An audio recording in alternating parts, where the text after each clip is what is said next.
Michael, and I'm joined here by two wonderful ladies. We're going to be playing for Falcons and Silver. You guys probably already know who I'm interviewing. I'm Michael, and I'm joined here. You got two all the way to Indonesia, and also Falcons and Silver. How you guys doing? You probably already know who I'm interviewing. Is that on? Is good? You got two all the way to Indonesia, and also Falcons and Silver. How you guys doing? Great. So once again, what that on is good. Both going to go over to Riyadh. It's a different country, a different place entirely. This is the big dream. Because once again, one of the ones that both going to go over to Riyadh. It's a different country, a different place entirely. This is the big dream. Because once again, one of the ones that what differentiates this tournament from the previous tournaments that you guys had? So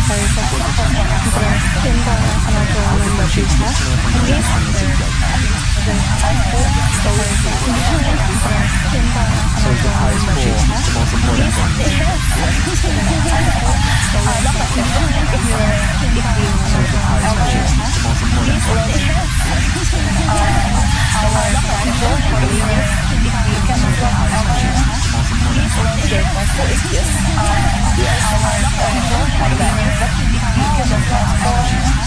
Let's talk about the EWC that's also really hot right now in MWI, because you said that in MWI, this is the biggest tournament that you participated in. So everything is that also goes for every single one of the other teams.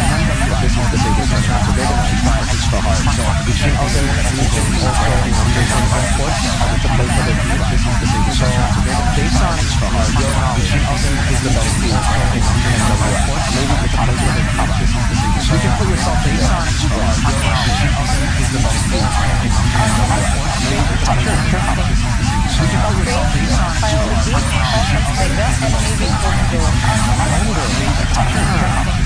okay, so for vitality, I don't think I need to ask you Falcons Vega, I don't think I need to ask you because so for vitality, what about Homegrown? Why is Homegrown asking you? So for vitality,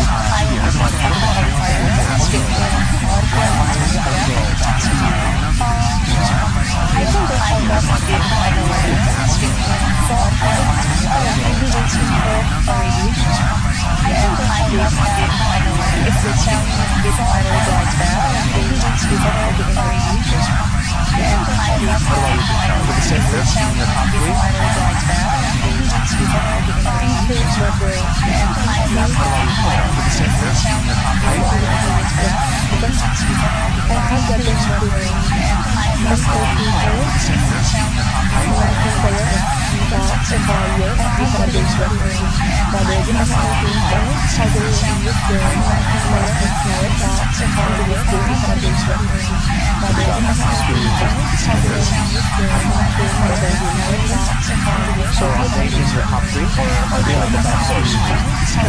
Dark horse. What about top three? Is it the same? So are they exactly the same? Are they like the top horse? You're calling it dark horse. Playing it safe. Is it safe? So are they exactly the same? Are they like the top horse? You're calling it safe. Playing it safe. Is it safe? So are they exactly the same? Is it also because of the ISF qualifiers?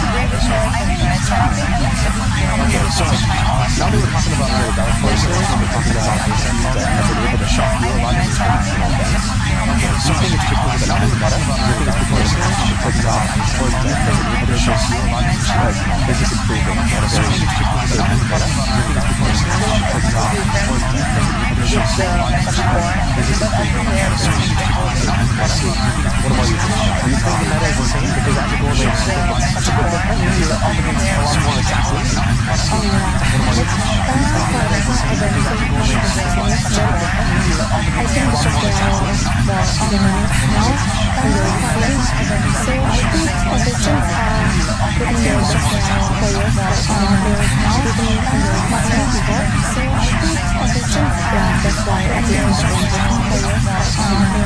Speaking of the meta range, because we saw MLC this like last week, we were talking about this offline as well. SRG's performance is amazing. What do you think is going to be the main difference here between last week, MLC and MWI? Because is it going to be like, is the difference going to be in the meta? Will we see less assassins in MWI? Will we see more assassins? Will we see more crazy picks?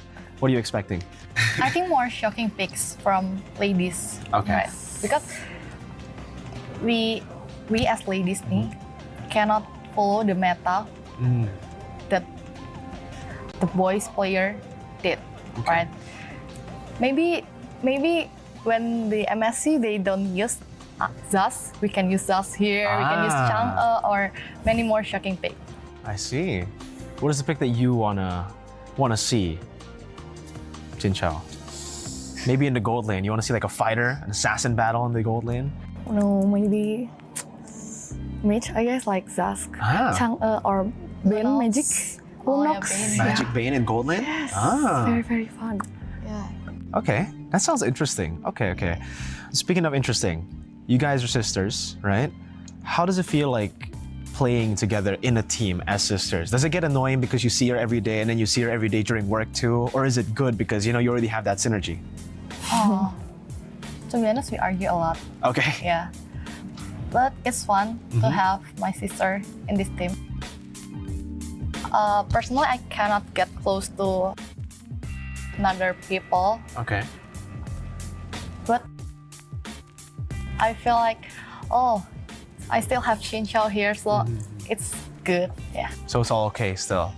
So would you say it's an advantage to have a sister, like, someone that's been with you, a sibling with you in the team? You think it's an advantage? I think we have like sister synergy, I guess. Like, Yeah. yeah, like, You don't need to communicate, it just yes, clicks? I don't know how, but we usually like target the same hero without even talking about it. Okay. And our combos just go well, I guess. So if you ever watch our match, you will realize why do Jin Chao and Funi always together? Yeah. We die together, we live together, we attack the same hero together, like that. Okay. You guys have like telepathy. Yes. Kinda, right? You think the same way. Yes. Okay then, that's very, very interesting for you guys. But all right, now that we're talking about the scene as a whole, you already mentioned about Vitality. You said number 1 is Vitality, number 2 is Falcons Vega. So I want to ask something about you guys first. What are you going to take here from MWI? Like, I mean, as a team, how are you going to approach MWI? Okay, so one of our friend, Caramel, sent a video of TI tournament, and one of the things I remember about the video was this one guy, their coach, I guess, talk about how we are all humans. We eat the same thing. Yeah, we all eat rice. Yeah, we all eat rice. We have no reason to be afraid of them because we are just all humans. So if we try our best, we trust each other, maybe we will get through this as a team. Yeah, we are trying to believe in that. But as players, right? Oh, you want to say something? As players, Falcons Vega, what do you think makes Falcons Vega, this roster, shine? Most of our rosters like Funi, Violet, Caramel, Tal have been in the same team for years before they got into this team. So I guess that makes them Veterans. So a lot of chemistry within the team, Yes, right? You guys are yes. very coordinated together. yes. Well, now I have another question, right? Because in Indonesia, it almost seems like for Falcons, most people in the comment section as well have been always have been saying, you guys are like the second place team every tournament. Oh, You guys are like always going to be there. You're always going to be a top team, but unfortunately, you always lose out in the grand finals to Vitality. Now, after losing so many times, you still find yourselves in an international tournament. You still find yourselves here. Does that motivate you even more? After every loss, it just motivates you to find that one day or to like strive for that one day where you can beat them. Yes? Then how are you going to beat Vitality? Kill everyone What? in the game. Kill everyone in the game. Yes, and then Okay. destroy the turret. That's a very good strategy. Yes, I think if you take turrets, take objectives, you win the game, yeah? Yes. yes. It's a really good way. That's a really good way. We believe in the motivation sent by Caramel. Okay. Okay, so that's it. Yeah, we So- are all humans. If they can win, then we can win too. Okay. Yes. But how do you take the losses and make it motivation? Every time we lose, we just think like, we can try harder. We can try harder. If we try harder, maybe one day we can beat them. by every loss, I guess. We noticed that even though our team make mistakes, their team also make some mistakes. So I think that makes us feel like, oh, they also make mistakes. They are not that perfect. So we'll be able to find somehow to any Anyway, way weakness to point. yes, their weak point to one day take them down. Yeah.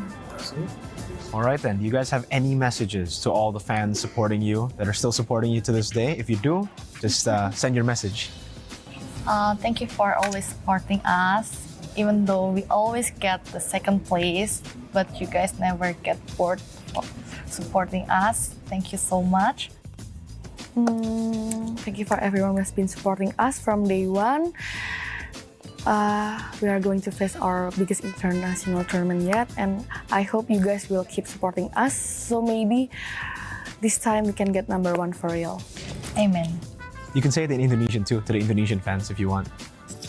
Terima kasih semuanya yang sudah selalu dukung kita meskipun kita juara 2 terus. Jangan bosan-bosan untuk terus dukung kita. Kayaknya tadi bukan ngomong gitu deh.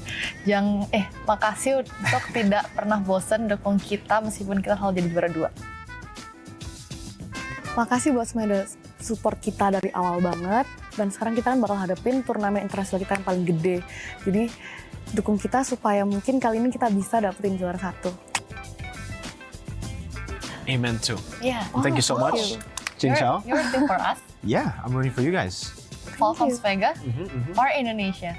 Both. Okay, but Falcons Vega. Sure, we'll take Your that. priority. Yeah. Okay, thank you. Every round table, I'll say that to whoever I'm interviewing. Oh yeah? Yeah. Oh, I'm sad. Thank you. All right. Thank you. No, he's gonna say that to Fidelity also. It's okay. If I root for you, it usually doesn't end up well. All right. I usually curse teams, so you might not want my prediction. It's okay. Oh, okay. But thank you so much, Funi. Thank you so much, Jin Chao. And thank you so much to the viewers back at home. We'll continue with MWI.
Hey guys, what's up? Oh, autograph, sure. There you go. By the way, did you guys know that this is the final day of MWI at EWC 2024? And later on, we're gonna have 3 best of 5s over at the Amazon stage. But, you know, this time around, something's changed. Something's different. For the first time in history, we're not gonna be seeing an Indonesian versus Indonesian grand finals. So, do you guys think that Team Vitality can continue to defend their throne? Or will we be crowning a new queen this time around? Let's see whose time it is to shine. But before we go, I'm gonna go head over back to my photo shoot. So I'll see you guys back at the Amazon Arena later. Bye-bye, guys.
Is this the right timeline? I don't know. Where are we? I was in the bathroom. Wait, no, okay. This does look like the right timeline. Ladies and gentlemen, Leo and Renmar here from the future, and we're here to tell you that the MWI Finals is going to blow your mind. It's crazy. It was insane. I couldn't believe what I saw. But all I know is there's still a lot to expect. There's a lot to watch out for. So please, watch this recap that we have of yesterday before we go into the action for today's Grand Finals. A lot of damage, locks on. Esmeralda about to go down. Daisy taking out Cindy. Lockup's not letting her get any skills off. Taking out Fumi Echo, able to get it. On for Zeno, Lily's a double kill over to Fumi Echo. And now Vitality smell blood in the water. End up being a big problem, but look at the seal play, walking on to Violet here. Violet going to be in a little bit of trouble, locked in by the implosion and taken out. Sakoshi goes there. Zamon's Force does drop the implosion, locks on, and Sakoshi might not be able to get away from this one. Jinja going to be able to lock on, get one more synchro fission down, and gets the kill. Oh, escapes with just a sliver of health.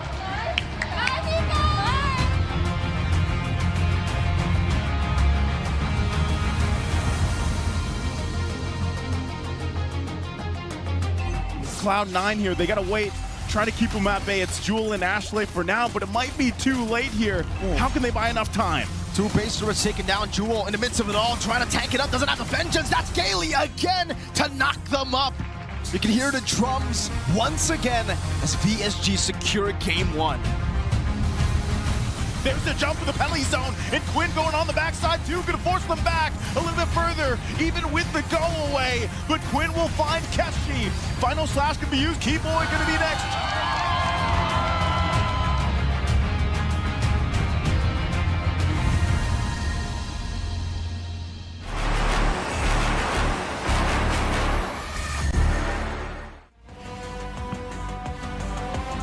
Intense action yesterday. You know what they don't tell you about time traveling, going through portals, is that you need a little bit of help with your memories. So this is our updated tournament bracket heading into the final day. Vitality and Falcons Vega will face off for our first match, and then we're going to be seeing Omega Empress versus VSG. My name is Reptar. Again, you already saw us come in, but I'm still joined here by Leo. Leo, are you doing a little bit better now from all the time traveling we did? My stomach is still churning, but the jog of the memory does help. Those brackets are indeed familiar, and today we'll go through all 3 remaining matches, 3 best of 5s to crown a champion for MWI 2024 here at EWC. Yeah, and as Eterna mentioned, we're not going to be seeing an ID versus ID Grand Finals. But before we got to this point, we saw a heated matchup between Omega Empress and Gaming Gladiators Homegirls. There were savages, there were a lot of things, but this is from the one, that's that match yesterday. What's one moment that you remember, Leo, that really stood out for you, other than that savage, of course? Oh, save for the savage, I'd say the starter matchup, that opener where Chiboy was just right in everyone's faces, even ours. I felt her presence as the Minotaur. And as the action came to a crescendo from game 1, 2, and 3, I felt as if we were back right here in the finals of MSC. Like, I felt that same heated rivalry between the Philippines and Malaysia. Yeah, you see there, Omega Empress will get the last laugh this time around. The heated reactions coming out from Amori, and of course, the key crush of Gaming Gladiators Homegirls. They helped deliver us our only 3-game series yesterday. It was intense, it was close, just as everyone predicted. Everyone thought that that series was going to be an absolute slobber knocker, and it was. But now we have another one up for you. For our first one today, it is going to be the bloodbath between ID and ID. Indonesia. Again, for the first time ever, we're not going to be having a grand finals between those two squads in MWI. All previous grand finals in the history of this tournament were Vitality versus Falcons Vega. This is what it was. And now we're changing. We're already making history, and the days are starting. Yeah, days are starting. We still have, of course, 2 more teams later on, Omega Empress and VSG. But before we talk about them, we have some top plays we got to show you, brought to us by Aramco. 8 teams graced the Amazon Arena yesterday to kick off the knockout stage of the biggest all-female MLBB tournament in history. Looking back, this one was a doozy. This was from Vitality versus Xeno Zenith Game 2. It was them securing the Lord and Fumi Echo getting a double kill to punish. Yep, as much as we'd like to see Xeno Lilies do great things with the very intricate drafts that they have, really, it's a tough ask to take down the Queens. Yeah, number 4, it's Net Angels versus Falcons Vega game number 1. So they punish Maylane and Vanilla got to secure the Lord. Then Net Angels gets 3 kills. And this is why we really thought that this would go into 3 or Falcons Vega would get tested. But no, it was a nice little split push. Yeah, more often than not, the map is one of your main enemies. And of course, your opponents are more than happy to take advantage. Here we're going to see a C9 versus VSG. And here you saw the clash of the sword and the shield. C9 with what strategies they had packed in their banks. VSG just knew how to crush it. They just always found a way to, whether through Minun, QA, Synchro, I'm just going to name everyone.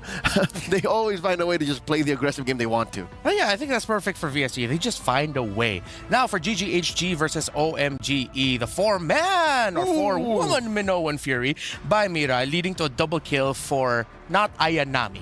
This was the final game in that series, and Ayanami always got to respect what she brings. She came to the rescue for Shinoa, which made this savage possible. Look at this. Beautiful.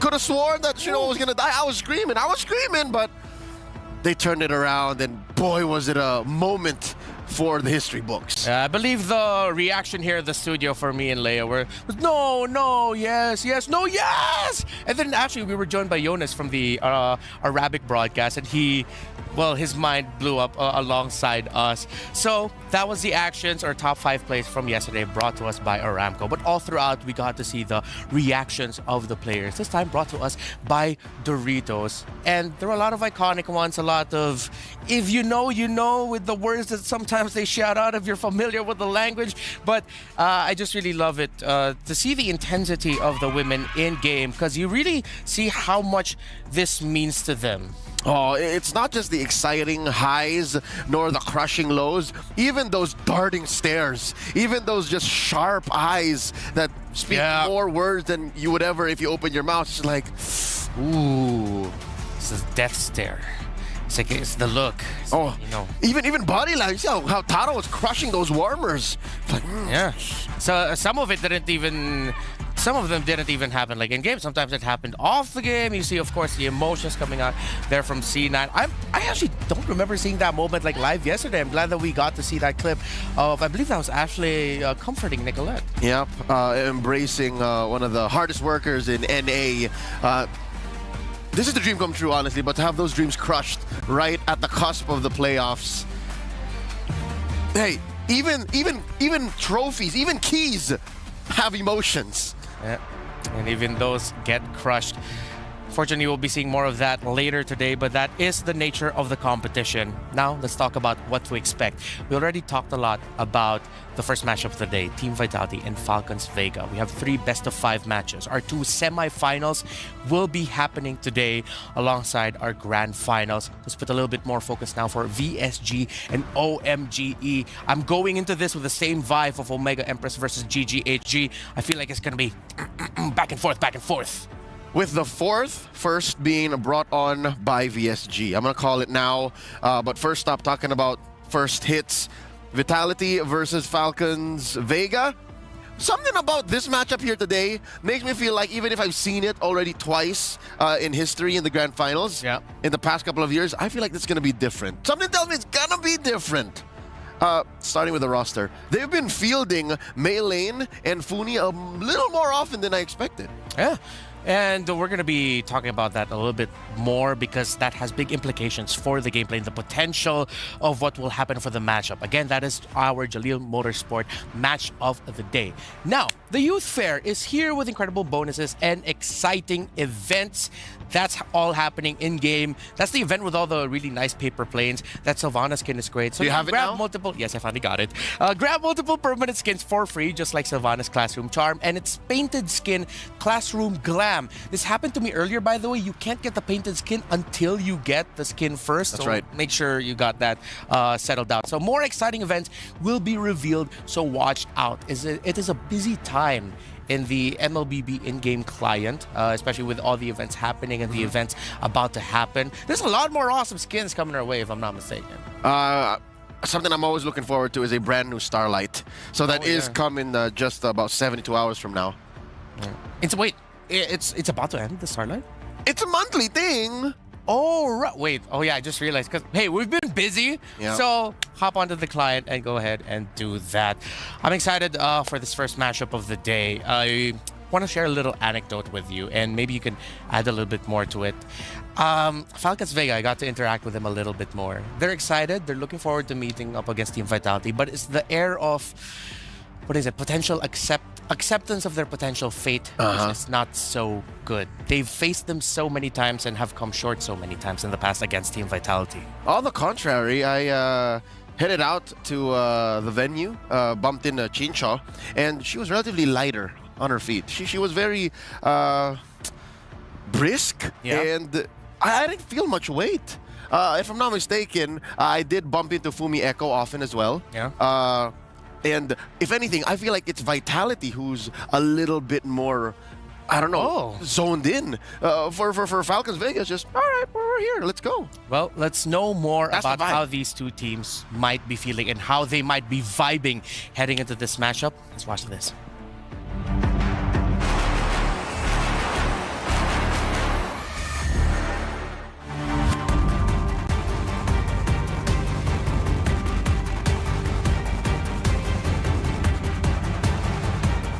Actually went against Falcons Vega a lot in the past, so it's expected that we are going to meet them as soon as possible. We try to always play at our best, maintain our consistency, maintain our win streak, and all we can do is hope for the best, and may the best be victorious. The fun against Falcons Vega will come sooner than we thought. According to us, being in the finals is not actually a surprise anymore, since knowing us with a long win streak. But being in the finals for this MWI in Riyadh is a very pleasant experience, especially recalling back to day one, we lost the 1 point against Malaysia. Getting into the finals, we will be so happy that we have overcome our difficulties in day one.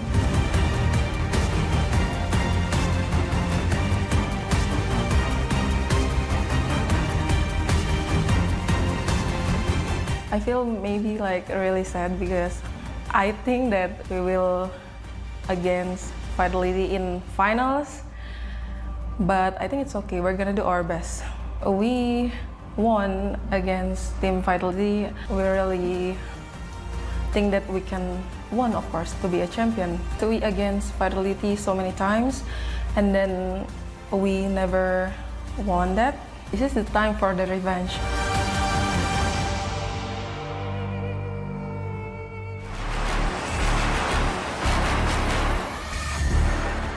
Will it be time for revenge for Falcons Vega against their longtime rivals? So, we'll ask you the same question. Who will win this match? Will it be Team Vitality? Will it be Team Falcons Vega? Head on to stcplay.gg right now and lock in your predictions. Let's do predictions a little bit differently between you and I. Shall we? For me, 4 games. Oh, you're looking at the number. Number. I say 5. 5? Yeah. We're gonna max it out. Yeah. We're gonna max With a result that would surprise you. Oh, all right. Oh, I like that. I like that little teaser that Leo just gave us. And now, in just a bit, we're going to be seeing our 2 teams arrive to the venue. Leo mentioned that Team Vitality looks a little bit more locked in. Let's see if that is accurate. This is the Jamil Motorsport arrival. This is the queens of MLBB. 24 straight tournaments they have been crowned champions. This could be 25, but they have to go up against their rivals. Chell yesterday said that today is the real day. I mean, every day is a real day, but today, they might as well, again, take home another MWI championship. I mean, you can't see it in their faces, but in-game, let's just say that. In-game, they have to be more zoned in. Yeah, for sure. For those not familiar with MLBB Esports, that team that you saw, Team Vitality, is the best women's team we've ever had in the history of our scene, and these are their rivals. For a long time, always seen as just second, but they are still doing their best and doing everything they can to cause an upset, and this time be the flag bearers for such a proud nation in Indonesia. It's consistent that they are number 2, but some way, somehow, you know how they say the world is round, yeah? What goes around comes around, and maybe here today, Team Falcons Vega gets one over, and hey check it out! Hey, we got someone here with us. You look like a guy I used to work with. It's the coach of Cloud9. It's Midnight. Midnight, how you doing? How you feeling, bro? We're doing good. I feel like it's a new day.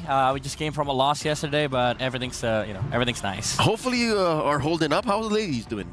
I mean, after moments of sadness, like the team really did not expect that we'd go that far. Like for NA, getting out of groups was like the big thing. It was a celebration, but overall, like the team was in a position of like we're just gonna play, we're gonna roll with it, and we made it to where we are.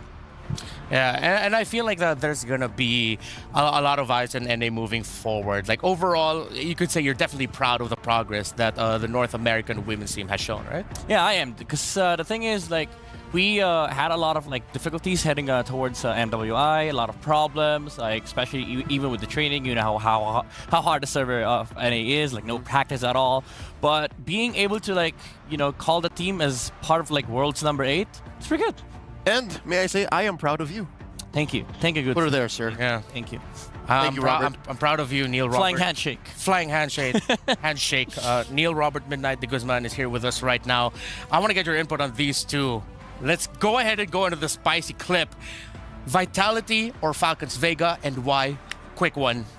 I would say Falcons Vega, because right now for me, the meta is dictated by whoever has the stronger jungler and gold laner wins the game. And I feel like Chin Hao has been really amazing. She's been really phenomenal, and I think she might be just the best gold laner in the tournament. Okay, now that you're talking about junglers, you already mentioned their gold laner.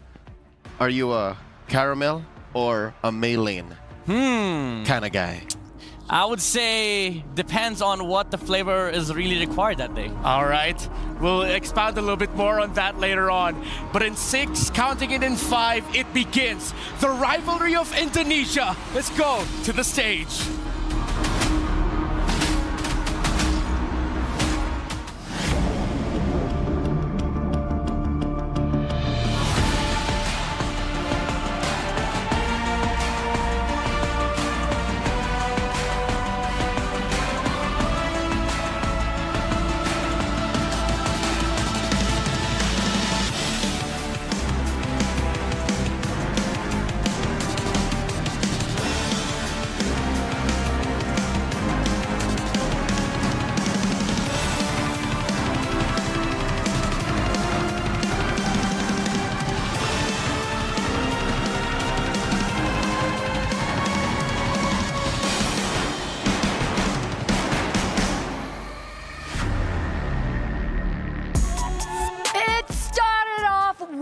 12.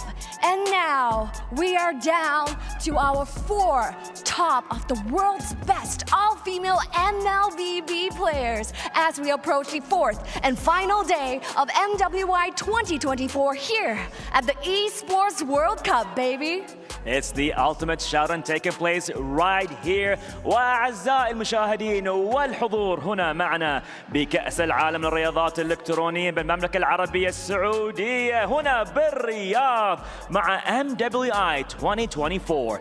For whatever magical, mystical, powerful reason in the history of that tournament, ladies and gentlemen, it's always the case. You know, the representations of the regions where the people, the team who's gonna raise the trophy is always been in the first representation of the teams that will be here with the semifinals for the first match. Speaking of the team that has been consistently raising the trophy, that is MWI 2024, presenting to you the queens of Mobile Legends Bang Bang, Team Vitality!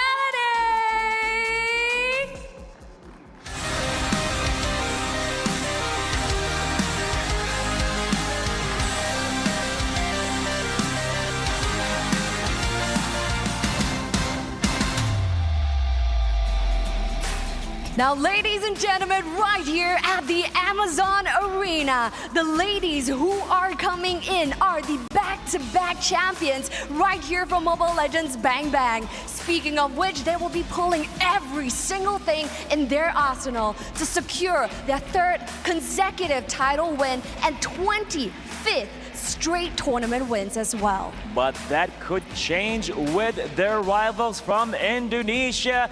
Now introducing Team Falcons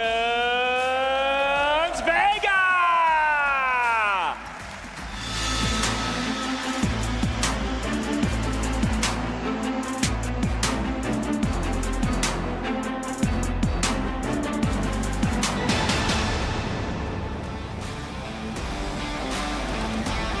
And there you have it, ladies and gentlemen, viewers around the world right here at the KSA for MWI. Make some noise, Let's go, the hype is real. It is gonna get started right here with the ultimate showdown. So yes, ladies behind me, the Amazon Arena is ready. The crowd is ready. So let's hand it over to the studio for the first match of the day. This is Team Vitality going up against Team Falcons Vega. Over to you at the studio. It's all yours.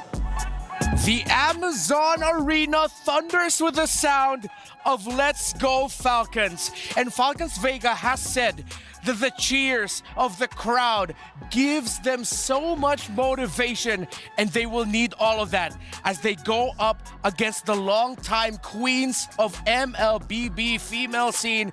It's Team Vitality, and I'm getting goosebumps. The adrenaline is coursing through me right now. Now the question is, how often is Team Vitality the underdogs when it comes to hometown advantage? The home court obviously belongs to Team Falcons Vega now, and you see in the face of the mother of tanks, Vivian's like, she's smiling, but you see it's like, wait. This crowd is it's against us. Yeah. For the first time in a long time, Vitality feels a crowd that is strongly not on their side. Midnight, you've had your fair share of experience being on the stage with players as part of the coaching staff. How much value does it give for the players knowing that there is a crowd, a massive crowd siding with them? Oh, it gives off like great energy. Like if you're a Falcons Vega, you'd be on a cloud9 right now, no pun intended. But like, it brings a different feeling whenever you're like playing with a lot of energy, and when the crowd supports you, it allows you to be very, very active and also in a good mood. And with a player playing with a good mood, like you're playing on a good day, you might just be able to like play your best. Let's talk about the other side of the coin. It's no secret that you are no stranger to adversity. What if the crowd is against you? What kind of energy do you use? How do you use that? Oh, I mean, I would say like it would be like the coach's responsibility to turn that energy into something positive. Because like most of the time, when the players don't have supporters in the crowd, or if they feel like the crowd is against them, you feel the jitters, you feel the nerves coming in. And some players do like enjoy that kind of environment. So it really is up to the team and its coaching staff, or like any person on that team to sort of like rally that energy for everyone, every player. There's a lot on the shoulders of Tsutsugaja and Dewa. Yeah, and there's a lot of other factors that Team Vitality has to take into account for against here Falcons Vega. Because it's final for this game number 1, maybe. We don't know if there will be a mid-series switch, but it'll be Melee in the jungle and Funi in the mid.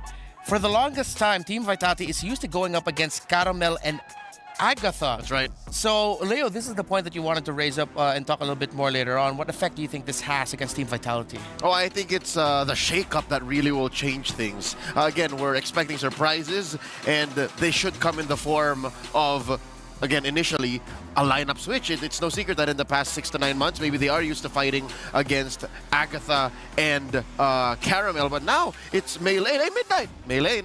Yep, Melee, you know, this is the lineup that I expected will play against Vitality. For one, this is the strongest version of the squad. I think they really are more comfortable with playing, you know, this variation of the Falcons Vega composition, because it really is like specifically adjusted to the meta. Yeah, and again, checking it out. First game here, Falcons Vega on the play, 60% win rate on blue this time around in the meta. So far in MWI. Let's see if that's going to get retained, as Angelo, Baksha, and Claude are their first bans on that side, while Vitality will be taken away. Valentina and Harith. What could be the last ban in here? Okay, it's a Minotaur. First pickables for Falcons Vega Midnight. Maybe something like a Terizla, or you know, go straight away for the Assassin. Roger kind of fell off from the first pick, especially during, you know, because like we scrim a lot. So most teams would prefer the Roger on like the second or third pick now, because they really want to set up for the you know, the meta heroes first. We didn't notice. It's a surprise. Like Chip is still played, but I don't know if this is something that, you know, Vitality were prepared against, specifically after they saw the Minnow ban. I think Falcons Vega were just like, all right, there's no Minnow, there's not a lot of punish, there's no Valentine as well. So I think that chip pick does make sense, but there goes Terizla. Yeah, it's a blitz draft right now, a la Echo. Terizla and the Roger, so you get that in the second or third pick style for Roger as a response. You get the Terizla to play it safe in your EXP lane. Vega here. Oh, they're gonna go with full-on macro presence and magic damage. They are folding the map in half, but they have no cores just yet. No gold laner, no jungler. Good news is, though, they're all still open, right? The Hayabusa is still out there. Ling is still out there. Gold laners, they took away Chain Chow's Harith, but you still have a carry.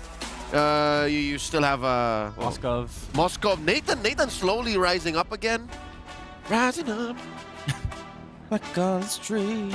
This is also why I like this version of this lineup. Like they're not stuck with the Falcons Vega special of Edith and Vexana, because like I know Agatha's really an amazing Vexana player, but with this composition they're able to like flex around. And with, you know, the current meta right now, like the draft, especially with first phase, you need to be able to like flex on your picks, but it doesn't really you know, it doesn't really mean that Falcons Vega is flexing something, but well, I say flex in a sense that they're now able to utilize more different strategies for Falcons Vega. It's a flex in strategy, not in role. Yeah, they can do many different things, especially when you can do what a Loyi and a Chip does in the same lineup. The last time I saw this, it was disgusting.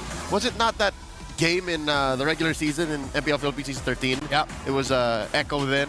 They had a Loyi and a Chip. That was gross. Yeah, and then they paired that up with a Yuzong on the EXP lane too. So maybe, who knows? Or they're going to go down that route of, hey, let's, that is going to be the Edith in the EXP lane later on. Just as bad, I think. And Tigreal ended up getting picked here. It's like the response to, okay, you know where they're going to be coming out of. You know they're going to be clumped up. So at least you have that Tigreal with you to go in with the implosion counter set. Now, second phase of bans usually in your mindset here.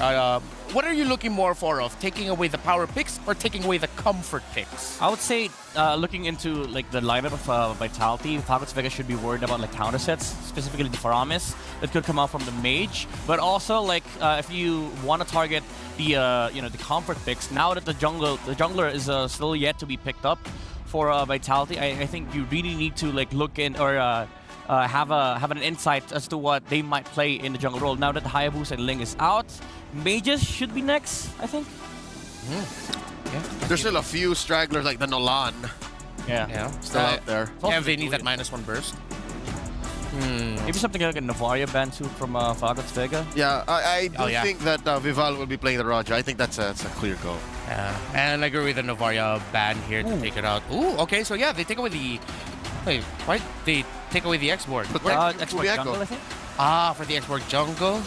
Interesting choice by Vitality. Yeah, I think Falcons Vega has, you know, they have a lot of like deep pocket strategies behind.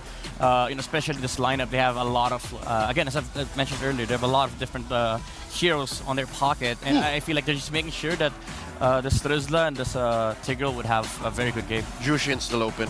All right.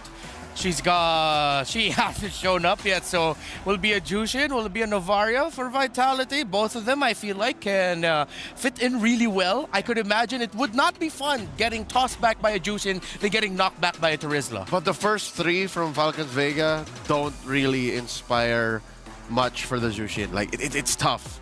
Yeah, you think it's going to be tough for her? That's 3 heroes that can help jump you. That's true. That'll overload your zoning. Yeah, and you're a little bit vulnerable to just getting rotation dispersion by the low E.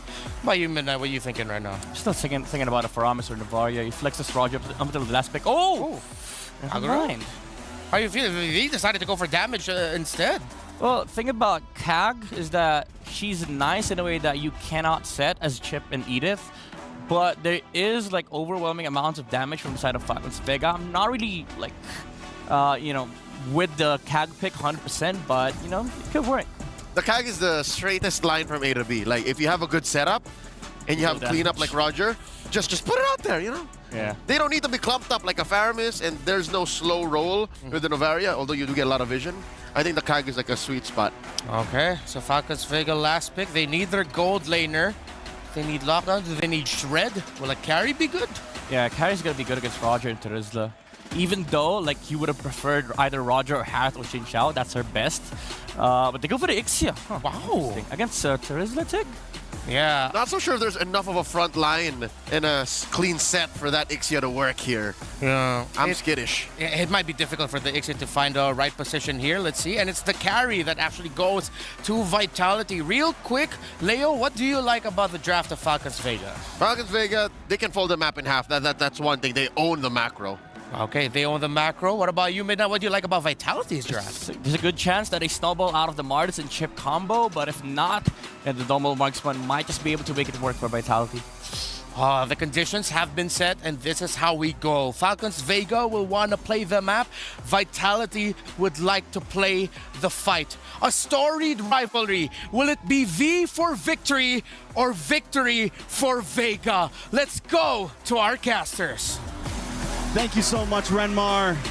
We're here on the final day of MWI, the first of 3 matches. My name's Trex. Joined with me today is Mirko. Hey. On the desk. We're going to be taking you into the land of Dawn.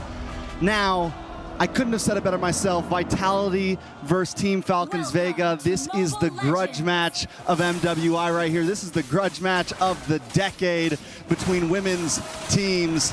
And it's always been one-sided to Vitality, but this time there's a lot of people with feelings in their heart that Vega might be able to pull it off. The drafts do not disappoint. We got some spice in there. We got some interesting plays. For me personally, Team Falcons Vega, they have this Mardis. They can play for some early game aggression, especially at the level 4 spike with the Lu Yi, with the chip. They can get some movement down. But Team Vitality have a nice little pocket strat going on here. A lot of possibilities as well. It's an age-old matchup. Fumieko going to be caught in the onward and the Earthshatter. Good jump back as Fumieko flickers to safety. Vivian going to be caught in the midst of it all. Violet doing some damage together with Tal. Crash course with the stun. Vivian still able to dash out to safety. But they will be able to utilize the advantage here. Just invading a bit, getting a little bit of that lead that they need to look for that snowball. Most definitely. You know, we talked about mid. Something I want to focus on a little bit and ask you about. This gold lane matchup, Shell versus Chinsha. We have not seen the Ixia. I think, was this a debut pick for it? I'm pretty sure for MWI. We saw Shanoa played it and got the Savage on it. So how do we feel? I like the poke. I like to be able to at least deal with Shell in the laning phase. But as the game goes on, you know, the carry might start to outscale a little bit. I don't know about that. I mean, I feel, yes, I mean, if you can get some of these members locked down damage-wise, especially single target, Chell will be able to win that out. But Ixia in this lane alone, Ixia is always a lane bully. Even up against lane bullies, she's the one to bully the lane bully. She is the bully. She is the boogeyman to other boogeymen, right? In the gold lane. And it's really all because of the range and that crazy sustain that you get after every third hit. And you can utilize your abilities too to get that passive. So Carrie, more of a non-laner at this point. She's really just trying to survive the lane, get to the item power spikes, and then help out later by shredding a few of these frontliners. Seems now Vivi getting caught. Any reaction, still getting the shove down. Purify going to be used up by Tal. She pops in the crash course. Mieko getting level 4. Violet already level 4. Hovering over the turtle, but take a look at those resources. Very low health bars on Team Falcons Vega. Yeah, and I see Fumieko sitting with that penalty zone ready to go. It's got that green dot, and everyone's at about half health. And that's exactly what Vival wants. It's like, get the penalty zone in. I come in with the Lycan Pounces, Void Echo in a little bit of trouble. Earth Shatter together with the Crash Course, really just trying to zone Fumieko away and deplete her of some of the resources that you would usually get in the XP. Another Crash Course by Tal. Fumieko trying to punish this penalty zone, locking 2 members down. The short kick is placed down, but it's all in the midst of it. Oh, good implosion, catching them. Zinni able to use a yin-yang overturn. Vival just executing them in the back. Now, in that notorious gun form on the Roger. Just trying to poke a little bit. Violet and Funi forced back 2-0 start. I like the respect there from Team Vitality. They don't overcommit onto the turtle. They get their 2 kills.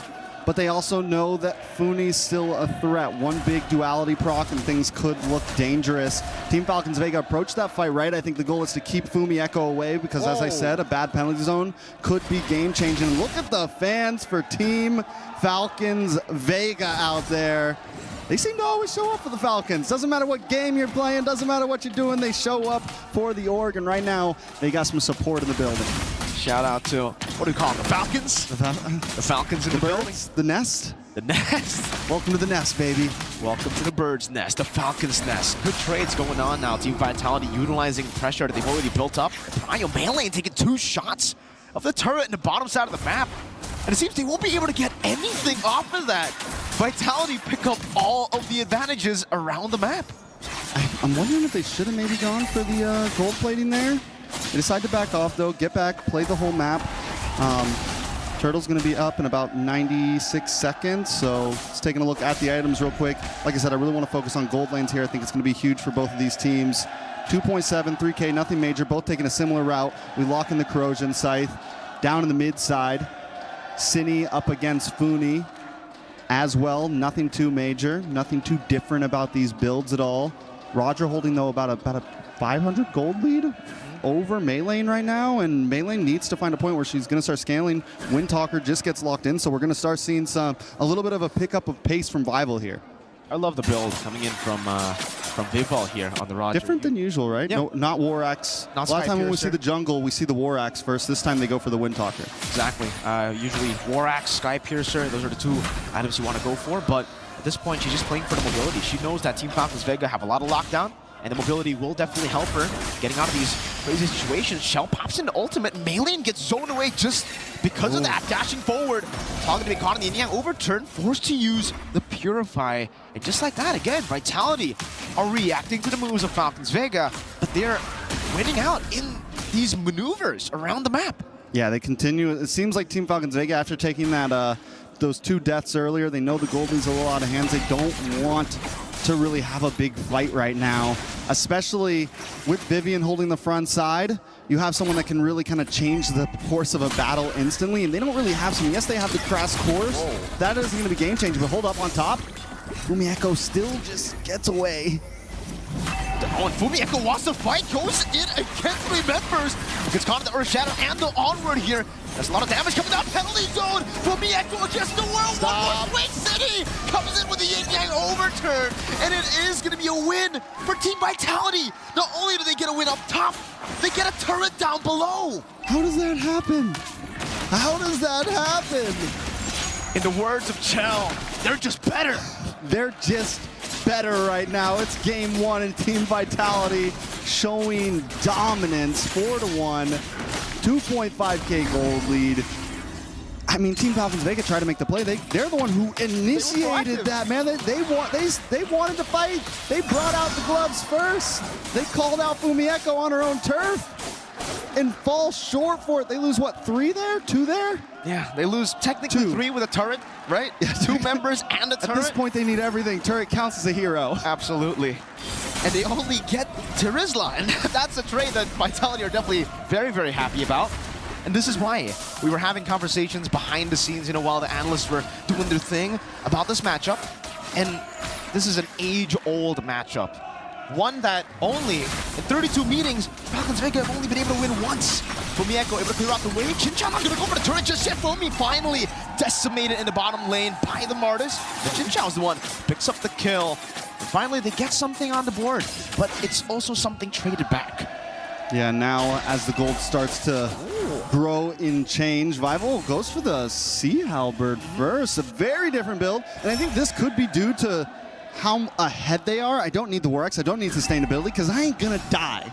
I don't got to worry about that. We're going damage. We're going pen. We're just trying to lock down on you guys. So it's definitely an interesting build, but it's definitely going to kind of change the way that Vival wants to fight in this. And I think it's going to be comfortable for Vival. They're a fast-moving team. They want to be aggressive, but it's more of like a jump in, hit something, get out. Jump in, hit something, get out.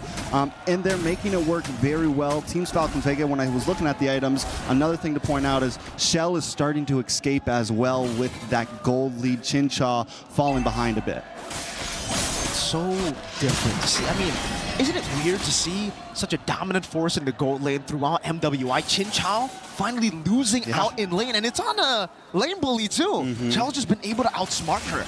Waiting in the bushes, gap closing really, really well, and then using the ultimate to really force those flickers out. So Chinchao hasn't been able to get a good time in lane, and now you can definitely see it already because Chell, she's reached her power spike first. Level 10 to level 9 too. Now level 11 to level 9. Finally gets that level 10, so it's not that big of a difference, but you can already see Vitality hovering over the first Lord. Yeah, I mean, at this point, Lord's definitely, I would say, in the favorite of Team Vitality. I think one of the things that Team Falcons Vega's got going for them is the surprise effect, right?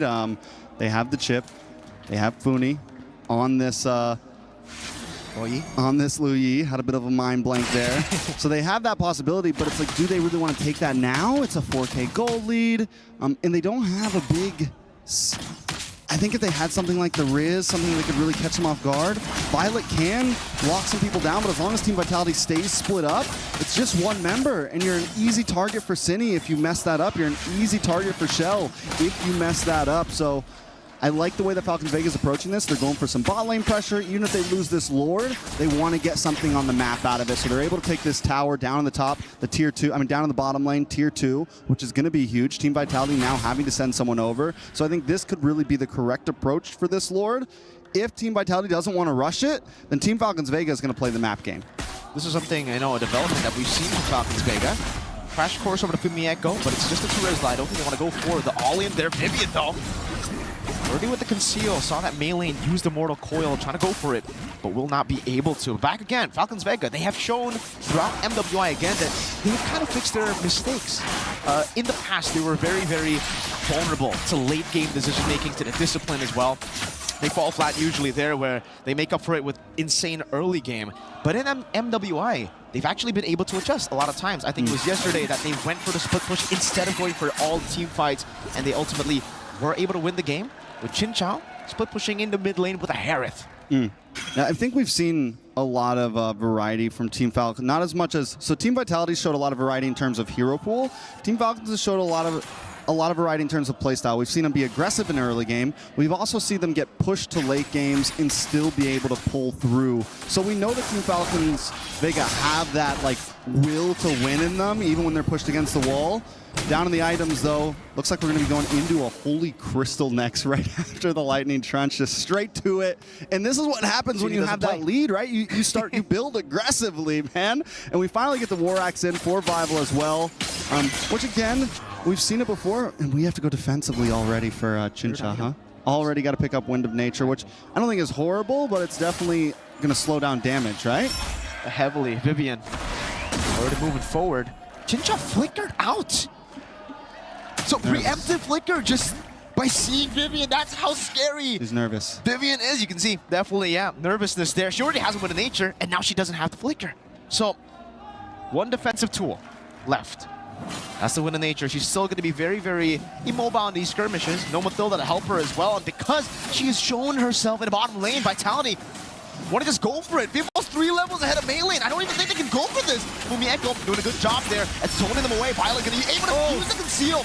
Helps out with Tal. Vival still hovering over, sitting in the back of the game. Over to the full barrage, snatches them. Vivian able to escape. Vival gets the retribution down on the Lord. So very low. Vival full HP now with Lycan form, trying to go for the chase. And Tal goes in 1v1 against King Tal. But that's where the Wind of Nature comes in handy. Vival so hovering over Lycan pounce. Tal has the immortality.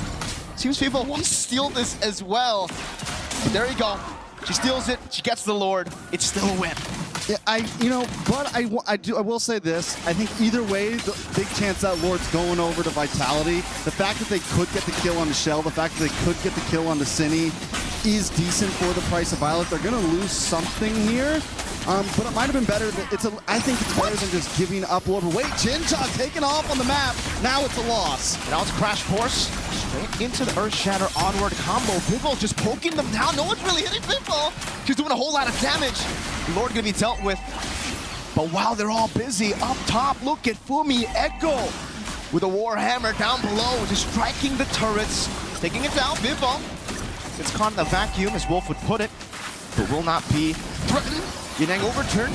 Good mortal coil to get out of it. Shell now sieging it down. Tao gonna try to go for the Crash Course. They just poke them down. They actually are able to get a base turret down below with the first Lord. And Vivo feels good on this, Roger. Able to just, the dancing back and forth, the poking, completely comfortable, knows her limits on this hero completely, knows that she can take a couple shots to the face from Funi on the Lu Yi and still be okay to get away, pop into the wolf form, but is really just able to push everything to the limit here. I really wish we could have saw how Chincha got taken out. Same. I mean, just getting caught off guard or something. It's now a 5K gold difference between Vitality and Teams Vega. A little bit of play possibly on the bot side, but do they know that? Shell's, I don't think they know Shell's there right now. Well, they're gonna walk up. I don't know if Shell wants to go for the pick onto Maylane. I don't know if Maylane is actually gonna walk up into that bush. Shell goes for it. There's assassination to come onto Maylane. He gets it. My goodness, Shell! Now caught in the onward, but it's all a bait. Violet's gonna be caught even there. Implosion flicker from Vivian. And there's a penalty zone to lock them down. City caught in the full barrage, but they baited out another big ultimate. 2 members down. They might go for the siege. That's the wait and bait right there. That's a sit back, relax, and wait for the hit. Shell sat in that bush until she knew the team was in the right distance, that she could force it, and even if she started losing the fight, Vivian and the rest would show up in time. Tal running back with the Crash Course. Vivian hovering over. They get another base turret without the Lord, and now with perfect timing as well. They have far lane control, they have mid lane control. Enhanced Lords coming up. This is Vitality. Yeah, this is definitely Vitality, but this is game 1. Team Falcons Vega gonna have to figure something out. We just get the Rose Gold Meteor locked in for Shell. Gets to be even more aggressive, gets to even look for those one-on-ones even more now. And if you want to get close up and personal, you have the ability, because you get a little bit of shield if you even happen to get brought low. But at this point, Shell's only done once. But wait, Falcons Vega going for the all-in. They're also able to survive somehow. Tal pops in a shortcut from Bianco with a penalty zone to Tal. He's going to be able to space out, flickers forward out to Fumi. Gets the last swing of the hammer. Vivian still 1v3, stopping the recall. Tal able to secure Violet there in the back. Cindy going to be caught in the Crash Course. Flickers out of the full barrage. Vivian, no implosion, no flicker. But again, even despite that flank, Vitality win it. What? And Team Falcons Vega, they roll the dice, they risk it there, and it falls right on its face. The damage not there. They didn't have Chincha with them in that diversion, and now Team Vitality looking for the possible finish. Fumieko just walking up. Chell is bursting Tal down. Immortality, one immortality in the back as well. A yin-yang overturn over to Chincha, just to diversion over towards them. It's a distraction for them to go for the base.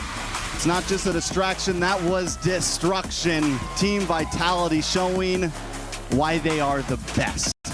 Team Vitality showing why they don't take losses when it comes down to it. Yeah, we thought they looked a little shaky early on in the event, but right now they're showing who the shaky teams really are. Out of the 80 games played in this age-old matchup, Falcons Vega have only been able to take 10. All right. That was an amazing game. I'm excited for the next, 2 or 4. Let's see whatever experts have to say about it. Toss it over to Leon Renmar. It's not just familiarity with their opponents, it's just another level of understanding of MLBB, how you play the map, your specific hero kits. They're showing why they are the queens of the scene. Early on, it seemed like there were chances for Team Falcons Vega because of their aggressive nature, because of how picks like Ixia were rising through the meta. But as early as, say, the first 5 minutes, you could see that, again, the way Team Vitality is so honed in and how they're so laser focused on success just denies these kind of pocket picks, these cheese picks throughout, Chip and Loyi. Yeah, it's denial. I feel like you said one of the key words here. It's the denial of the cheese picks, the power picks, but it's also denial of your opponents wanting to commit certain sequences. As you see here with the recap, that went a little bit over 16 minutes. Vitality, even though Falcons Vegas have kept it somewhat relatively close, it's just how they were moving. And I feel like I really want to put a lot of focus here onto 2 people. The mother of tanks, Vivian and Chell, they are on another level right now. I mean, Vivian is the mother of tanks. Vivian, I said Vivian and mother of tanks and Chell. There you go.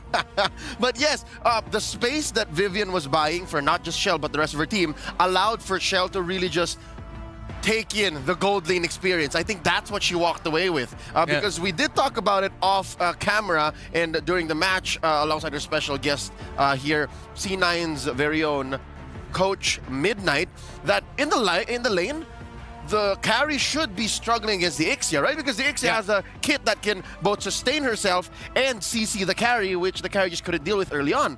But you saw there that more often than not, 2 out of 3 times in the early to mid game, carry was dominating Chincho. Chincho was being sent home. Yeah, it was quite difficult there. There's something I just want to fix right here because there's 2 dudes here. Oh, they're here here right now. All right, you guys are staying. No, you guys stay right there. Herbert, you guys chill out.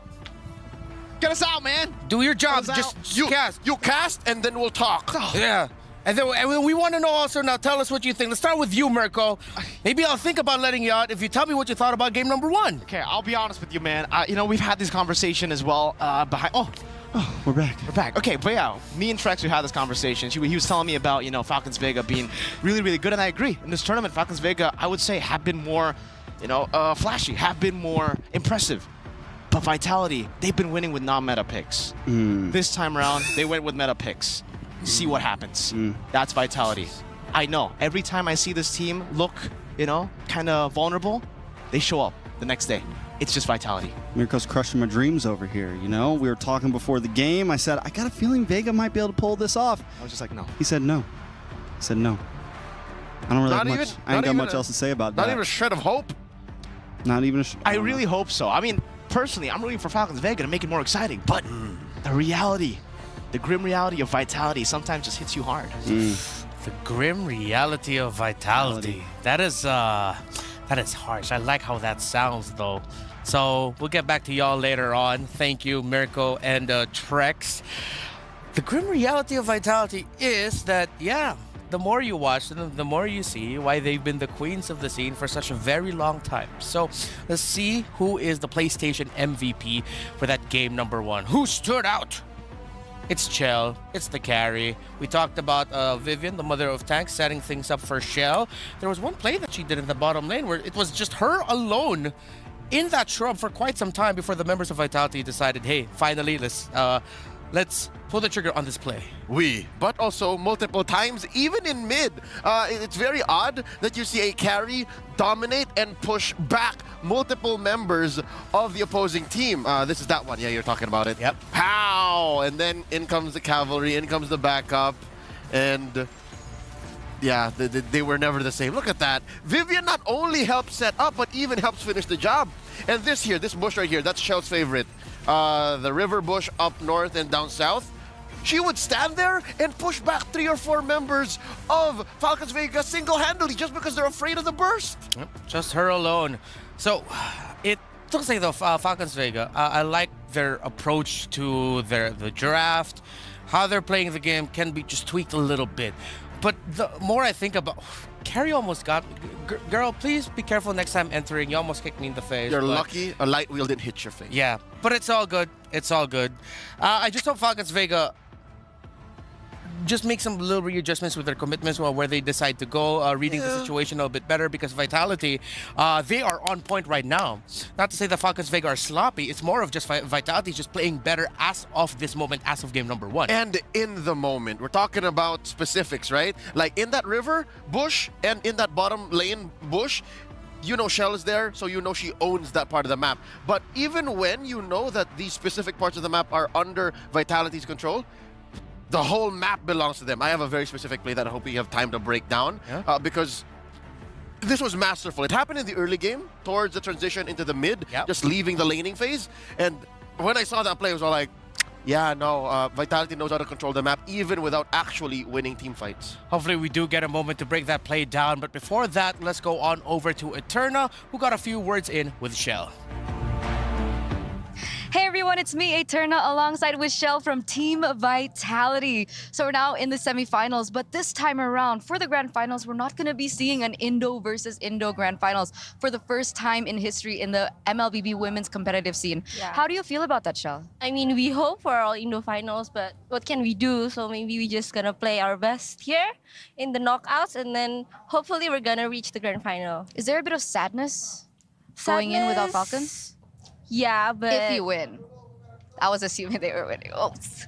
But it's mainly gonna be happiness if we win. Of course, of course. And you know, before today, I think a lot of people are centering on both of these Indonesian teams because everyone knows about the sister duos. So could you share with us a little bit of your routine before you start a match with Sini, maybe? Maybe we bond, we get a little touchy with each other before match. Oh. Yeah, that's it.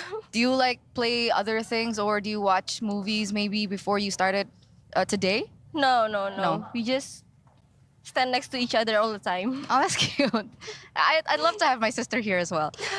You know, speaking of the sister duo, so from Falcons Vega, the team that you're going to go up against next, they have Chin Chao and they have Funi. Yeah. And I think earlier on, Sini was like, we're the better sister duo. Do you feel the same way? I agree that we're better, but they're good. Okay. They're good. Do you have a message for them if they're watching right now? Maybe good luck, have fun. Good luck, have fun? No taunt? Nothing? No, good luck, have fun. Okay. Shell still staying humble as ever. Okay, so thank you, Shell. I'm not going to bother you any further. Good luck for your next journey, and hopefully we get to see you in the grand finals. Okay. Thank you. Bye-bye, guys. See you in the studio. Thank you, Eterna. A humble queen, that one in Shell. I feel like she got to say something that summed things up quite well, which was, they're good, but we're better. And there was one play that stood out amongst the rest that Leo actually wants to point out here. It's not with Shell, but it's with two key members of Team Vitality. Leo, what play is that you want to show us? If anything, it was the absence of Shell, the absence of Vivian, Vival, even Chini. I'm looking back at it now. This was the 5-minute 44-second mark, and it's a very big presence by Team Vitality down in the bottom. It's clear that they're maybe setting up for a push, but look at the other half of the map here. Check this out. Right here. You see a little corner up there? Yeah. You see Fumi Echo all alone. And we're going to play it right here. Because of how very, very capable Team Falcons Vega's lineup is, Tal was able to hit the shortcut right there, the Y-Walk portals, boop, and was able to set up a shortcut ult to send the rest of her team out to take down Fumi Echo. And at this point, I can only assume the call was, okay, we were going to go for the push anyways. Down here, Fumi Echo, you buy time. And guess how much time Fumi Echo buys all alone as a Terizla at about 6 minutes. Counting at currently 5:55 when the engagement happens. Check this out. Now 6. Now 6:05. Look, all the waves down up top are clearing. Down bottom are clearing. And Fumi Echo is still alive. 10, seconds in, 15 seconds, and she even takes a kill with the help of Chini. Now she finally dies, and it turns into a 2-for-1 across the map. That is macro excellence coming in from Team Vitality. And again, look. You could have sworn that it was only Fumi Echo getting taken down, but the reaction across the map, Chini was about here when this happened.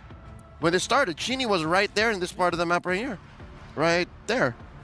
There. Chini walked all the way because of how long the time Fumi Echo bought, and that turned into 2 big victories, down bottom and up top. You cross-map control. Team Vitality are capable of things like this even when it's the opponents who are setting up kills. I don't know if they're inside Falcons Vegas heads, but at this point, this was 6 minutes in. They got massive stonks off of that singular play. Yeah, massive stonks indeed. And you know what? Well, with Fumi, playing the EXP laner, you're someone who is known to be very solid, but I'd love to give her a nickname, Liquid. Fumi Liquid Echo. She just goes with the flow, man. She understands the play here. Midnight's giving me a face. He's still right here. How many? Out of 5, how many? What's your rating for that? He gave me 6 out of 5. Or out of 10? 12. Oh, wow. Ah, he loved that. Hopefully y'all love that at home. But no, seriously. Fumi, I've always been so impressed with how she plays. Her late entries, when she decides to go in, join in for the fight, it's just so good. So let's see if Falcons Vega will do anything to shift things around with that regard in dealing with the EXP laner of Vitality. No sides have been switched. Little by little, that Falcons Vega blue side victory rate is going down. Oh, just the overall victory rate at that 60-40 when the day started. I'm guessing by the time the day ends, especially if this ends up in a sweep, that confirms 2 things. Number 1, the meta was skewed through the groups into the playoffs, and number 2, I may have come from a different timeline. We're not seeing 5 games, and it's not a surprising result.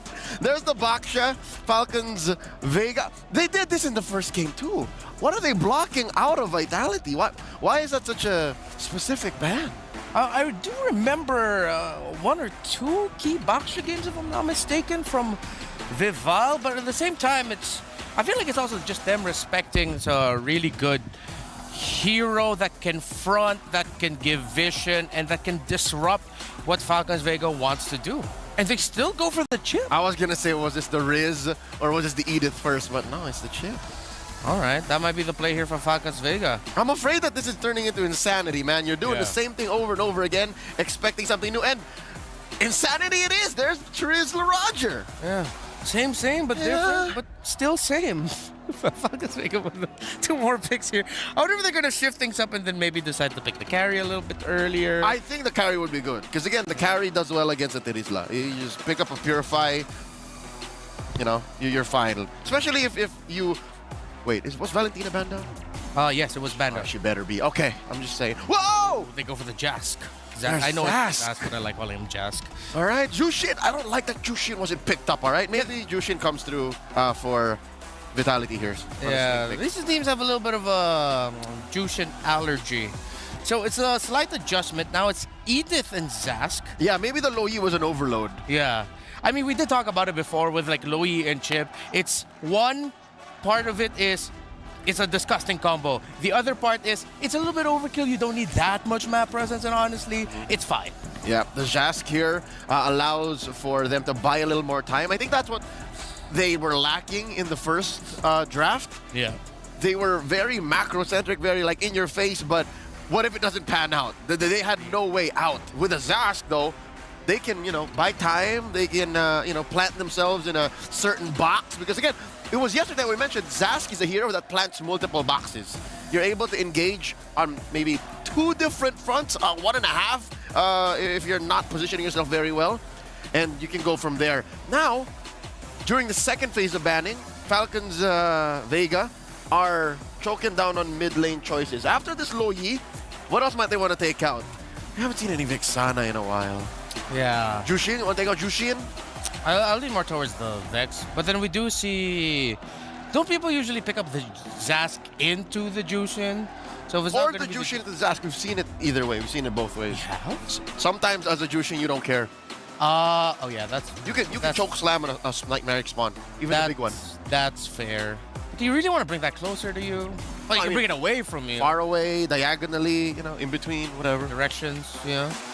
I want to see a little bit more. Well, you can just walk up right now. Wow, they're respecting the Kagura. Chinny was that good. Yeah, they saw the previous draft and said, yeah, the Kagura was the problem. Interesting. She was a really good assassin. Yeah. You mentioned Vexana. I'd like a Vexana. Yeah, it's a good pairing with the Tigreal and the Terizla. Not very good, though, when you get jumped on with a shortcut, but that's why you put Flicker on her. Yeah. As long as you have the Flicker, you'll be fine. You reposition, and then you have your two chunky frontliners. Plus, you have someone who can check the shrub for the Tigreal that isn't a face check. Yeah. Yeah, especially like around the mid. And you need that when you're up against Falcons Vega, a team that last year was named GPX Basreng, the second placers of MWI 2023, and they played aggro then. But here it is, finally, Leo, they heard you. They picked up the Jushin. That's my girl right there. That's your girl? Jushin is my off-meta pick. Day one, I said, you know what? Jushin's going to show up. And here she is. You're talking about how the Vexana can check bushes. Jushin can do the same. That's true. The Lantern Flare. Let's see what Falcons Vega will do in response. It's enough magic damage. You need true or you need physical.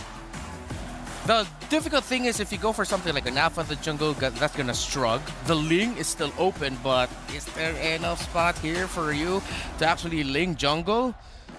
So they go that's not physical. That's a lot of magic. That's way too much magic. That's magic. That's and what you we only would have call... one source of physical? There's a Moskov, all right. They're covered in physical there, but the question is it enough? Because it's still, right now, it's very Harry Potter, as they would say. Yeah, oh, very Harry Potter. Hermione, if you want to. Aloha Mora? Ohana. All right. Oh, yeah. One more pickup here. We're lacking a gold laner. There it is. Put the carry back on show. Why not? Yeah.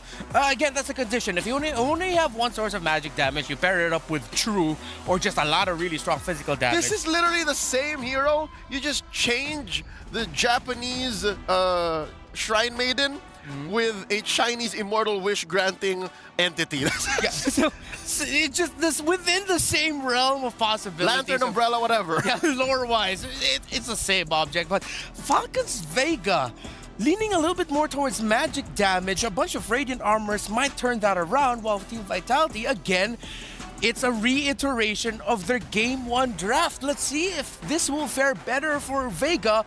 Will they get the early game that they want here? Trex, Mirko. We're here. Trex, Mirko, thank you, Leo, and Renmar. We're jumping into game number 2 in a best of 5. Team Vitality starting off strong. And it seems like as this game moves on, their picks just get more meta. Their picks just get... They have to ban the Kagura, but now they just get the Jushin. So it's definitely going to be tough the way Team Falcons Vega want to approach this. They have some late game opportunity. They do have some decent early game as well in their jungle. But I think the big question is can they outperform Vitality when the game is on? That's a big question that we have. And already in the early game, you can see Cine utilizing that Lantern Flare, man. Constantly just putting it up on Tafuni. But yeah, I mean, again, it seems kind of eerie when Vitality go for an off-meta pick, right? And then now that you see a real meta pick, you're like, okay, what do they have cooking right now? Melee able to pick up the Lethal Wanderer, it seems. There you go, away from Vival. Vival doesn't use the Retribution. But there's this matchup. Are you Team Umbrella or are you Team Lantern? Are you Team Jushin or are you Team Kagura? You know me, I'm a old school man. I'm a classic man, but wait a second, Vival. Great pick. Melee now with the enhanced sword, moving forward, Vivian to be caught. Now uses the shove, has the flicker to escape. Funi almost getting the kill down. Tao hovering over this time. Falcons Vega strike first. All right, so they use Melee. They're able to get that first blood onto Melee as well. They get some of that early game aggression, which is going to be huge. Follow up on your question, though, I am a Kagura man. And yeah, Go seems like she's always a 2v1 kind of Terizla here. Winning out on the 2v1s this time. I wouldn't say it's... Okay, now it's a kind of a win. Doing a lot of damage back on the Talon. Vival's already rotated up there. Funi, good read. Spots Vival in the bush. Vival still wants to go for the Lycan Pounce. Wants to get rid of the little Johnny Boy. That's what we call him. The Johnny Boys. Johnny Boys. Johnny Boys. They come down from space. And their name is Johnny. And their name is Johnny. All of their names are Johnny. Yes. Is it the same boy or is it multiple boys? It's multiple Johnnies. Like everyone's a different Johnny. Everybody is a different Johnny. But they're clones. Be Johnny, yeah. Yeah, I got it. All right, Turtle's up. 2 minutes in.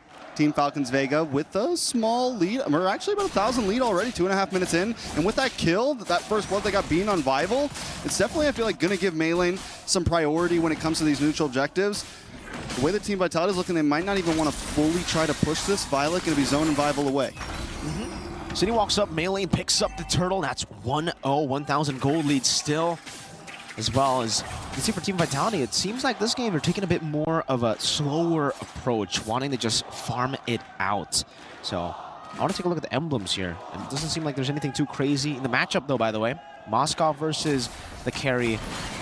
It's a bit different in a way where it's not a complete bully, but Moskov still does have a good time against the carry. You have a way to say, nah, I've had enough, right? In every single trade with the Spear of Misery. So, with that, usually you aren't able to take control of the wave. This time though, with a few rotations down below, they're always able to just relieve pressure off of Chell.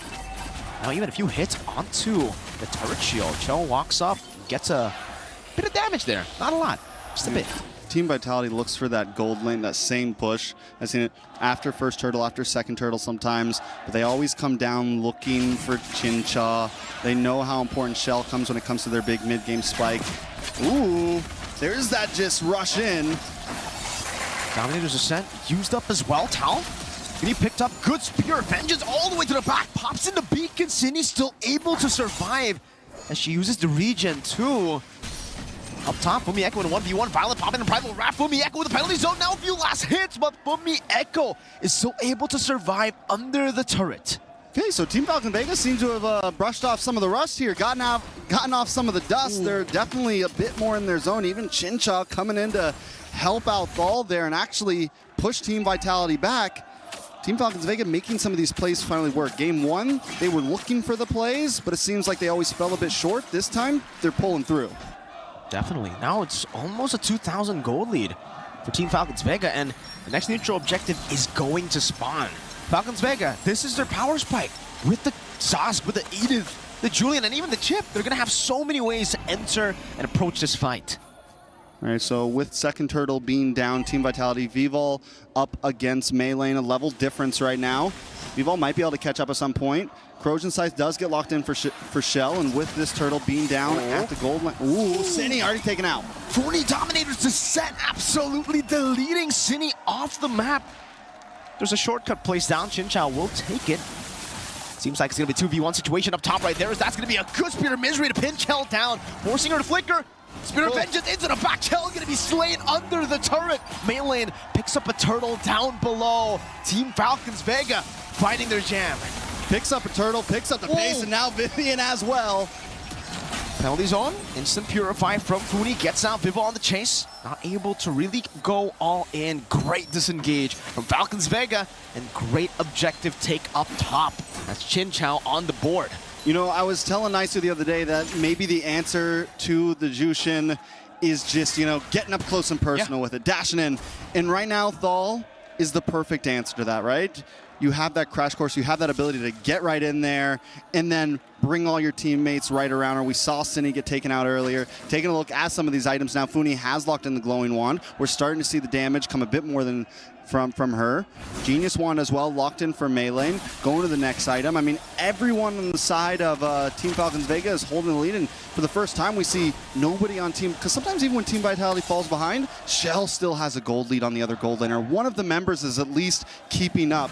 But this time, Team Falcons Vega holding a strong lead across the whole map. They're even having to force it out some of these maneuvers. You know, Cindy going to the bottom lane to share some of the gold XP with Fumi Echo. Cindy hovering over with the flare. That's a shove down. Tal going to be caught. A lot of damage placed down, but she does have the flicker still, so not really in any threat. That's a big resource still burnt down, and Cindy still wants to utilize that Spear of Misery down below. Pinning down Fumi Echo.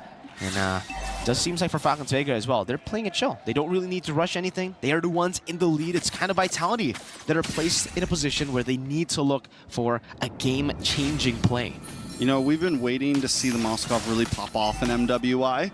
We haven't seen it played as much. It's kind of fallen off of the meta a little bit in terms of at least MWI, but Chincha is showing up on it right now. And it makes me feel like it's just been one of the gold laners it's been one of the gold lane heroes that Team Falcons Vega maybe hasn't really pulled out, but this almost feels like one of Chincha's best picks right here. 3 neutral objectives uncontested here.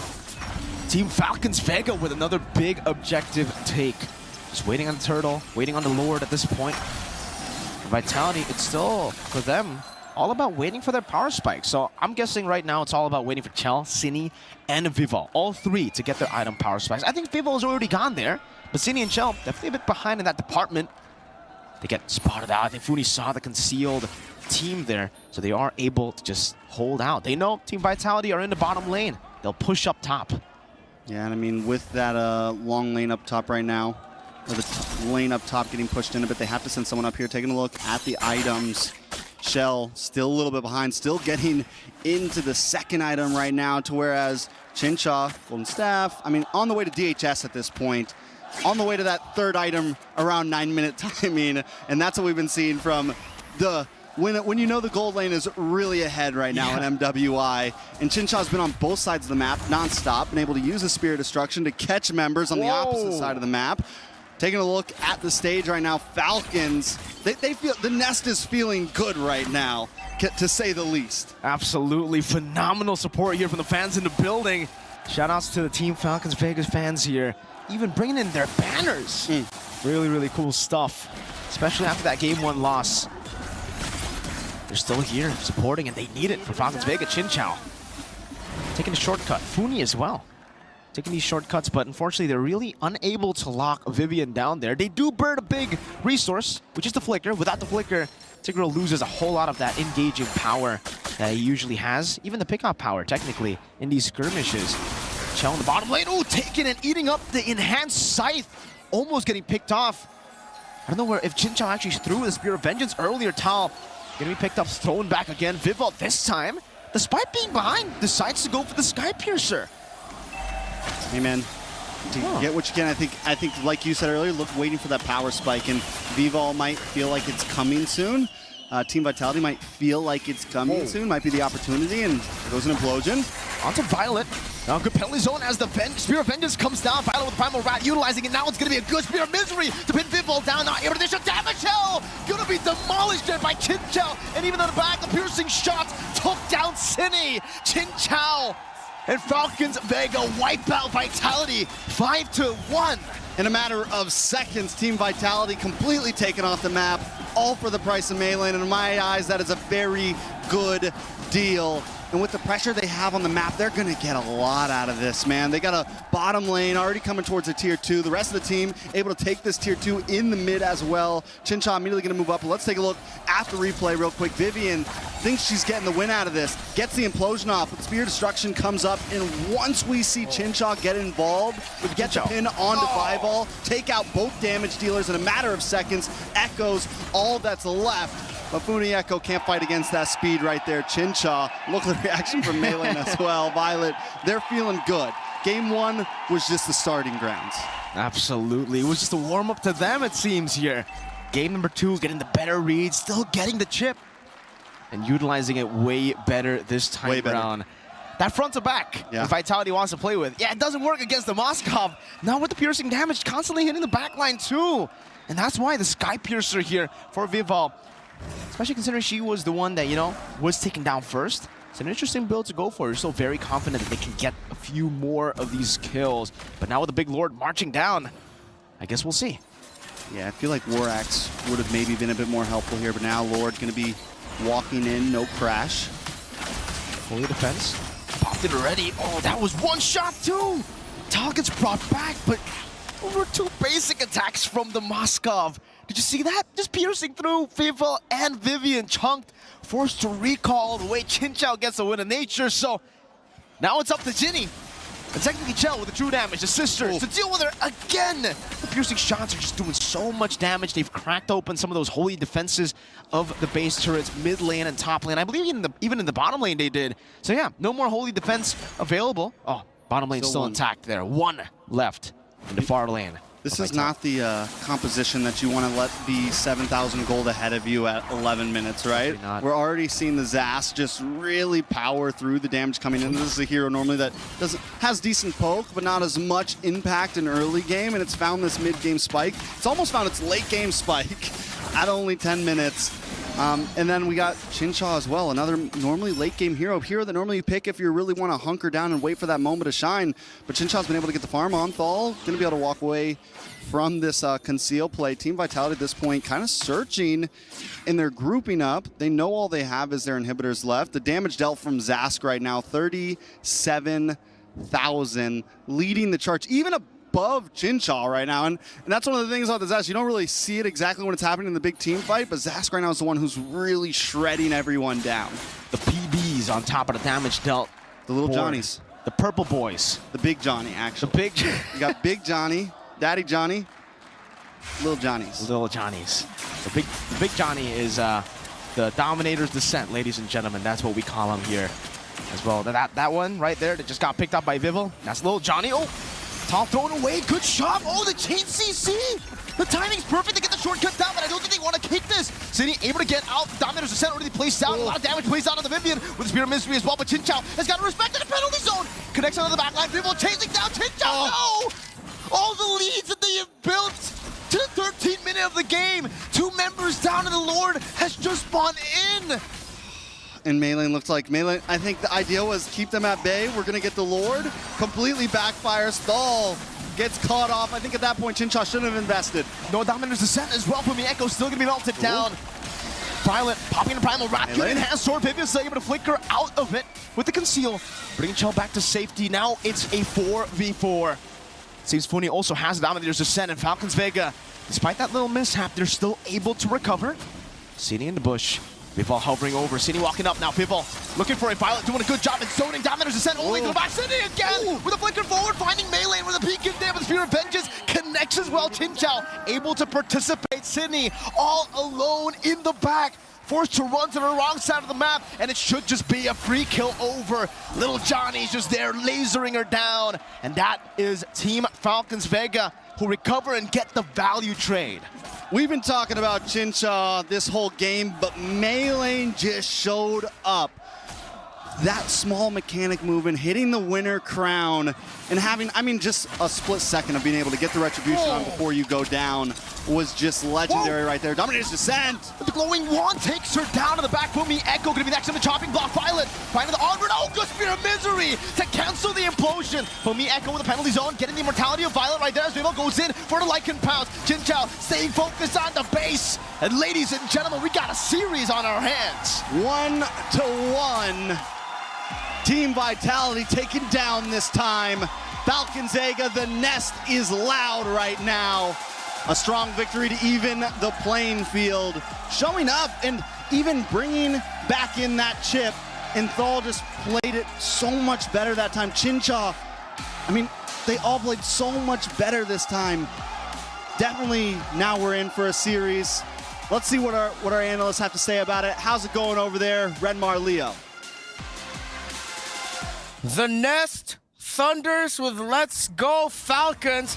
Here's a suggestion for everyone in the Amazon arena. Yalla Vega! Yalla Vega is the cheer given how forward Falcons Vega played this game. Again, both teams, to be fair, both teams just iterated on their Game 1 draft. And here, Falcons Vega found their groove. And apparently, what you need to do was put Chincha on the Moskov, get Funi on a Zask, and I guess Melee just played Melee things. It was crucial that she played a hero that has a solid amount of CC. Yep. She played a hero that could dive and be a threat to anyone who's pushing forward from Team Vitality. And I think that's what made it awkward for Team Vitality. They had a solid draft, don't get me wrong, but even Vivian, the mother of tanks, couldn't do anything. Because even she could just possibly die from the hands of Funi. Funi played an amazing Zask. Yeah, I'm glad you mentioned Funi because her usage of the Dominator's Descent and maximizing that to zone out the members of Vitality during fights and just being a presence at the right time to make Vitality think twice about taking certain sequences.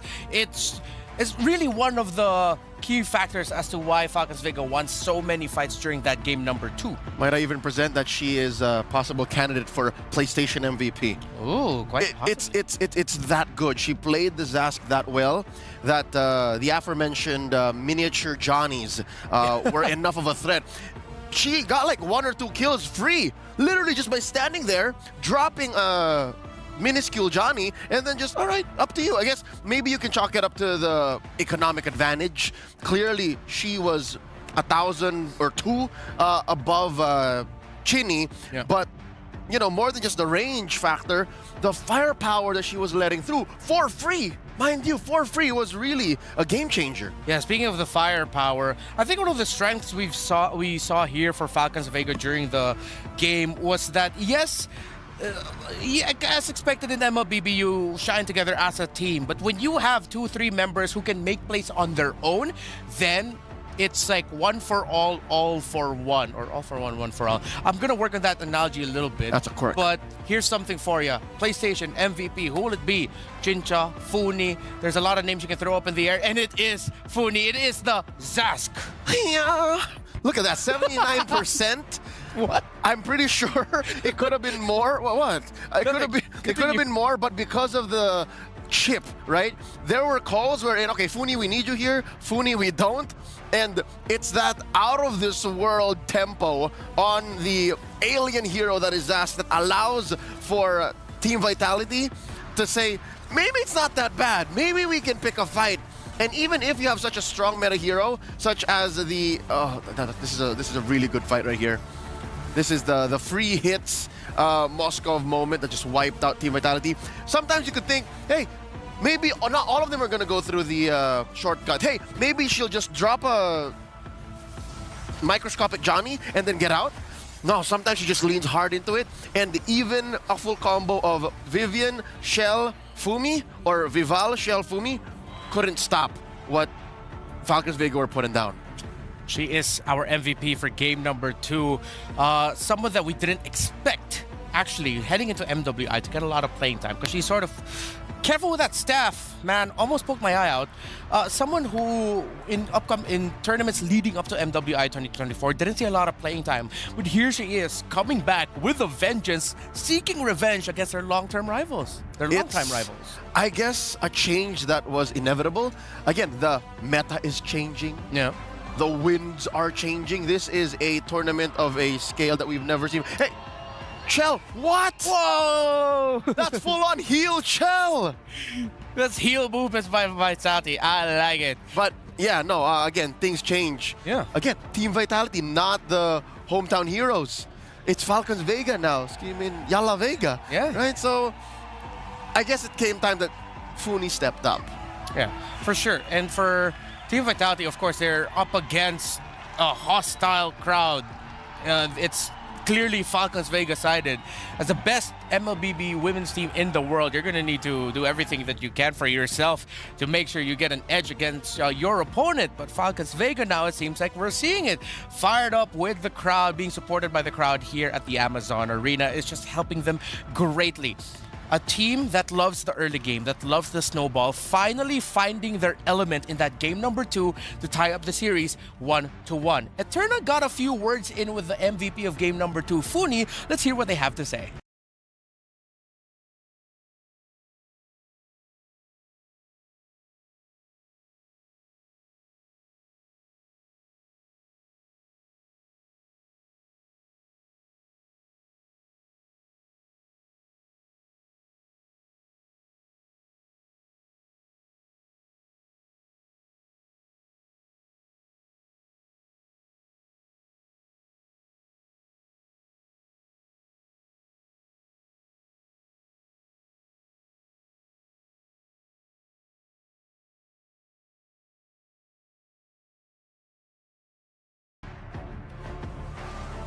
Hey guys, it's Eterna here backstage with Funi from Team Falcons Vega. Now, Funi, you're coming in as the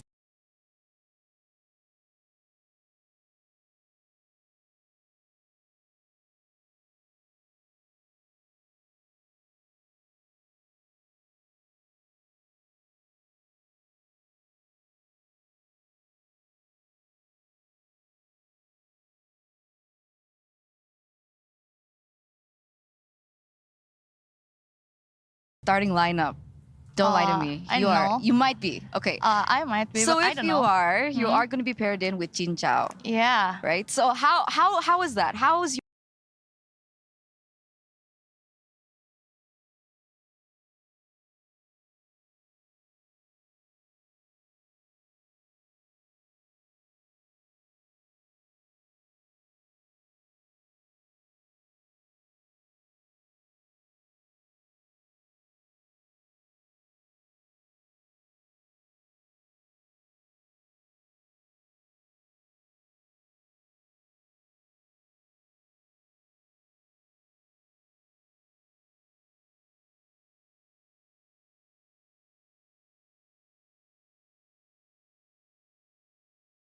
your bond with Jin Chao in game, and how does it differ with all the rest of the members in the team? I think me and Shinshao, we all, if you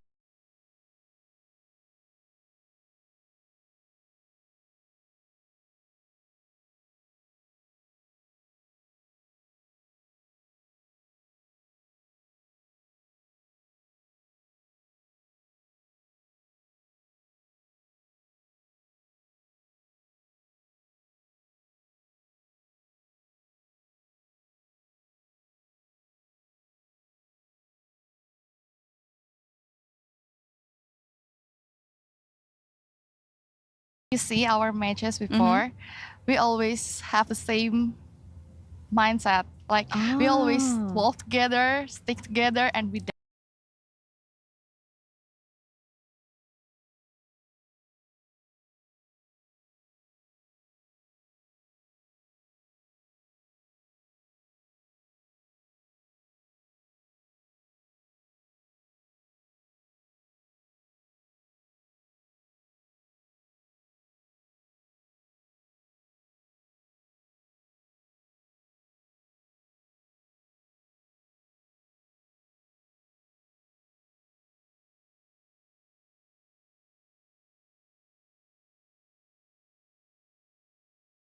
together. Something like that. So if you win together too. We win together, we lose together, we live together, we die together, like that. Okay. So in game, does it mean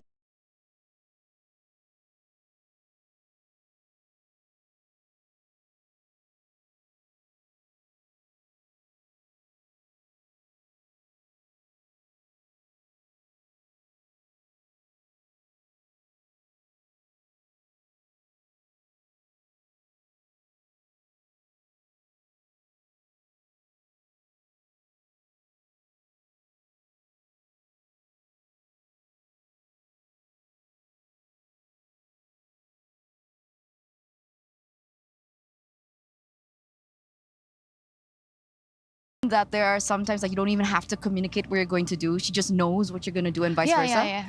Oh, that's so cool. Sister bond, Sister guys. bond, Sister yeah. bond. Now,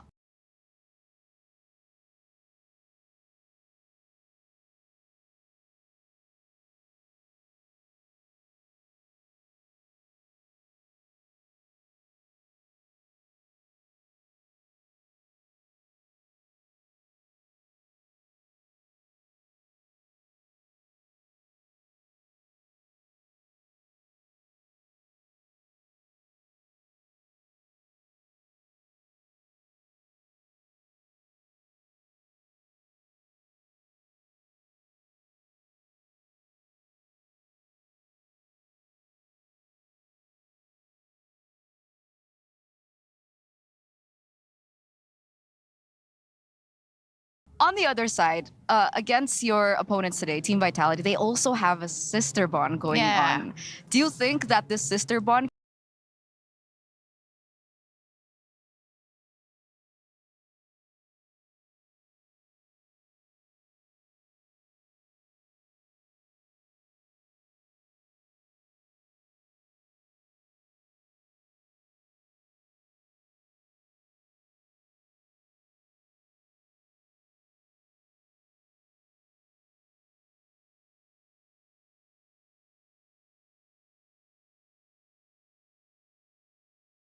can help you in your gameplay and execution against Team Vitality later on?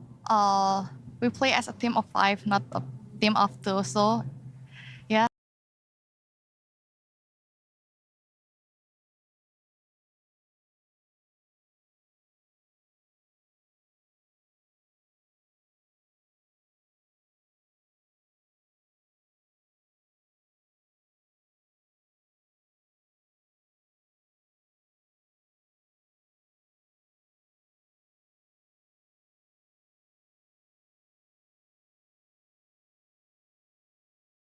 we'll play with each other, with the 5 players, not with us sisters only. Are you the stronger sister duo?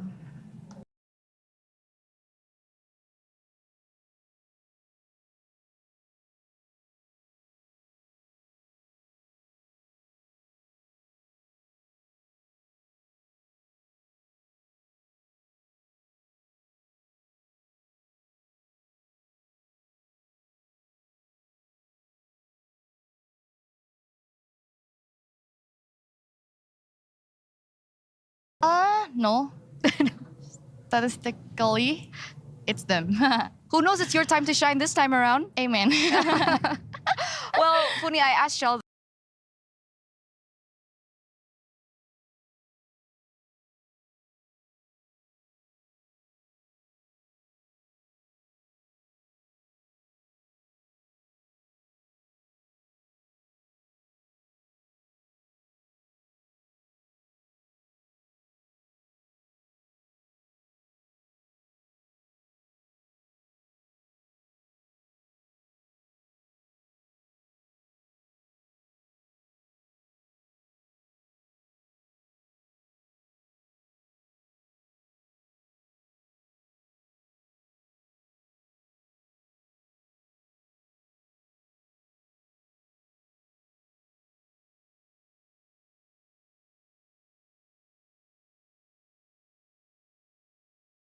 The same question earlier on, and this time around, for the first time in history, we're not going to see an Indo Grand Finals. Yes. How do you feel about that? Yeah, it's such a shame because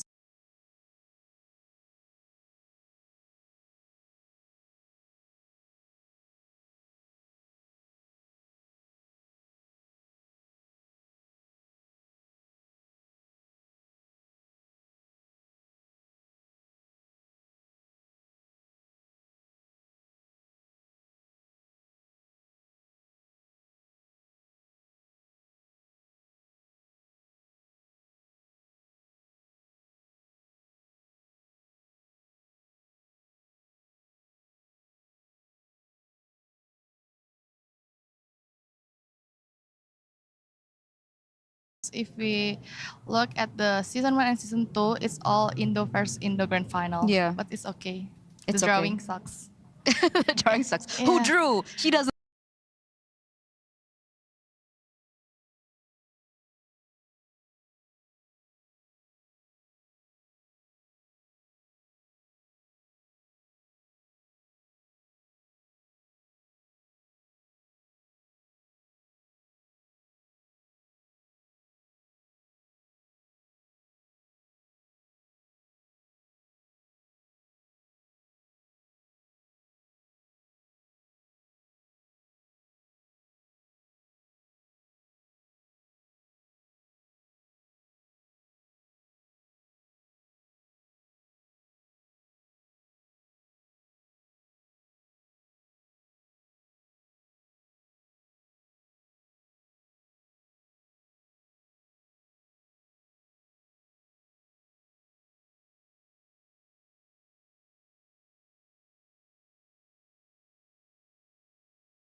Like it. Yeah. Okay, so moving forward into your next match, do you have a message, not to your fans this time, but to Team Vitality?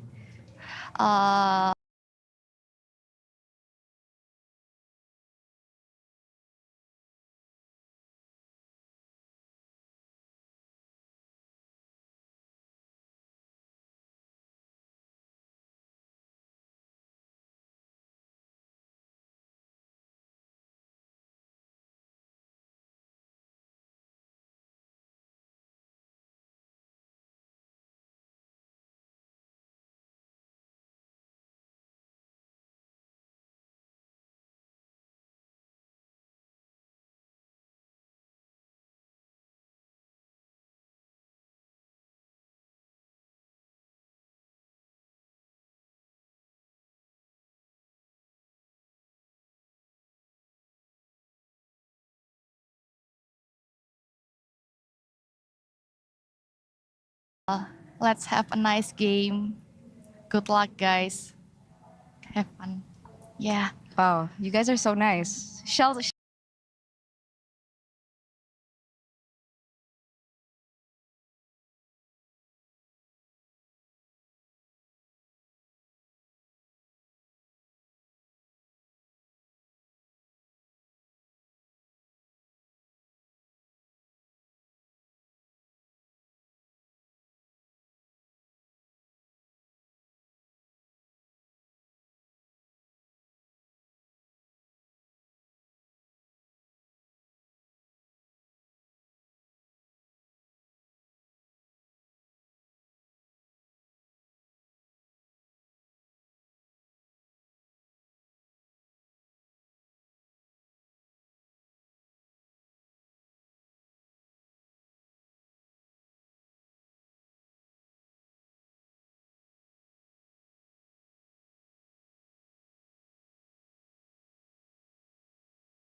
Shell had a similar message earlier on too.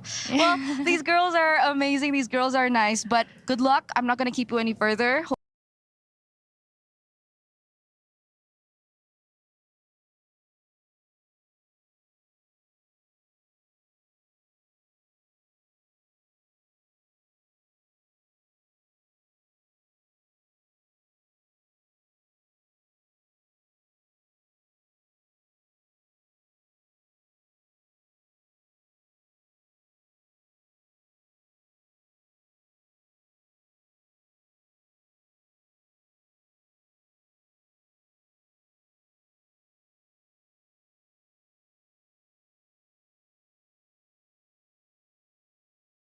Hopefully we get to see you in the grand finals. Amen. So, bye-bye guys. Back to the studio. Everyone's humble. Everyone's chill. That's the vibe right now of Team Vitality, Falcons Vega, as when it comes to with each other. Let's check out an update for the STC predictions. Do we have an update? Are there like results already out yet? Or just a quick little reminder? It's a quick little reminder for y'all to, don't forget, please continue to send in your predictions for this matchup, Falcons Vega versus Team Vitality. If you thought this would be an easy coast sweep win for Team Vitality, Falcons Vega, they are fighting back. stcplay.gg is where you have to go for that. Now, heading into game number 3, Vitality, if I'm not mistaken, can pick the side that they're going to be going to. They chose to stay red for the second game. Do you think it's time for them to pick blue side this time around? No question. Do that. It's the shun the arm to jog up the playstyle and the tempo, because already game 1 and 2, I don't know how much you can iterate, honestly, how much you can just amend and say this is the same lineup over and over again. And the fact that already very little change between game 1 and 2 when it comes to both teams' drafts, going blue side and then switching up the tempo should be a great start to get Team Vitality back on track. Yeah. Falcons Vega, they are a team that are momentum based. So if you're Team Vitality and you can do anything that you can to halt the momentum of your opponent, and if that means changing up how the flow of the draft goes, then you obviously go for it. So I'm in agreement with you here that there has to be a side switch. If not a side switch, then you switch up the bans. We've been seeing Chip prioritize now for 2 games for the side of Falcons Vega. You can take it out. It's been Valentina, Harith, Minotaur, if I'm not mistaken, that's been their priority bans for the series so far. Maybe if you jog up those bans, you might even get Minotaur through. And that'll change again the tempo of the fights. Sure, Tigreal is great, Chip is amazing. Didn't do much in game 1, but game 2 definitely opened up the map for Falcons Vega. But imagine if the Minotaur came through, right? Minotaur, I think right now is the most, or one of the most notorious heroes, both in picks and win rate. Minotaur is so successful right now in MWI, and if anyone can try to pull it through, squeeze it through, without the threat of a Valentina, maybe just keep Valentina off the board. That's number 1. Then whoever does that definitely has a bigger chance to take down game 3. One thing I'd want to ask you here is, what if, for Vitality, a quick little recommendation, what if they decide to draft a little bit more for that woman over there? What if they decide to change up their draft a little bit more, this time for Fumi Echo? They pick up more, maybe not always just rely on the Terizla, but pick up something that will allow Fumi Echo to be more present around the map, not just holding a lane. Something tells me, as good as that sounds, right, to switch it up, maybe, I think Fumi Echo is just a, how do I say, known element. The fact that she's so good on these heroes, the Edith, the Terizla, the Arlott, if you take her off of that and then you put her on maybe, what, the next best thing would be a Yu Zhong, then you have to draft for the rest of the team. The rest of the team has to adjust. And I'm not so sure if that's a Game 3 strat. You know what I mean? Game 3, you're switching the gears up a little too much. You're going from blue side, red side to blue side. You're putting priority and initiative onto Fumi Echo. Maybe one step at a time. Maybe move it around first. And yes, there's the aforementioned lane switch. And look, Vitality took it to heart. We're not just trying to go for the Minotaur. We're also taking out the Valentina. All on us. Yeah, even on the blue side, it's still the same bans for them.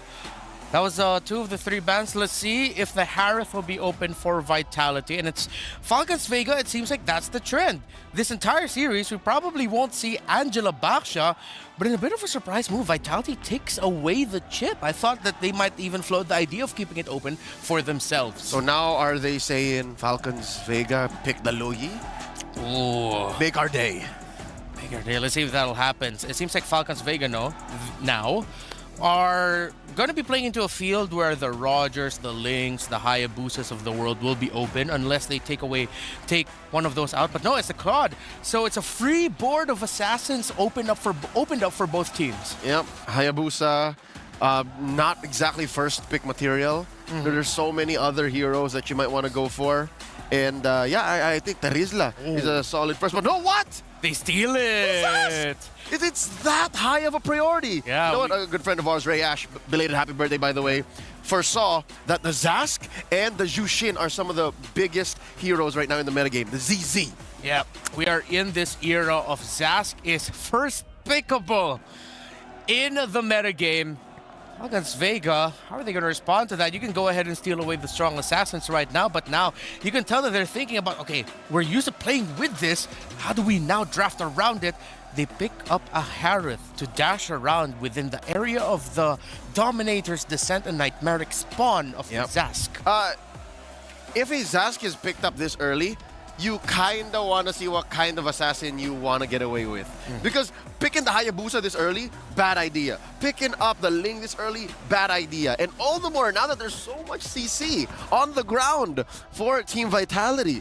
With that said, they put Vivian once more on the Tigreal, slowly starting to become a signature for her. And of course, Fumi, Liquid Echoes, Terizla. For Vitality here, this adjustment is fantastic because now you know that there's no room for the carry. There's no room for an alpha. Those chunky boys in the Tigreal and the Terizla will take a lot of time to get taken down by Falcons Vega.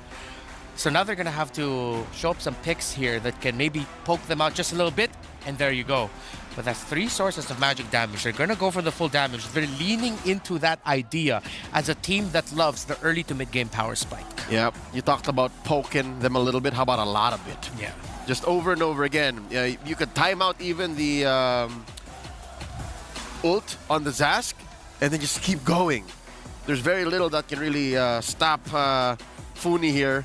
Now going into the bans, still no jungler for Falcons, Vega, or Vitality. So now, if anything, Falcons Vega have the tempo swing. They control what comes through because they got first pick anyways. And again, you don't want to put the assassin onto Falcons Vega too, so they can make better calls. Where is this Brody ban coming from? We haven't even seen a Brody the entire tournament, if I'm not mistaken. Not a single ban nor pick, if I'm not mistaken. Huh. Is there something that Falcons Vega knows that we do not? I mean, in terms of the reach, yeah. Thinking about it, a Brody would slot in really well for Vitality in the sense that, okay, the Terizla, the Tig, and the Zaz together might be able to create enough space, but a part of me is thinking that even with a Brody there, it's like, he still has to avoid the Lilia, still has to avoid the Harith. Might you not go for the Ixia first? Yeah. Looking at the side of Vitality, if you slot in Ixie there this time now, it's like, it looks good. Can work out well for them. But also, check it out, Vitality. Carmilla. Banning relatively out of left field too. Okay. It seems like with the bans that we're seeing right now, it's forcing us to think more about how this is going to go into the team fighting. I don't see a lot of macro here. I see a lot of team fights. Yep. And that Carmilla, I feel like up against that lineup with Vitality, if you all get caught in the Cursed Blood, the Lilia, Edith, and Harith damage all together is actually going to be quite painful. And it's not just the Cursed Blood. You can actually flip it around. Zaman Force first. If they run out, welcome him into the Cursed Blood, and then into the Glooms. Yeah. There's multiple ways, and it looks like we're really hunkering down on Marksman. That's another Falcons Vega ban. Take it out the Moskov. It's a different style here. Oh, now it's an Assassin ban. Huh, a Fanny into the lineup of Falcons Vega. They would rather the Haya or Ling. Yeah. Even the Nalan's still there.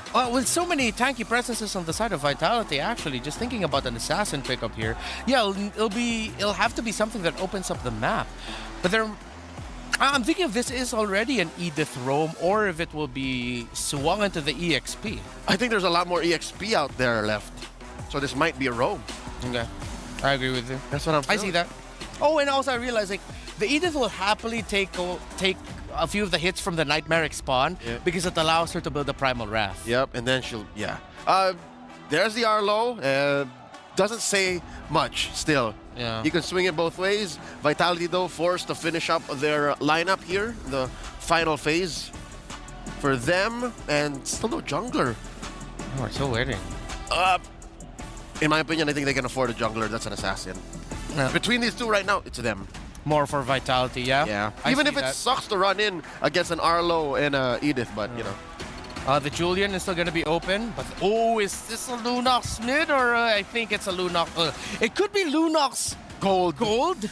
We're not completely turning off that idea.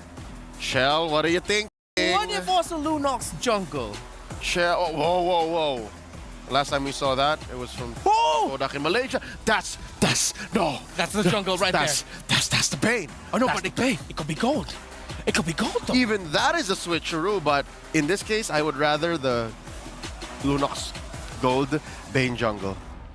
I love it. Look at that, it's a trampoline funhouse, and there's so much potential for all sorts of damage. Right, off-kilter lineup. Talked about it being a team fighting, just scramble. Look at this. It's all team fight. This is just, okay, going into it though, in terms of team fighting, it might be tough for Falcons Vega to fight into everything. When Bane throws out the Sharks, remember we talked about this with Lunox before, you don't know where the damage is coming from.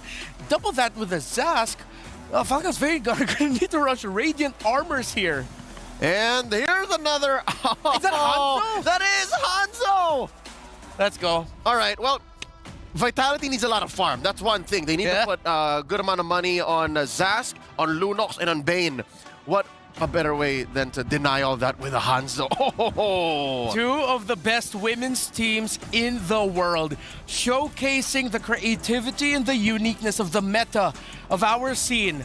Vitality with one, Falcons with one. Whoever wins this goes into match point and a step closer to being crowned as the undeniable queens of MLBB.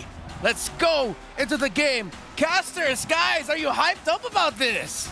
I can't even express this one right here. Shout out to Leo on the Bane, and shout out to Assassin Dave for the Hanzo. Absolutely. Right here. We got a new headliner on the card right now. Jungle versus Jungler. I don't think anyone expected this one, but the Hanzo goes back with the ladies. Man, I remember tuning into MWI maybe a year or so ago and seeing the Hanzo picks pop up. So this is nothing new to these girls, to these teams. How do you feel about the matchups, though? Oh, man. Yeah, definitely nothing new, especially to Vivol, because Vivol was the one that actually utilized the Hanzo a whole lot in the past tournament. So very interesting to see that Team Falcons Vega are the ones picking up the Hanzo up against Vitality. And I think I already said this off broadcast, though, that it's really good. Vitality don't really have a lot of dive towards the Shadow, right? There's no Benedetta, there's no assassin like Ling that can really jump towards her. And melee, usually the biggest problem with the Hanzo is either someone can dive or someone can invade very early on. And I think they have both of those covered covered with Funi on the Lilia. Amazing mid-prio. And yeah, I don't know. You mentioned Bane. I don't see Bane. That's just Leo. That's just Leo in the jungle. Yeah, that's definitely just Leo. It's literally Leo versus Mr. Mao right now on the head of the card. And as you said, I think last picking that Hanzo was actually super clutch because you have the Bane. Vitality brings this big Ube-esque, like, we just want to steamroll onto you, stick together, have Shell in the middle, have Cine in the middle. But there's no way to answer the Hanzo here. And one of the problems we saw with the composition that Team Vitality, well, one of the problems that could be for a little bit of damage from Meilane. Good shove back onto Meilane. Vivol should be able to survive this, but you can see that damage already. That's the Hanzo for you. Chell. Also, this is a pick, Lunox Gold. It just brings me back to MSC 2021 when it was Harith and Lunox constantly in the gold lane. That was a matchup that we were used to seeing, and now we get to see it again. It's also Bane in the jungle, so technically it also, we did see this at M3, I believe it was Wise also utilizing the Bane in the jungle a lot of the time, so very, very interesting stuff. Obviously, for the Hanzo, you're going to be clearing out. You have a lot of damage, but neutral objective control, it's still Vivol who holds it. Implosion downtown, still able to get, Flicker's out too. Final slash from Violet too. Vivian going to be caught for the Echo, forced to run away. It's a Vengeance all the way, Melee. Oh no, a bit too aggressive under the turret, now gets punished by Vivol. A missed mechanic. Wasn't watching the meter. Yeah, just came flying in right under the tower. Maybe thought she was going to be able to get the kill there. Not quite able to do it. Let's look at that replay. It's all good from here. It's all good from here for Vega. And I see Meilane come flying in, and I'm like, all right, maybe she's... No. But all right, it's 1 for 1. Jungler does go down there. So now it's 1-1. The only problem is the jungler on the side of Team Falcons Vega goes down, and all for the price of just a roamer. That's a good trade for Team Vitality, especially when you're going up against a Hanzo. And, oh man, that setup was just so clean for Falcons Vega, right? The combos were all there. Tal was actually able to pop the Earth Shatter right before she got caught in the implosion. So she canceled the implosion, flickered out of the penalty zone, used the Primal Rat, and then Violent came in with the final slash. That was perfect for Falcons Vega, but unfortunately, one thing had to go wrong, and it was very unfortunate that it had to be the jungler, because yeah, like you mentioned, it just became not value at all, with Meilane getting picked off for the roam, especially considering, technically for Vitality, they're okay if they just stay equal in the early to mid game, because they are a scaling comp. They have the Lunox that can scale. I would even say Bane scales, because have you seen late game damage Bane?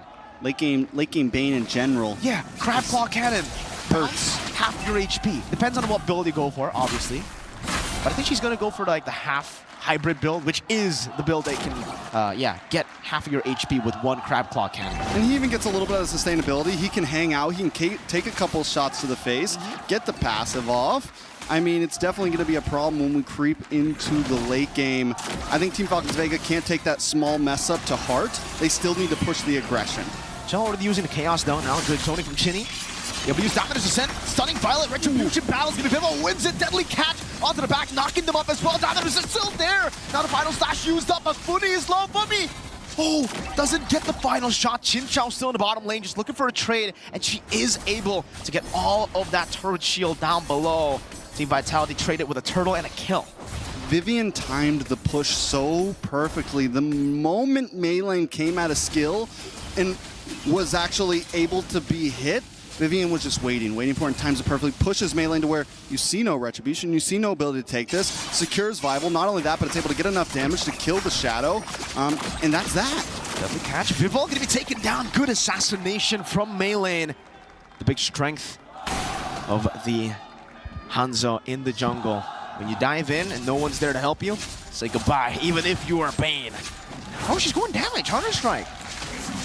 And I think, that's on the Bane. At least first item, looks like she's going to keep on going with this.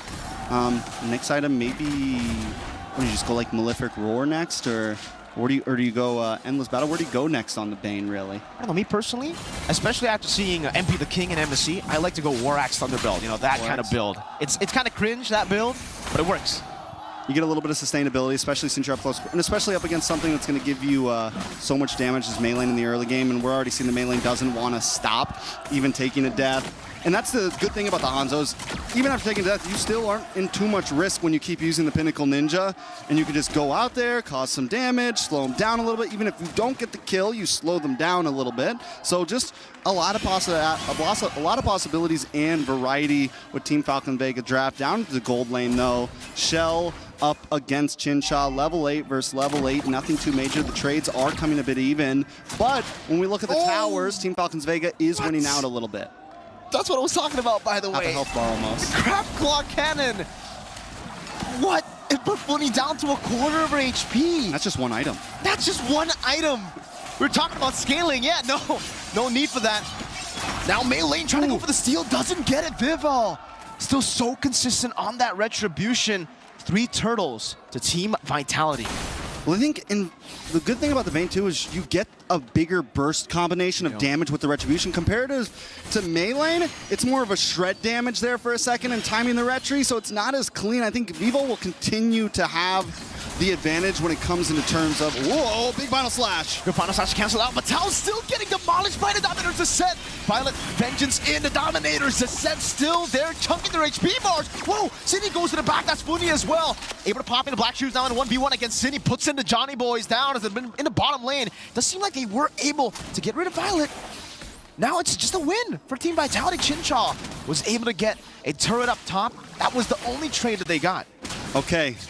I was a man of little faith when it came to the Zask, but boy, am I becoming a believer at this point. Maleficor does get locked in for Vival as a second item. Gonna help at least maybe deal with Thal a little bit, but just add even more damage, and depending on who else, we have the Thunderbelt, on who else wants to build this defensively, it's gonna just help shred through. And I think the Hunter Strike's a great first item as well. You get the speed boost, you get a little bit more movement on a hero that doesn't have any dashes. So in the end, it works out well for Team Vitality. And at this point in the game, they're hitting a nice power spike. They're gonna have control of the map. And Team Falcons Vega, what's the answer here? I mean, I don't see the Hans all the time. We have the early game aggression. Does it fall off like a lot of other assassins? Like, where do we go from here with Melee? Good question. No, the Hanzo does scale really well into the later stage of the game. The only problem is, even if she uses Pinnacle Ninja, I feel, especially considering Vival's building damage too, you jump in, you're dead. I mean, you still get to survive, obviously, because your real body isn't there. Yeah. But if you're just stunned out of the team fight and you don't have Pinnacle Ninja, you might as well be dead. Solid frames, yeah, for Vitality to capitalize on. It's really about Melee coming in at the very end. You can't play the normal Hanzo playstyle where you want to go in, you know, look for damage and then go back. You really need to just wait and be the assassin from the Echo to the bush. And it completely changes the way you want to approach lords and things too, right? Because you only have a certain time frame that you can really, you can't hold it. The rest of you have to really be able to count on the rest of the team, and the rest of your team has to know, okay, this is when we're going. We got about 10 seconds, and we need to make it count. So it's either that we rely completely on Melee, or we kind of wait out for Chinsha here to start to scale. Luckily, Chinsha's taking no deaths, but Shell also taking no deaths, and Shell's going to start shredding down Violet. Shell's going to start shredding down Thal. We're already seeing the damage from Vival. If the game continues at this pace, Team Vitalities should be able to stay in control. I think so. Again, right? They are very happy to just be even against Falcons Vega at this time. But the fact that they are 3,000 gold ahead puts them in such a good position, because at this point, they can hold the Lord. They can play the Lord dance, but they don't even need to. It's Team Falcons Vega that needs to look for a play. And even then, they can get poked. Cindy here, getting poked in the mid lane. That's what Melee can do. Oh, an assassination in the mid lane. Melee finding the play. Cindy popped the Dominator Descent a bit too late. Vivian now is going to be coming with the Final Slash, bringing her back. Pops in the Implosion in time. No shove just yet. Vival in the midst of it all with the deadly catch as well. Violet able to find a little bit there. Tal, as an Earth Shatter kill in the midst of it all. Jumping in, gets deleted by Chinsha. Vivian going to be next on the chopping block as Melee dives in deep onto Vival. But she's still able to survive. Back to the Pinnacle Ninja that she placed down 3-4-2. Watch for Fumi Echo though. Doesn't want to let him have this Lord for free. Vival still on the map, finally got Endless Battle in, and this is where the damage is really going to start taking off. This is where those passive procs are going to proc along with the Endless Battle, and it's not just going to be the crab cannon that you have to worry about. So I like the way it's going here. And again, the big problem with having this Hanzo is you can't really rush Lord, right? When you already use your Pinnacle Ninja, you can't just stand there in front of Lord and basic attack it. You know, there's not a whole lot you can do. You need your team with you. So Teams Falcons Vega, we're pretty much back to ground zero here. Vitality are on the Lord. Just bursting it down with Shell in the chaos now. Vivol picks it up with the Retribution. Pinnacle Ninja used up with the detonator. Implosion from Vivian in the back as the shot gets them as well. So much time bought. Final slash on the Shell. Still with the Brilliance. Still able to escape from the Echo. Against 3 members will finally be dealt with. 2 for 0. As Lord gets taken by Vitality. Violet is hovering over. She doesn't have the final slash, so it is all but over to fight Main Lane.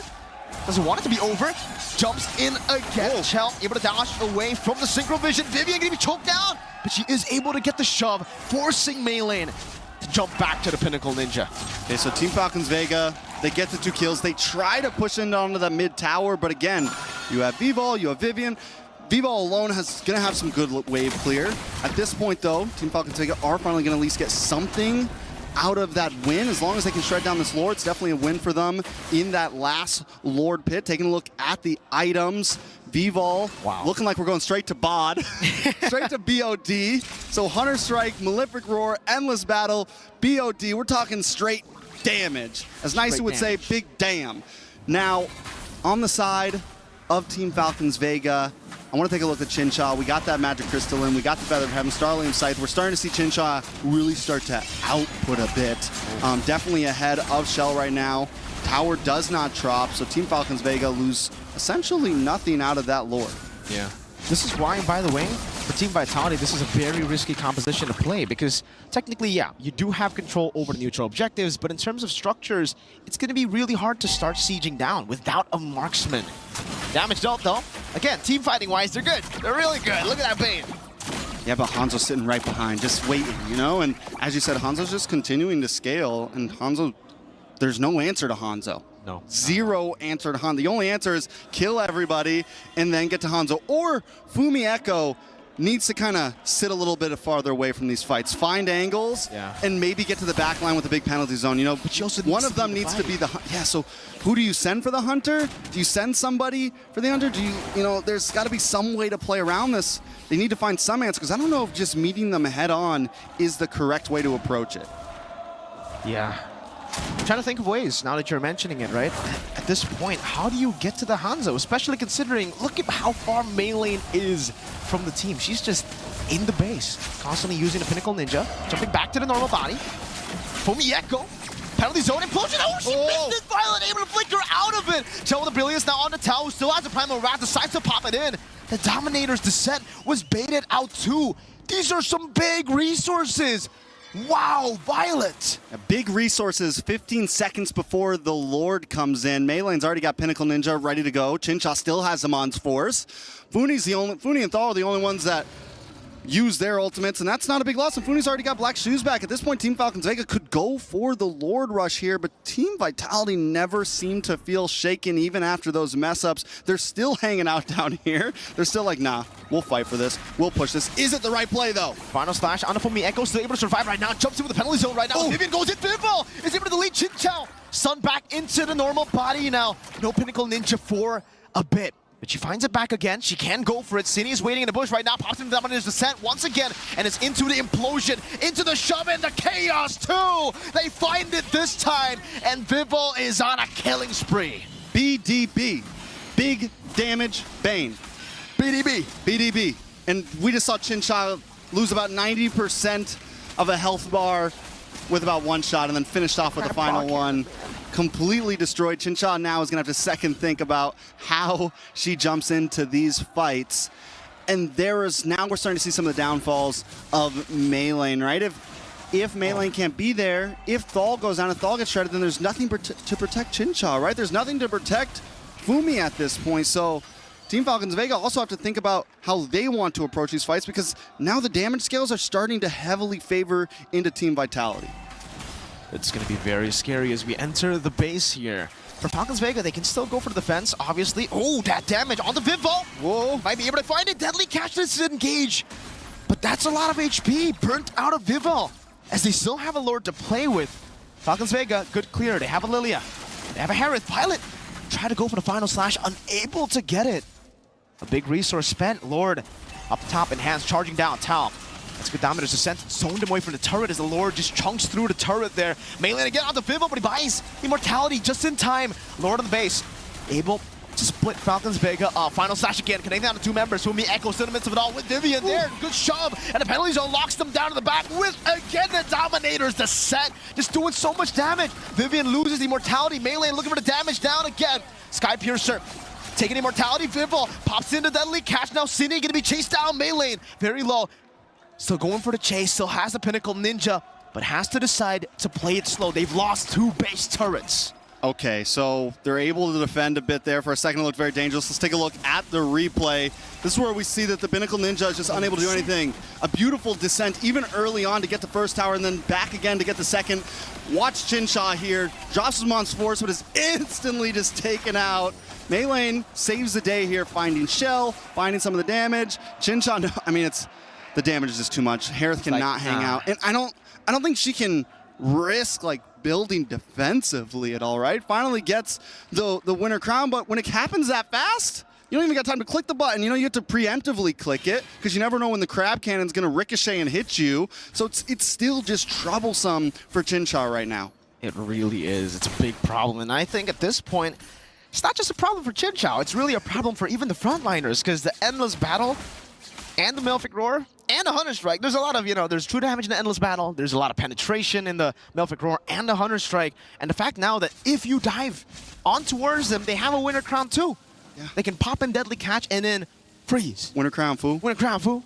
And that even helps, it's going to be helping against Melee. We've already seen the answer to Melee. If the Pinnacle Ninja comes in, maybe it's a penalty zone or maybe it's a Deadly Catch or something like that. But just in case Vivol's really in danger, you win a crown, you have enough time to get at least one more Crab Claw Cannon back, and boom, boom, indeed. Boom. Right in the kisser. Right. That caught me off guard for sure. It almost caught me off, the Leo moment earlier in the Analyst panel.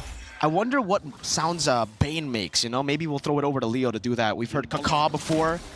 Yeah, maybe that, He's an octopus, right? Yeah. Well, he's like, what's his name? From Pirates. Yes. Jonathan, that's his name, yeah. Let's talk about this Lord, though. 18 minutes in, that's an Evolved Lord. It's a big boy. Team Falcons Vega. At this point, how do they even set up for this? Because really, they can't hold on to it. They really just have to retaliate. They have to wait for Vitality to make the proactive move. Malin's going to be working on the purple buff. I mean, Team Falcons Vega are taking their time, but we already know Team Vitality can rush a Lord down if they want to. The last Lord got taken down in a matter of seconds. So if Team Vitality knows that Meilane is far away and knows Chinsha is not in the game, I would not put it past Vitality at all to just jump onto this. But they do know the damage is a possibility. So I like the positioning from Cine and Vivian. Not rushing. They have they're behind in gold right now, actually. So this could be due to why they're kind of taking this slow. At this point, one mistake from either one could spell doom. Let's take a look at these items real fast. Look at Fumi Echo with a huge gold lead over Violet, but we're getting into danger zone. I mean, we're getting into a tied up zone where it's going to be about 62k gold. Everyone's maxed out on items, and then it just comes down to pure gameplay, to what comp outdoes the other. We talked about the late game possibilities of Vivol. Does this mean the game is pretty much in the bag for Team Vitality? Because I still feel like Team Falcons Vegas have a lot of answers. They just need to watch out for some of those crab claw cannons, essentially. Yeah. I think it's still very, very gray. It's still very 50-50, but the advantage is definitely on Team Vitality. They got 2 base turrets. Yeah, they can play the long just that game. Alone. Exactly. So macro advantage, yes. Team fight advantage, at this point, I don't even know. It really comes down to the execution. Because Falcons Vega have a pretty good late game too with the Hanzo. Yeah. As long as Meilane comes in at the very last moment, right? She can't be the one, or together with the team, she can't be the one engaging. Oh, conceal. Good onward catching Vivian! Immortality going to be popped right now as the damage descent is right in the midst with all people. Gets rid of the Pinnacle Ninja. They're still Tal able to use the Primal Raptors. When Echo jumps forward. Chell onto the Brilliant she goes. Cine able to flicker back away. Good penalty zone. Tal going to be taken down there. Even Violet falling to the chaos damage of Tal. Man, I really like Team Falcons Vega approach in the beginning. They should have just got their one pick off and backed off because Maylin was able to keep Vivol away. And it's like almost like, okay, this is the plan. We keep Vivol away out of the fight, we get our kill, and we back off. But then they stay a bit too long. But wait a second. Pinnacle Ninja on the tower! Getting the back finding the flank! Fooni's next to the chopping block, pops into Brilliance. Foony gonna be chased down. The damage is real. Flicker forward. Tell finds a double. Somebody had to flank the back line. We were wondering who it was gonna be. Well, Shell showed up. There was no hiding today for Melee, and now it's nothing but chin shot. This could be the end. Penalty zone into the Purify. Fumi Echo losing the immortality. Vivol still there, trying to go for the crab claw cannon. Chin shot. Oh my goodness! God. Gets deleted from the map. Match point for Vitality. Holy smokes. Team Vitality seems to have the answers right now. The Bane, man. I know Leo's a happy boy right now. He's playing tap dance over there in the analytical studio right now. Let him know because, I mean, just overall, insane. Team Vitality feels good. It's 2-1 now, and we definitely have us a best of 5 overall, Mirko. Man. What a performance there. Really surprised with these picks. We're going to throw it over to the analysts. Redmar, Bane, what's up? Did you just call me Bane, or are you just asking me what's up about the Bane? I think he was referring to me. Oh, he's referring to you. I'm the king of the... I am happy that the Bane did get a dub, but it was a much closer fight than we thought, despite it being a very scrappy match overall, a lot of team fighting, that the Bane and the lineup of Team Vitality just overall should excel in. Falcons Vega really made this match take its toll on the defending champions. What was that, 20-something, 21? 22 minutes? Yeah, roughly around the 20-minute mark, a little bit over than that. They had to bring each other to the limit. Unique drafts for both sides. The gold lane Lunox, the jungle Bane. On the side for Vitality, or Falcons Vega rather, you see the Hanzo get shown up. So these are two lineups that have the potential to come up from dishonest angles. Surprise angles, as we would like to call them here in MLBB, where it's not the typical front to back. It's more of expect one or two to come off from a weird angle, changing the dynamic of a team fight. But one thing was sure though, in that game number 2, it was Vival. Vival was one of the surest things for that game number 2. Well, there is a saying, when Bane's inside your base, that's insane. It is. And just save for these objective fights, again, the Turtle, the Lord, and even turrets, those are the main strengths of a Bane. But the way that they drafted, the way that they were able to create multiple boxes, again, we talked about the Zask on Chinny, that's where she is, and where the little spawn is. Yeah. Fumi Echo, where she eventually jumps in to get the penalty zone.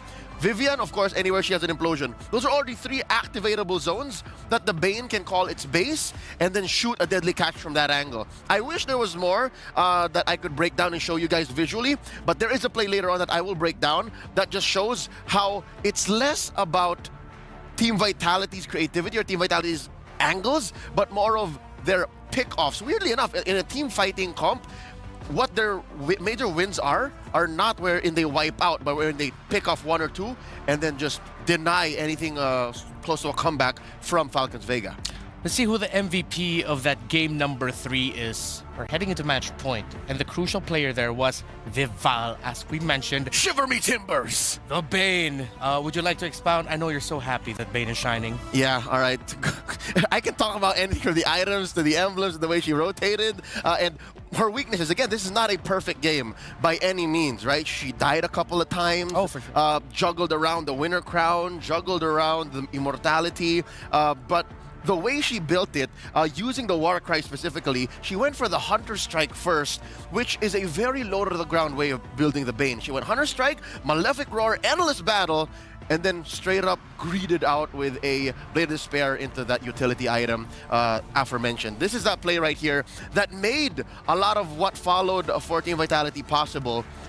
You have a Harith that has Purify that wants to make fights last under your zone of influence, under your circle or your box. But if you burst them down, if you put that little boy to take a nap, there's not much that your squad can do, even with Mei Lane on the Hanzo, which is another key thing that the Bane on Vival made impossible. Because yes, the ghost. The Pinnacle Ninja? Yes, it's my best friend right here. All right, here you go, buddy. Finally, someone taller. Finally, a hero that I'm taller than.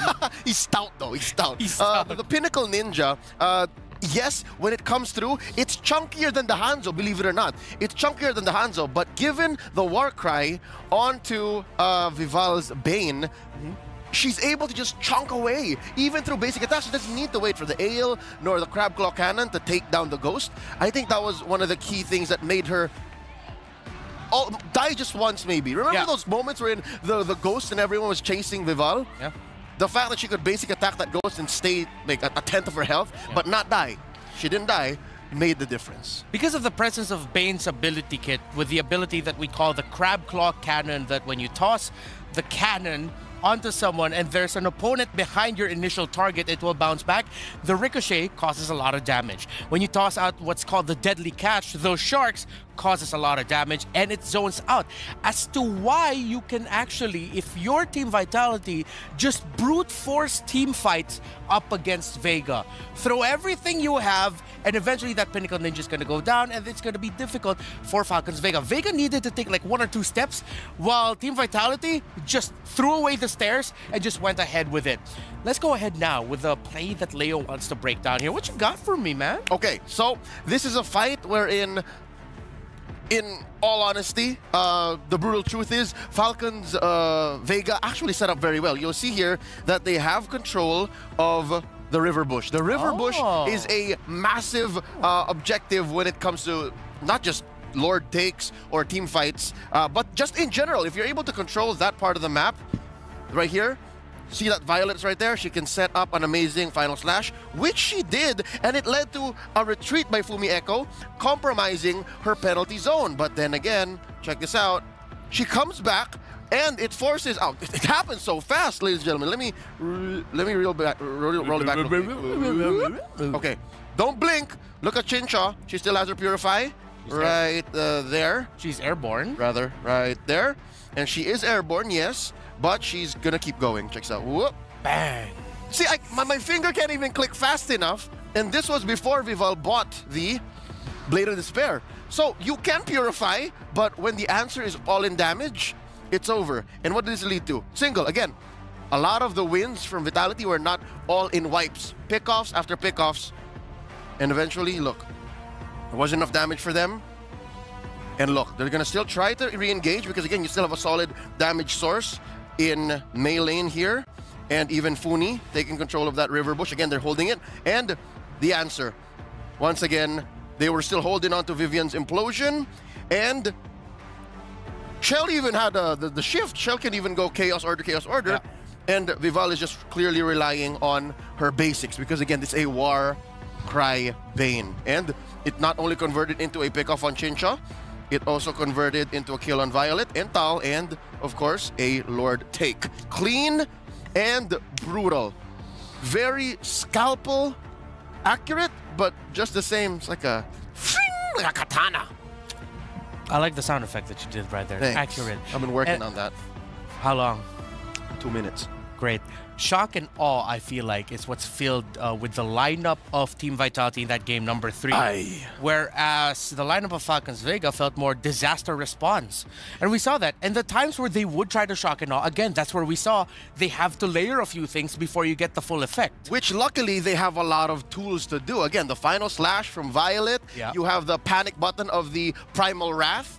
Which again does well since you do stack up on hits from the very hyperactive and aggro lineup from Team Vitality. And as well, I think what was dangerous is what they were relying on damage in the absence of Mei Lane were all pure magic, which is why I think Fumi Echo rushed the Radiant Armor, which allowed for them to, you know, hold on just a little bit longer. All right, now as we're heading into this ever so crucial game number 4, let's get a quick water shot here because I'm going to go on over to Leo's side. I want to talk more a little bit about Falcons Vega. Okay. I want to talk about who do you think here now needs to be the focus? Because it seems like it's been a little bit sometimes Mei Lane, sometimes Who do you think now the Team Falcons Vega needs to play around to really maximize the potential of them forcing a game number 5? All right. This might surprise you, but the answer is Chincho! Chincho? Gotta be Chincho. It's always been Chincho. Ever since groups, playoffs, remember? Damn you, Chincho! Oh, yeah. If they can find a way to set the map up for her to do that, which I think they can, Game 2 looked very good for Falcons Vega. Here, her on the Harith, maybe they may have forgotten how fast one could be bursted down, how the Harith is still a little soft baby boy, that even if you do have a Purify, look, what Vitality drafted, this is worse than an Assassin.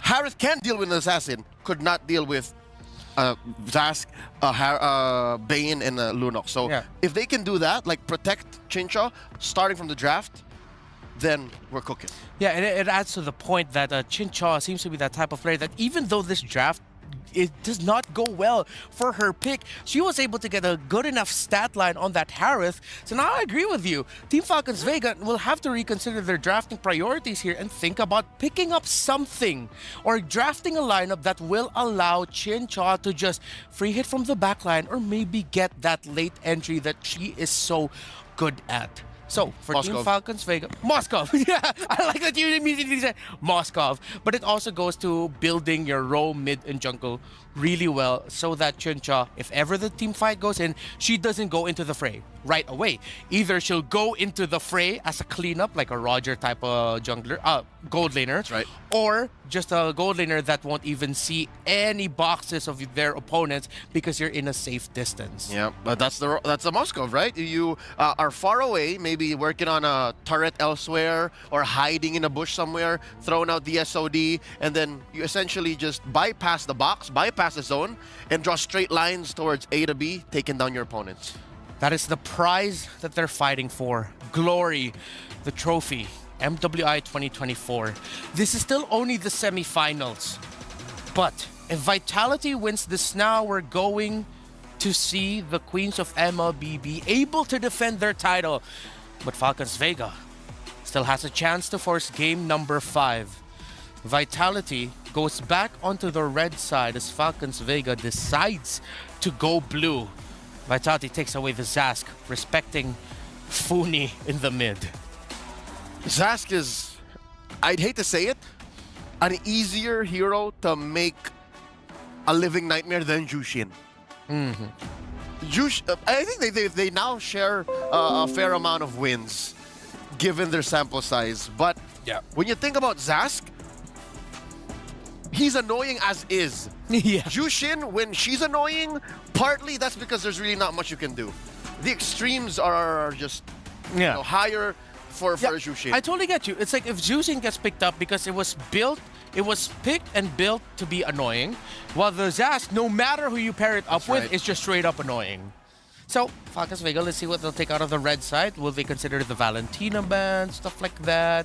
Vitality still hasn't taken away the Minotaur, so finally we might be able to see it in play. Oh, we're gonna see at least a Minotaur or a Valentina now. Yeah, because there can only be one.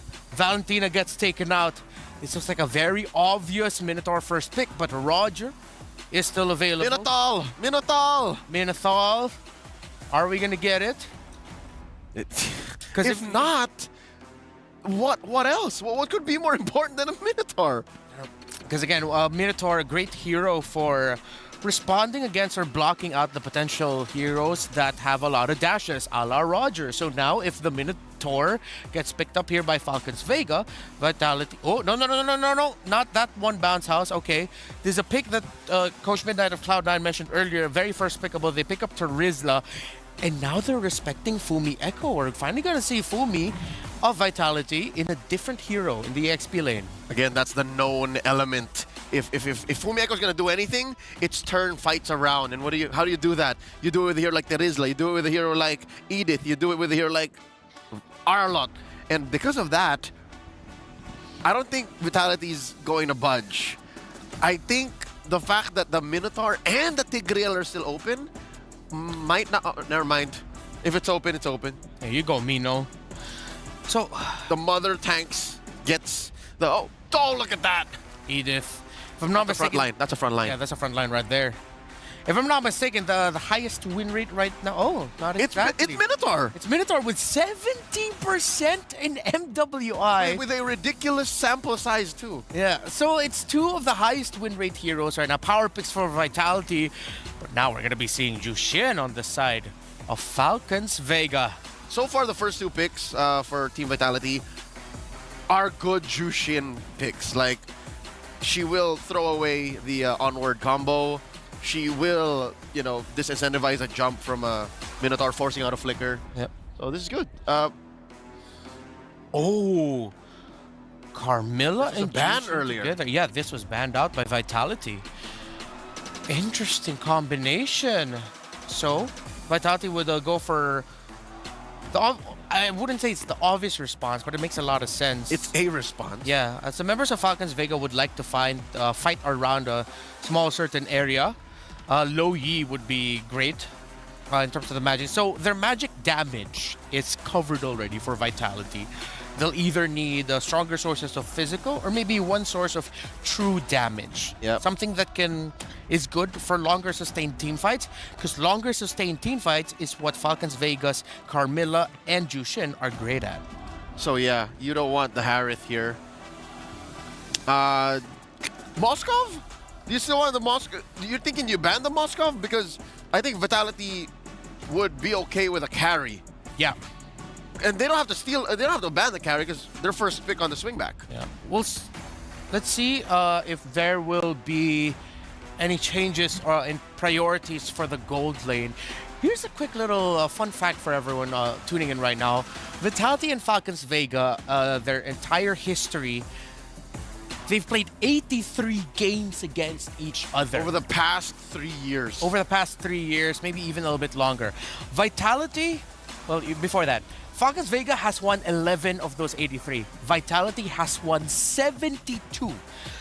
This is why it's such a massive mountain to climb for Falcons Vega. If they force a game number 5, it will be a massive deal. What is that, an 85% win rate, give or take? Give or take, yes. All right, look at this.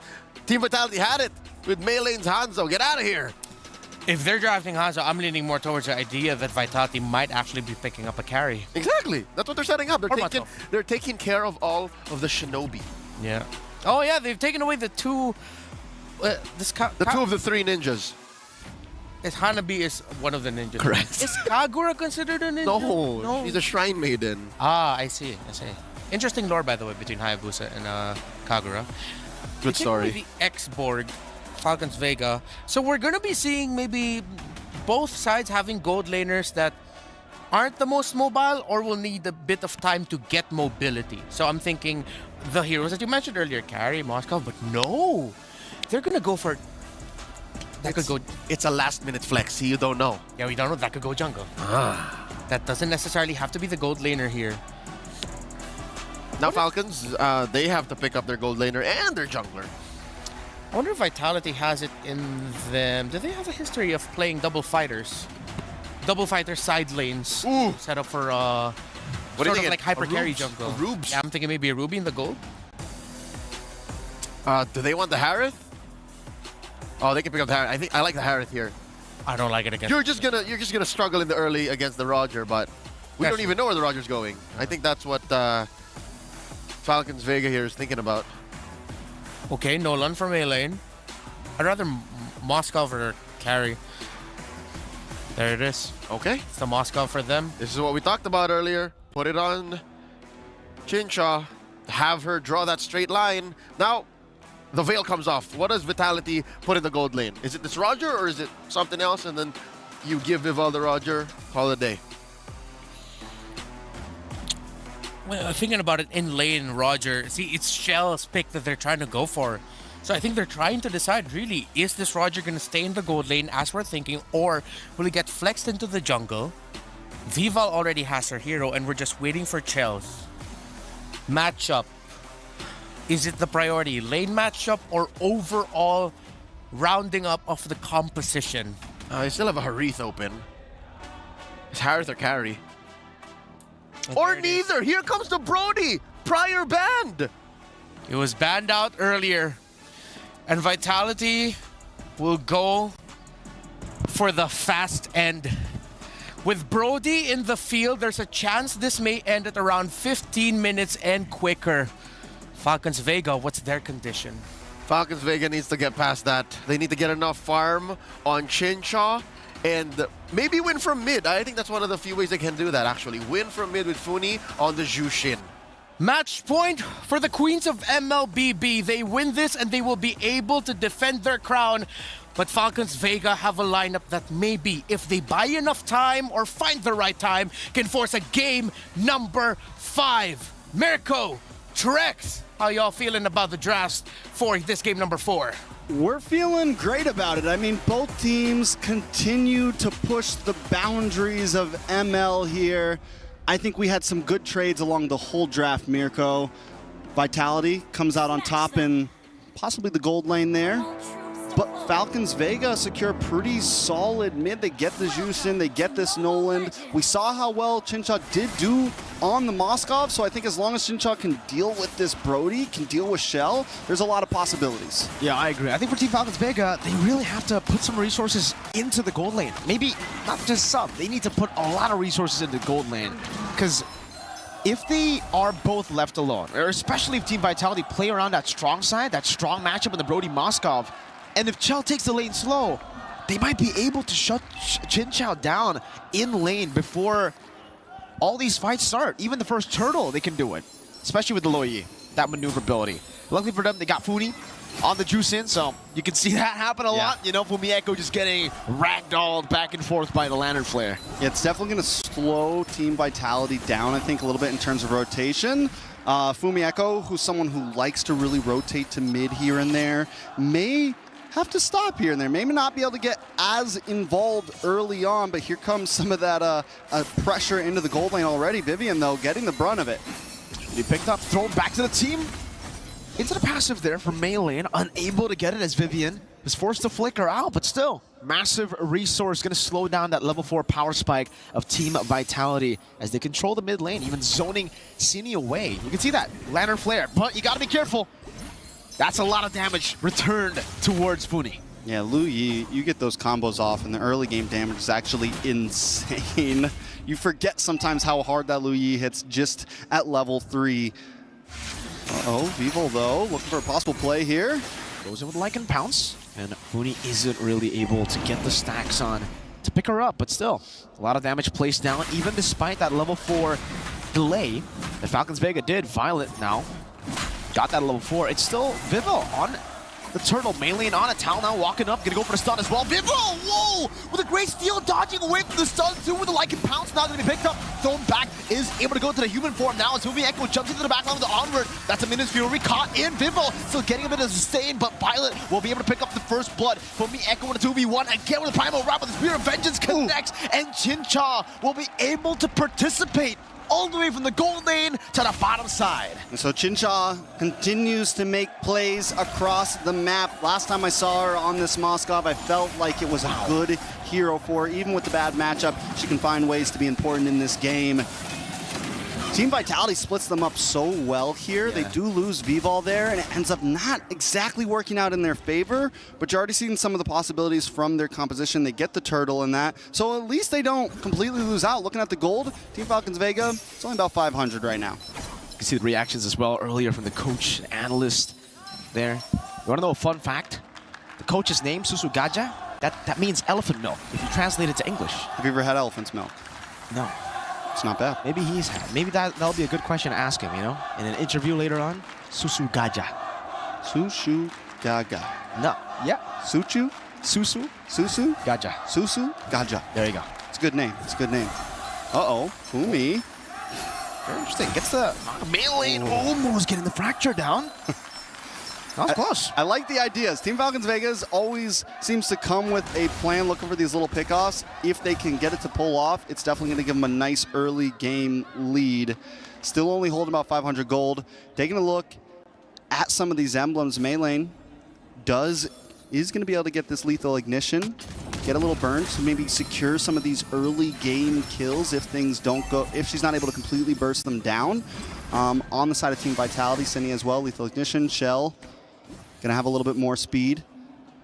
Evil I'm wondering exactly how this next turtle's going to go. Team Vitality was able to steal it very smoothly. Vivo, with no one behind her, was able to pull in. Does Team Falcons Vega want to try to zone her away this time?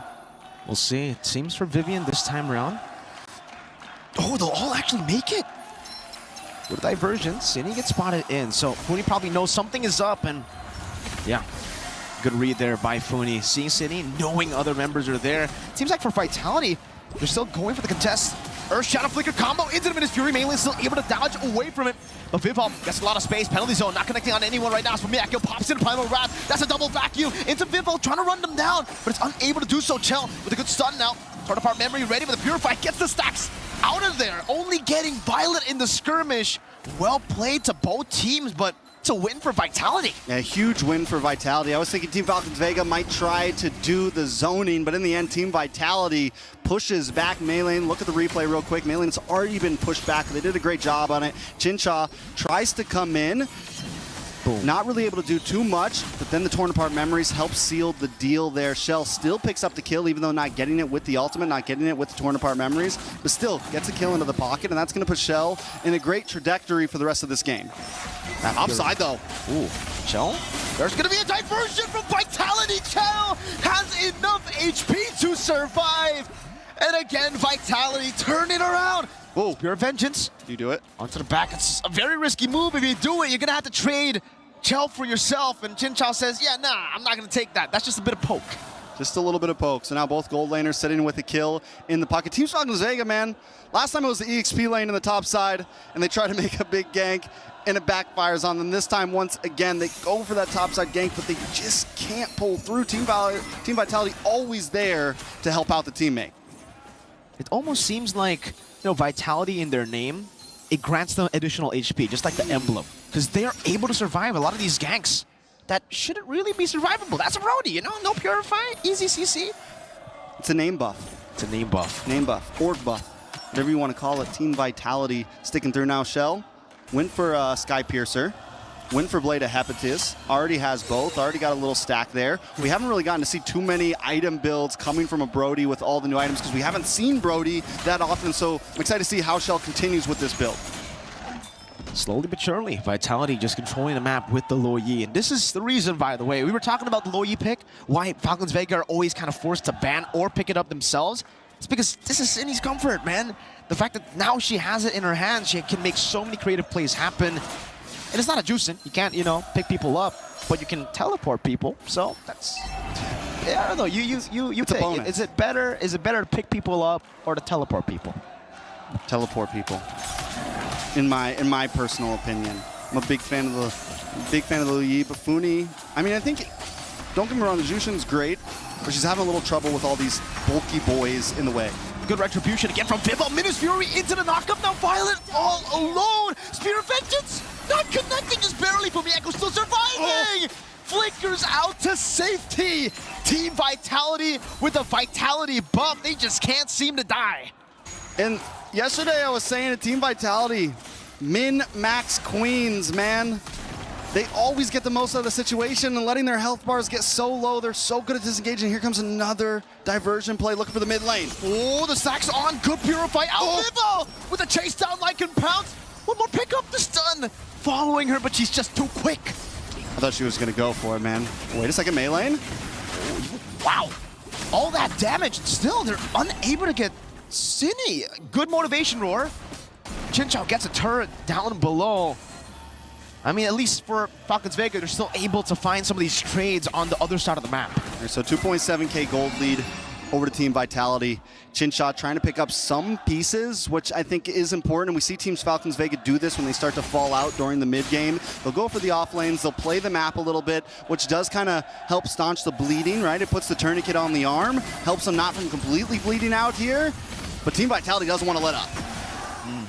Purple buff down, and now this is going to be the pressure they're going to continue. Having Vivian, having Fumieco on these bulky frontliners, they're going to be able to do this as much as they want. Taking a look at the items. Once again, Vivol goes for this build, the Wind Talker into the Sky Piercer. Next up's going to be the War Axe, and it just works out, and it's not something we see all the time. It's a little bit late on the sustainability, but the way the Team Vitality plays so aggressively, they always have two nice frontliners. She doesn't exactly need the sustainability brought from the War Axe or anything. She's able to do the damage, get stacks in early. Luckily, she took the death, I'm pretty sure, before she got her kill. Same thing with Shell, 3 kills now on the Sky Piercer, so starting to stack up a bit. Warax finally locked in for Weevil, so this is just, it's going to start getting out of control here soon if Team Falcons Vega can't do something about it. Shell going to be caught in the Curse of Blood, still able to flicker out. Good Purify as well, as Vivian's going to be knocked up. Throwing it back at him, Spear Mystery to the back, it's stunned up, Purified there. Oh, Chincha versus 2, gets caught in the torn apart memory by Chell. Fumi Echo in the midst of it all with the Primal Rat flickers out. And it becomes a win again for Vitality. Chincha tried to be her. She tried to be her. She is her. But she was not her today. Shell gets the outplay, tried to get the 1v2, and it could have been it. But it just felt like everyone was a little bit late to the blood pack. Melee wasn't there. Yes, they got a nice set on the 2 members, but the damage wasn't there to get that burst down on everybody. Team Falcons Vega falls short. Lord goes over the side of Team Vitality. Watch it. Beautiful ult. But nobody's there to output the damage. Chincha shows up a little bit late. Tries to get the big outplay, gets stunned up by the second skill, and that was the problem you were talking about. The second skill from Brody just completely stops anything that Chincha wants to do. Even with the Purify, doesn't really matter, does it? You can see the frustrated look on Chinchao. They're fighting for their tournament lives at this point, ladies and gentlemen. Single elimination in the semifinals. This is the final match to really, force it out to a Game 5. Vitality are leading. They want to eliminate Team Falcons Vega. If there's a time to make a miracle comeback happen, if there's a time for them to fly high, it's now. Team Falcons Vega, what do they do?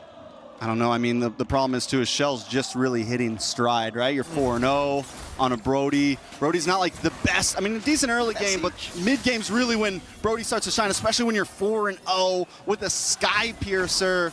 I mean, it's going to make those torn apart, because Sky Piercer with torn apart memories, you're going to really secure those last hits. The more I think about it, because it's not a hero we've been thinking about much, but the more I think about it, Sky Piercer is just perfect for it, man, because you're looking, get everyone's health bars low, and then just reap the benefits. And just look at the turret damage. This is one of the strengths. Oh, good piercing damage coming down from Chinchao over to the minions towards Chell. But if Chell gets around to the turrets, she's going to be able to melt these turrets like it's nothing. That's the power of the Brody, and now I believe that was a Melfic Roar picked up by the Brody, by Chell. Something to point out here, though. Damage dealt still all in the hands of Team Falcons Vega. Violent and Funi holding the lead, but it just goes to show that, yes, they've been doing an insane amount of damage, but there's the min-maxing from Team Vitality. They're so good at taking their health bars down to about 10% and still getting out of these fights safely. A little bit of a skirmish, though. Torn apart memory going to be used up, and the execute from downtown Chell with the fadeaway Sky Piercer. That's 5-0-1 now. Another stack in the pocket. Shell's balling right now with the Sky Piercer. And I love the way they're slow playing some of these buffs too. They're hoping that Team Falcons Vega comes out to the jungle. They're gonna try to push in on this tower now. Look at that siege. Look at the damage onto the turret. It's not even there. Nope. The Brody just demolishing these turrets. We call him the turret eater. Nom, nom, nom. Nom, nom, nom. That base is a glass house right now, and Team Vitality are throwing rocks at it. It's crumbling under the pressure of Shell. Funi just trying to clear lanes at this point. Lord's going to be up in 22 seconds, and it's looking like there's less and less possibilities. Chinshot does finally lock in Wind of Nature. Maybe that can be the answer for that big Hail Mary play that they're looking for, but Shell, that's like 2 items in 2 minutes, it felt like almost. I mean, time's moving a little bit faster for me, but still, Shell, man. This is going to be rough. Immortality does come in for Thal as well. Those 4th items at this point are starting to lock in for members. That might have just been a 3rd item for Thal, possibly. But this is going to give him a little more sustainability. Earlier, I did see Melee as well, I think, lock in a Malefic Roar for a little bit more penetration. At that point, I mean, they might have even been able to do it, man. They could have just showed up on top of all of them. But Lord now getting bursted down quick. Thal needs to find a big play. Needs to find a Curse of Blood. Funi? Missed. With a beacon there, Fumi Echo. With the Earth Shatter on the onward. What the heck was that damage? Thal gonna be executed even after flickering out. Violet is next to the chopping block. Tell's just too much of a beast. in game number 4. They're just feeding them at this point. They got the spoon out doing the airplane. Here's Thal, here's Violet. Team Vitality, it's exactly what they want. They want you to get this engaged one at a time, and Team Falcon Vega don't have the damage to even get close to Shell. Shell just sits in between all the girls and is able to get free shots off, completely max itemed out at this point. 11.3K. Chinshaw just trying to get that last item in, maybe to be able to do something. Again, Turret Eater just nom-nomming through these base turrets. That's another one down. And it's before the enhanced Lord Footy, knocked up by the Earth Shatter. Vitality is at a moment for Falcons Vega. Elimination point from Yeko. Earth Shatter in all alone with Primal Rat. Now that's again the execution coming down. It's a good curse of blood into the back line, doing a lot of damage. Venus Fury gonna be used up by Vivian, and this engages Vivol. Does enough damage. Shell again, trying to find memory. Finding 2 members in the back. Shell looking for more damage. Chinchou gonna be caught again in the double vacuum. Shell just munching on the base. 1, 2, 3, and Vitality take it again. The Queens continue their reign of supremacy. Team Vitality, they don't care what you think. They don't care if it looked like they had a rough group stage or it looked like they had a rough start. They are here now, and look at them. They're crying to the Falcons fans. They're yelling at the Nest right now. Are you sad now, guys? Because Team Vitality still stays on top. Falcons Vega, though, a great run overall, Mirko. The V in Vitality, it stands for victorious, and with those taunts, also it sounds like they're entering their villain arc. 31-1 was the previous record for Team Vitality against Falcons Vega. 31-1 in matches, and now they will extend that record 32-1. That's quite the record right there. Ridiculous. At least they got one. Not many teams get to do it against Vitality, let's be honest here. Who is next on the chopping block for Vitality? Who's going to be able to take them down at this point? They look invincible in MWI. Once again, big shout out to Vega. Their run here is done. And it was a good one at that. They went through a lot of strong teams. They almost, I mean, it was in their grasp. They took a game, they almost brought it to game 5, but in the end, Vitality just continues to show that whether it comes to hero pool, whether it comes to gameplay, whether it comes to their coaching, they are just a well-rounded completely. They always look vulnerable. They always look shaken, Vitality. But then when you expect them to lose, they're like, nah, not today, I'd smash. They won't just win, they dominate. Most definitely. So they will continue on to the grand finals to play the winner of the next series. That's going to be it for this series. Let's send it over to the stage for a wonderful interview.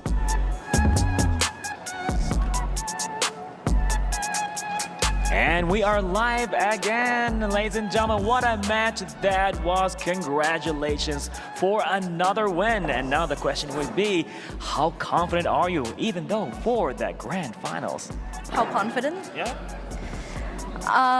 We shouldn't be too overconfident, but yeah, we should always like try our best, even though we are overloaded by Team Falcons fans, especially when we lost 1 point. They were so against us and all. But yeah, in the end we proved to be better, and we came out victorious. Yes, you did, Queen. Yes, you did. That was absolutely amazing. So speaking of which, you mentioned that you cannot be too confident. It is now, it was 24 consecutive tournament wins. Not even series. I don't even get that much of a win streak in my ranked game. So that's amazing. Now, when it comes to Game 2, I want to talk a little bit about it because the draft was phenomenal. We've seen the Lunox, we've seen the Zask, as well as the Bane. But did you expect Falcons to pick that Hanzo? We actually expected them to play Assassins.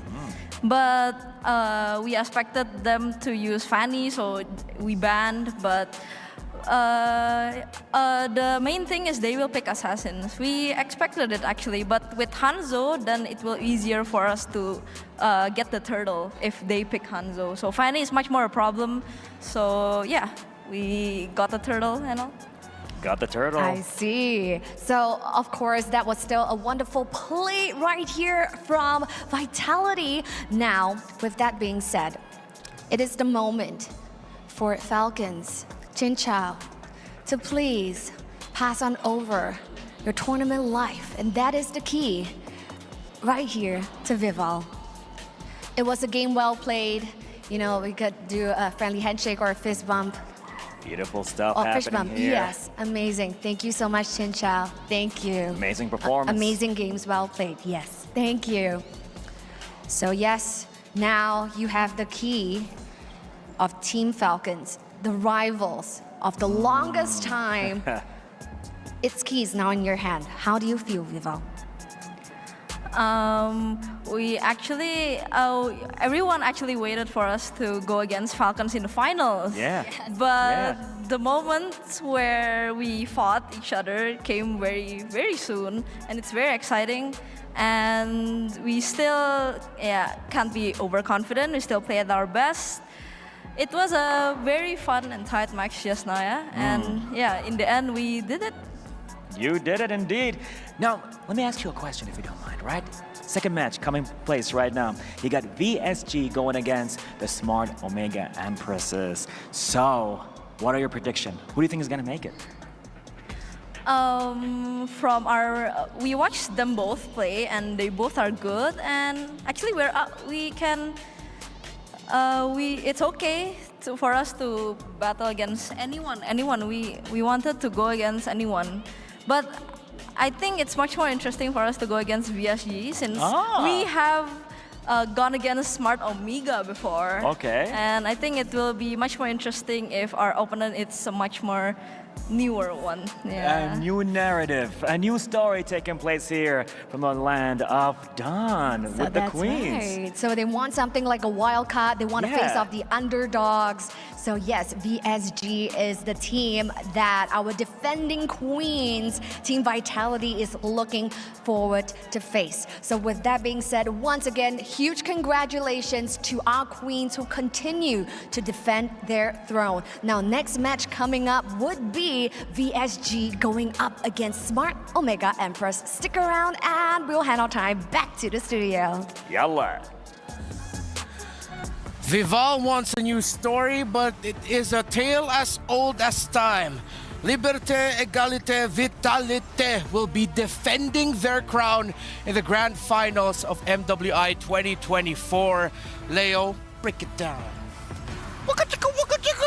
Game 3 was a turning point. I think something broke within Team Falcons Vega. Despite the whole Amazon Arena cheering for them, they seem to have gotten a mix of their drafts from Game 1 and 2, and then a little bit of what happened in Game 3.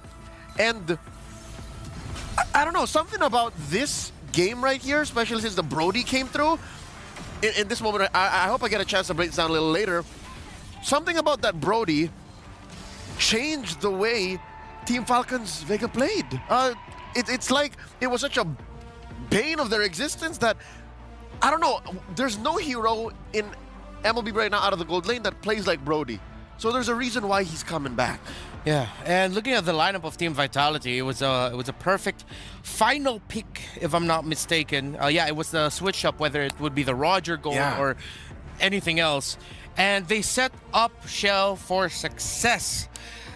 We talked about it before it began. It could end before 15 minutes. It ended around that time because that is what we usually see with Brodies in the mix, especially with Brodies that have a strong front line built for it. And mind you, this does put Vitality, the defending champions, straight into the grand finals. They're waiting on Omega Empress and VSG's matchup, but then again, you did hear how Vival would rather play against VSG. Oh! Whoa! Hello there. Do we have a name for the turtle? It's just turtle, man. We can pet it? I'm petting it. Cool. Hey. Can I ride? All right. No, it's too high. It's a bit too high. All right.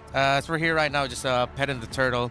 Objectives. When you are honestly playing a lineup that have the right tools, especially early on, to fight the objectives well, then you'll be able to get our good friend the turtle very easily. Yep. Here's our PlayStation MVP. That 15 minutes plus somewhere around that time, victory of Team Vitality.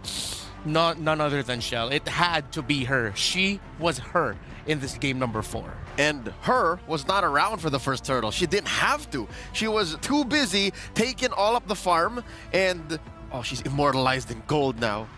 All right, so this is the second turtle. Her first big fight. In the first turtle, she was off camera trying to lead in the laning phase up against a Chincha, and eventually it was more than just the absence of the Brody and the early farm that led to their victory, but also just her killer instinct. Whether it be in the back line, wherein Chincha finds that Spear Destruction, or into the front line, wherein Chell almost died. Multiple times Chell almost died, but that clutch Wind of Nature pickup in the mid-game changed the way the game worked, and 8-0 into, I can only imagine how many Sky Piercer stacks she had. I'll give her this. She earned to do that. Like this, Yeah. That's all her. The casters, you mentioned rather, that at some point it felt like something broke in Falcons Vega. And now I have a theory. It's like the understanding, am I almost as tall as Brody? Nice.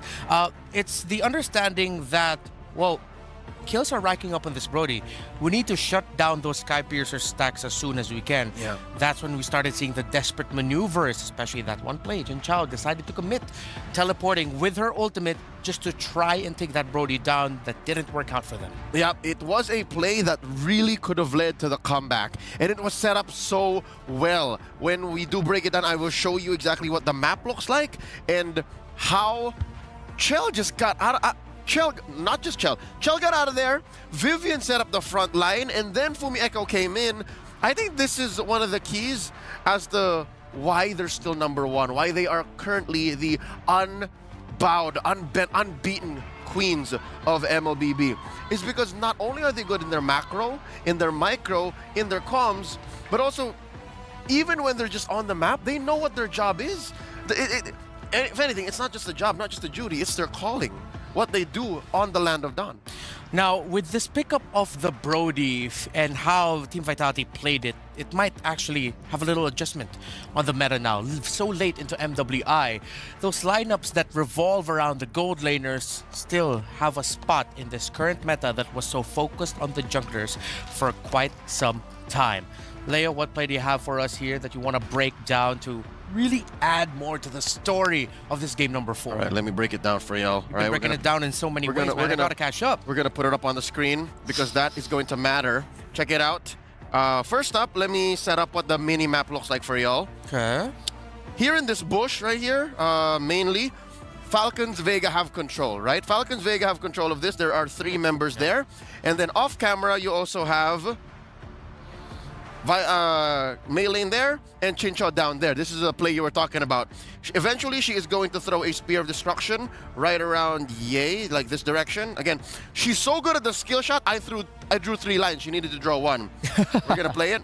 Obviously, there is a priority and initiative from Falcons Vega because they were the ones to engage first, right? You see that? Yes. Now, they jump in, all in, right? And you even have the ult coming in from Funi here. She goes for the Lantern, the Crimson Beacon, looking for a good choke slam. Yeah, and to add real quick, Shell flickered so fast there. Yeah, so again, she knows how to protect herself, and something tells me this was a play that they were also setting up themselves because, look at that. There is a Fumi Echo and Vival just very close by in the back. Now we're gonna continue playing here, and pow! There is the Spear of Destruction, which Chincha clicks in. Now look at the back line. That's Chinny and Chell. Those are softies.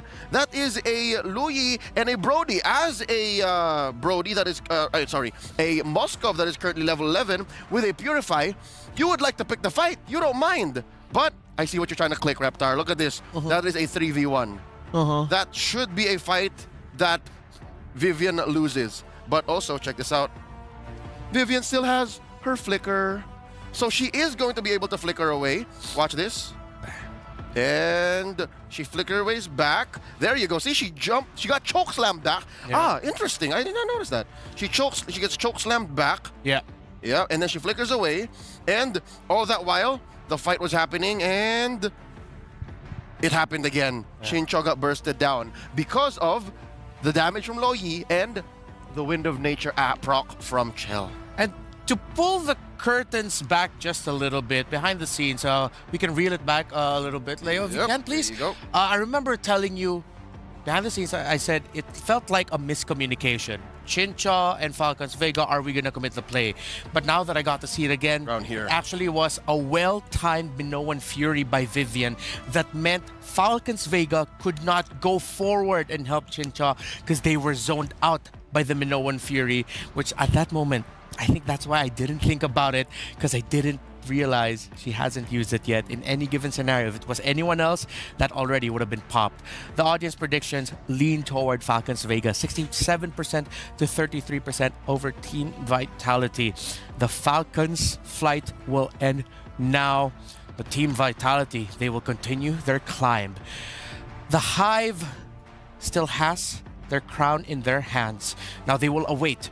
Will it be VSG or of EECA or Omega Empress of the Philippines that they will defend it against? The age-old narrative of PH versus Indonesia, or a new narrative of EECA versus Vitality? That's it for now. We still have 2 more best of 5s. The second semi-final match and our grand finals later today. It's me, Reptar, here with Leo. We'll see you in a bit.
Honor 200 series, the best portrait phone AI empowered. Studio level, AI portrait camera, 3 hardcore portrait modes.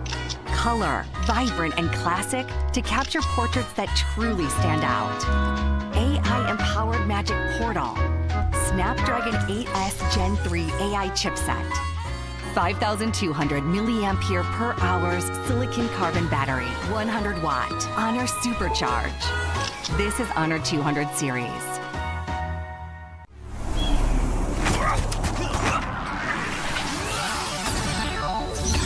Ready, set, go.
this lane, but we have our own aim.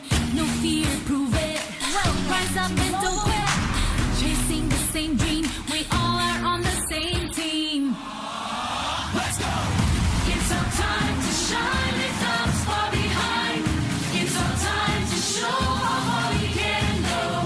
Though they may not see, we show what we can be. It's on you and me, just wait and you'll see. It's our time to show the world who we are. It's our time to shine. We are the rising stars. Our time to shine it. Yeah.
Mia.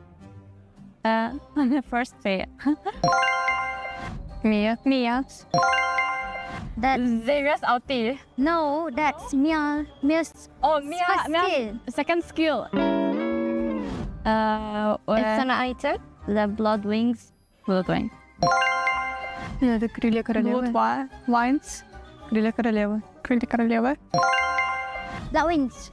Yes, blood wings. Atlas second skill or first skill? First. Lalo second skill. Atlas.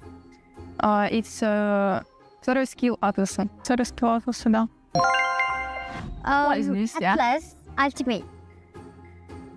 Even I don't know. I'm a wrong one. I don't know. I go. Yeah, but we forgot the name. Paquito. First Paquito. I think first Paquito. Maybe. Yes. Ой, это... Пакито.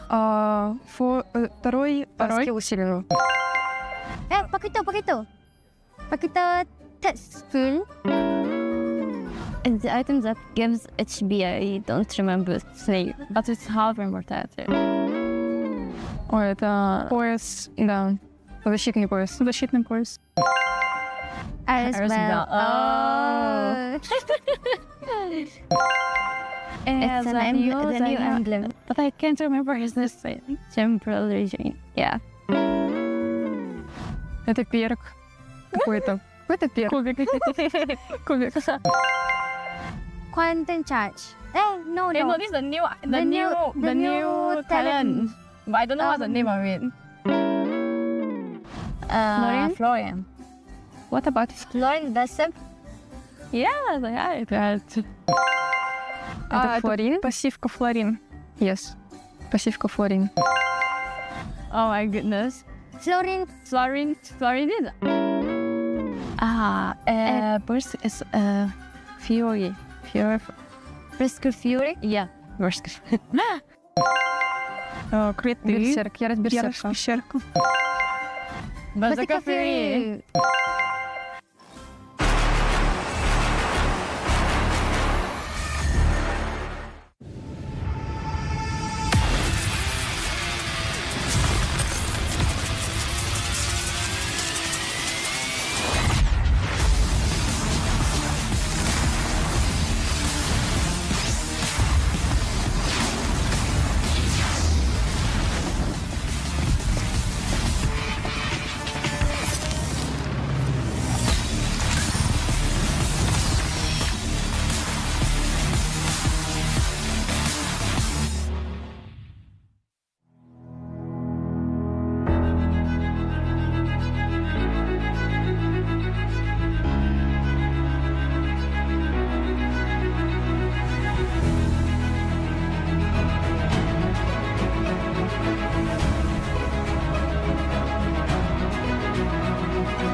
New adventures bring new challenges. Even as the heat rises, dandruff and grease won't stand a chance. With new Clear Men, powered by triple formula technology. To eliminate dandruff, itch, and grease, gives you 8 hours of freshness and 100% dandruff-free hair. New Clear Men, 0% dandruff, 100% confidence.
Ladies and gentlemen, boys and girls, welcome back to MWI as we are entering our second semifinals of the day.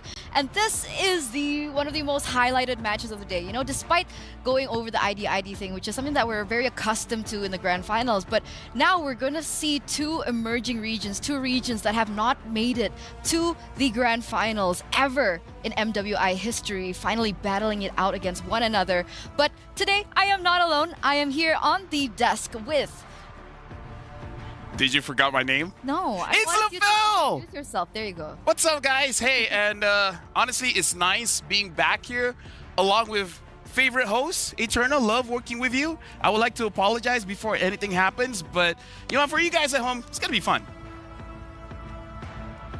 We gotta be professional. Take this seriously. Okay. We're professionals. I am taking this seriously. We are professionals. So let's take a look at the next match, ladies and gentlemen. Remember, still in a best of 5 are Dr. Sulaiman Al Habib upcoming showdown. We have VSG from the EECA emerging region going head to head against the powerhouse of the Philippines, Smart Omega Empress. I wonder who's hungrier because, again, EECA going to the grand finals, that's going to be something. But Smart Omega, the best they got last season of MWI was 3rd place. So, I don't know, this is one of those, because Smart Omega Empress, they were so close before. So, I don't know, between both of them, I don't know which one is hungrier. But I have to say, I didn't saw any of them in breakfast. Nope. They were serious. They were hard serious, right? I mean, coming here as one of the tournament favorites. I think a lot of people were shaking, especially for the Filipino fans yesterday when they went up against GGHG. But man, they proved that they're versatile, that they're persistent, and they have the mental headspace to go back in and go in for a whoop. They got a Savage too.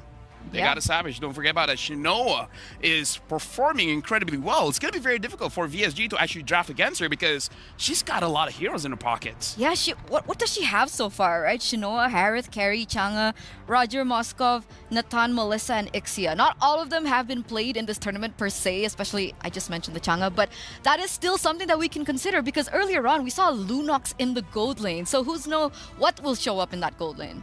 Yeah, I kind of feel like in this kind of meta, honestly, we've seen Bane in the gold lane as well. Ruby has been a traditional fighter in the gold lane. We haven't seen so much here. But definitely Smart Mega Empress, something that they have to consider going up against VSG is Kyowe. She can use those incredible assassins, the Benedetta as well as the Julian, that should probably give a rough time for Shinoa in the gold lane. So the Ixia might be a good counter going up against the Harith, but maybe the Julian as well as the Benedetta can fight back. So on that note, right, let's actually ask the players themselves, right? Let's take it to this short interview before we head back.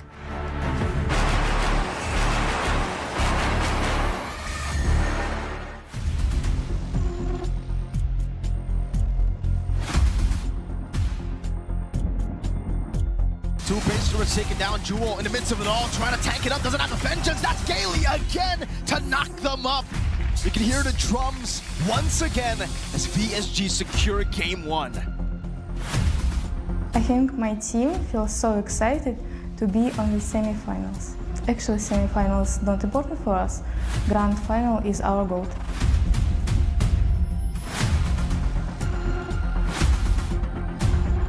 I'm feeling very, very happy because we got into the top 4. Against VSG, I think it will be hard, but we can give them a very, very great game. To get into the finals, it means a lot and it's very important for the team. This is the first time if it's Indo-PH, and if we beat them, they will be really happy and proud.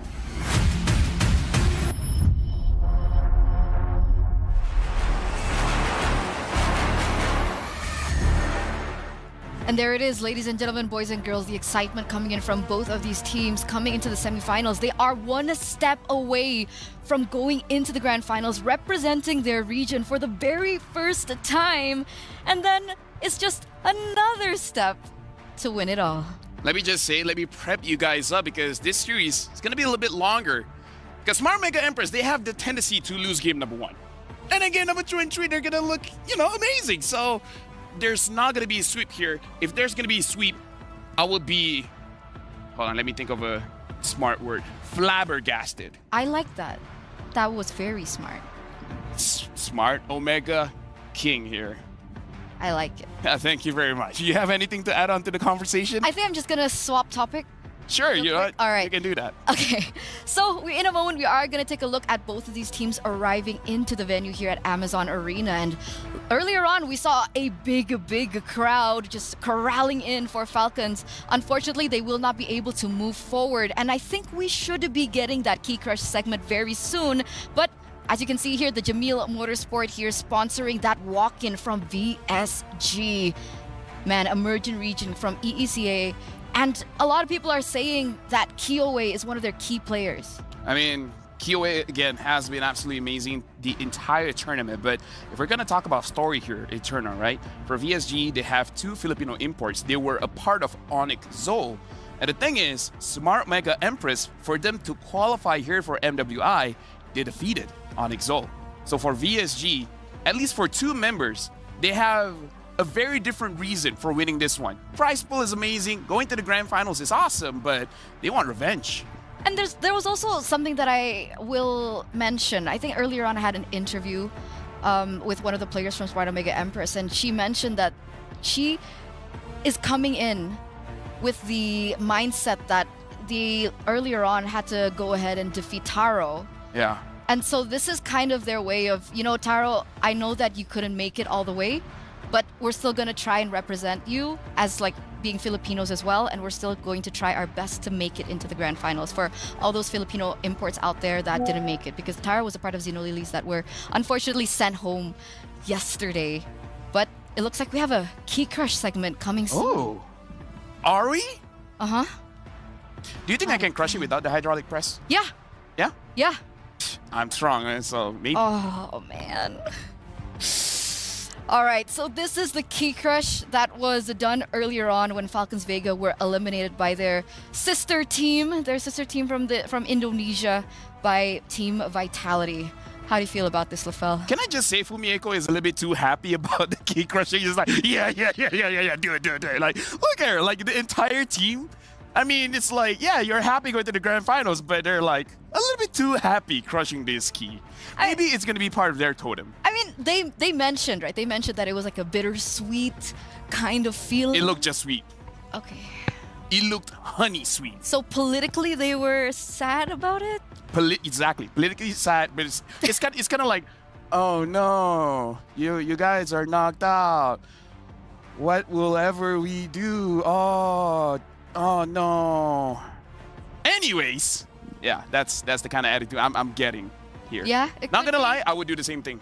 Could be. But what about the feeling that the audience is having right now, right? I want to know more about what you guys think, especially in this next match. Do you think it's going to be Victory Song Gamers or VSG winning this out, or Smart Omega Empress? Head over to stcplay.gg to lock in your predictions right now. Did you get a chance to see the predictions in the earlier match? I was actually banned from watching any kind of predictions. I was handcuffed. Okay. Well, while you're unhandcuffed now, we are a moment away, ladies and gentlemen, to head over to the stage for the next semifinals of the day.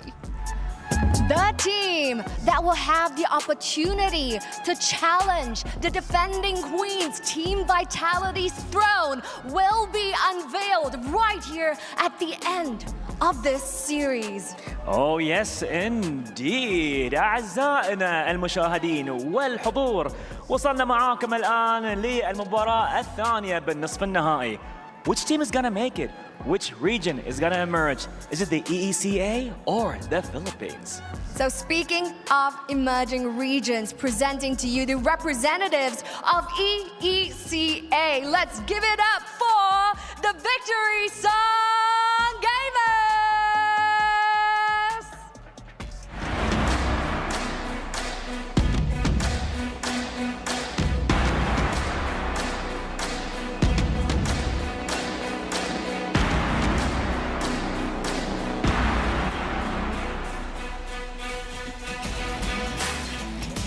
Led by the Ice Queen herself, Kiowe. They are proving that they are more than just newcomers, but mighty contenders indeed. With ice in their veins, we can see VSG going to cause absolute carnage over at the Land of Dawn. And of course, going against their opponent, the established powerhouse of the Philippines. Here they come, introducing Smart Omega Empress!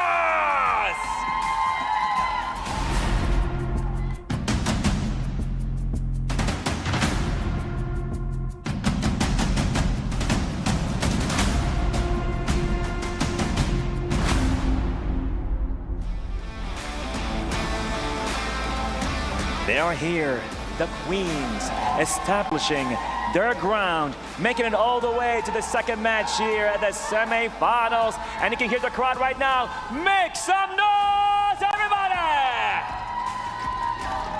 There you have it. They're ready. They are ready indeed. And speaking of which, the Amazon Arena is set as well and ready for the players to head on over to the Land of Dawn. One thing is for certain, all hell is going to break loose over at the Land of Dawn. So we're going to jump right in to match 2 for the day, concluding the semifinals. So we're going to hand our time back on over to the studio. It's your time to shine. Fire it up.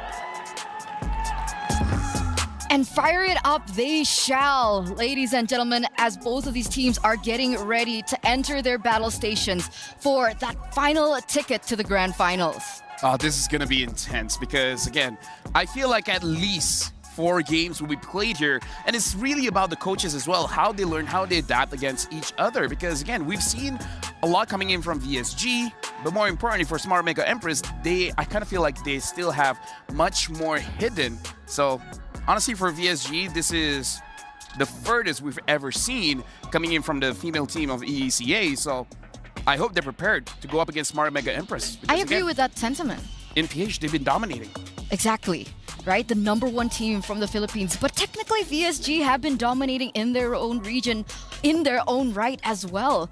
But circling back to your earlier topic, right? The coaches. That's one of the most interesting things that we can get into today. Because so far, VSG, in terms of Hero Ball, we haven't seen too much.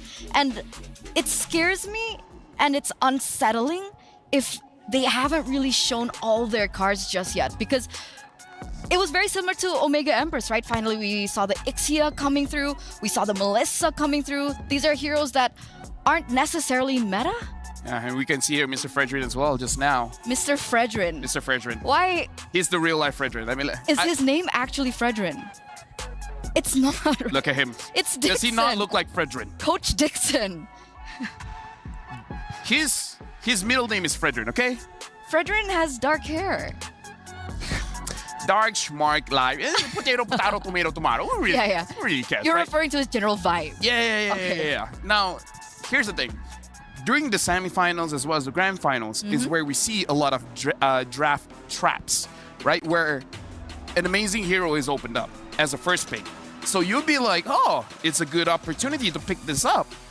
But the opposing side, they knew you're going to pick it up, and then they're going to counter you. For example, the final game of MSC, where the lane was open, but Red Giants was like, okay, that's a trap. We pick up the Roger, and then that's how they win the draft. So for this one, both teams, especially for first pick, you kind of have to be careful because you might get trapped in your first pick.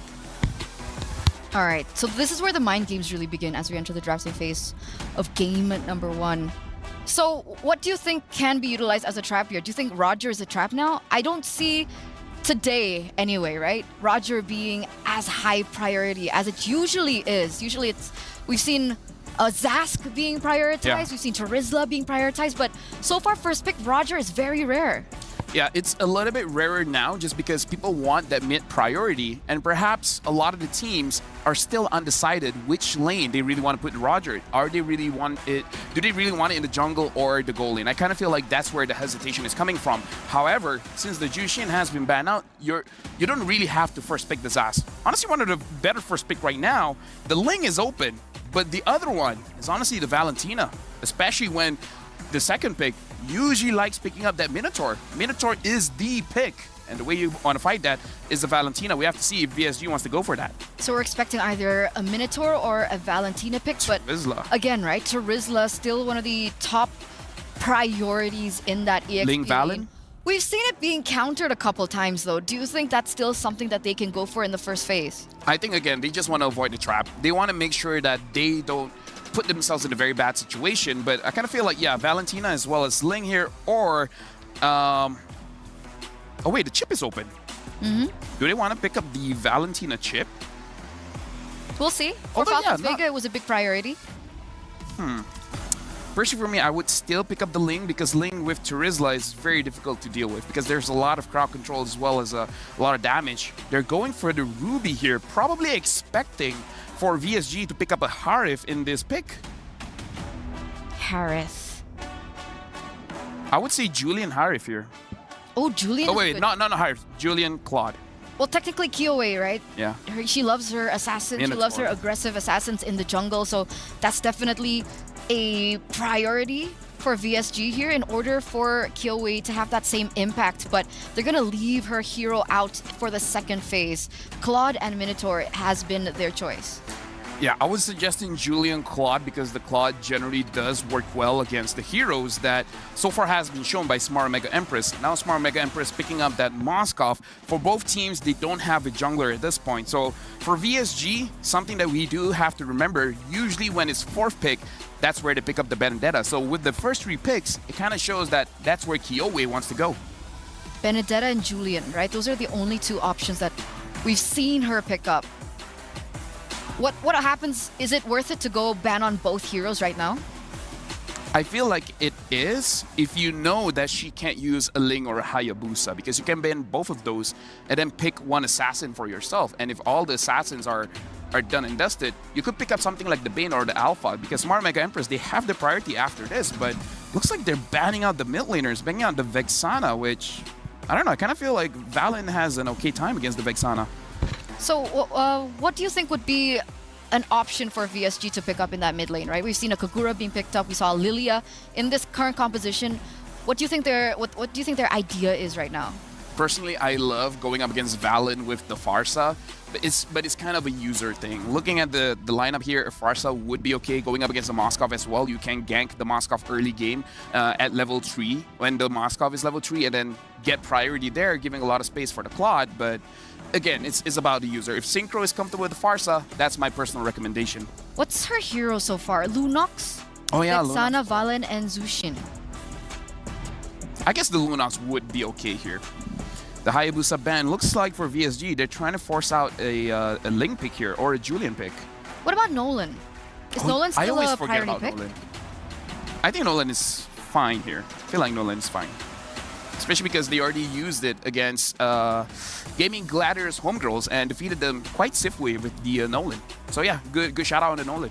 Okay, so that's another option. But technically, Keishi, she has a lot of heroes in her hero pool, right? We've known her to pick up the assassin jungles, we've known her to pick up the fighters, and even the tanks in the jungle. So they do still have a little bit more room to wriggle around with in that regard.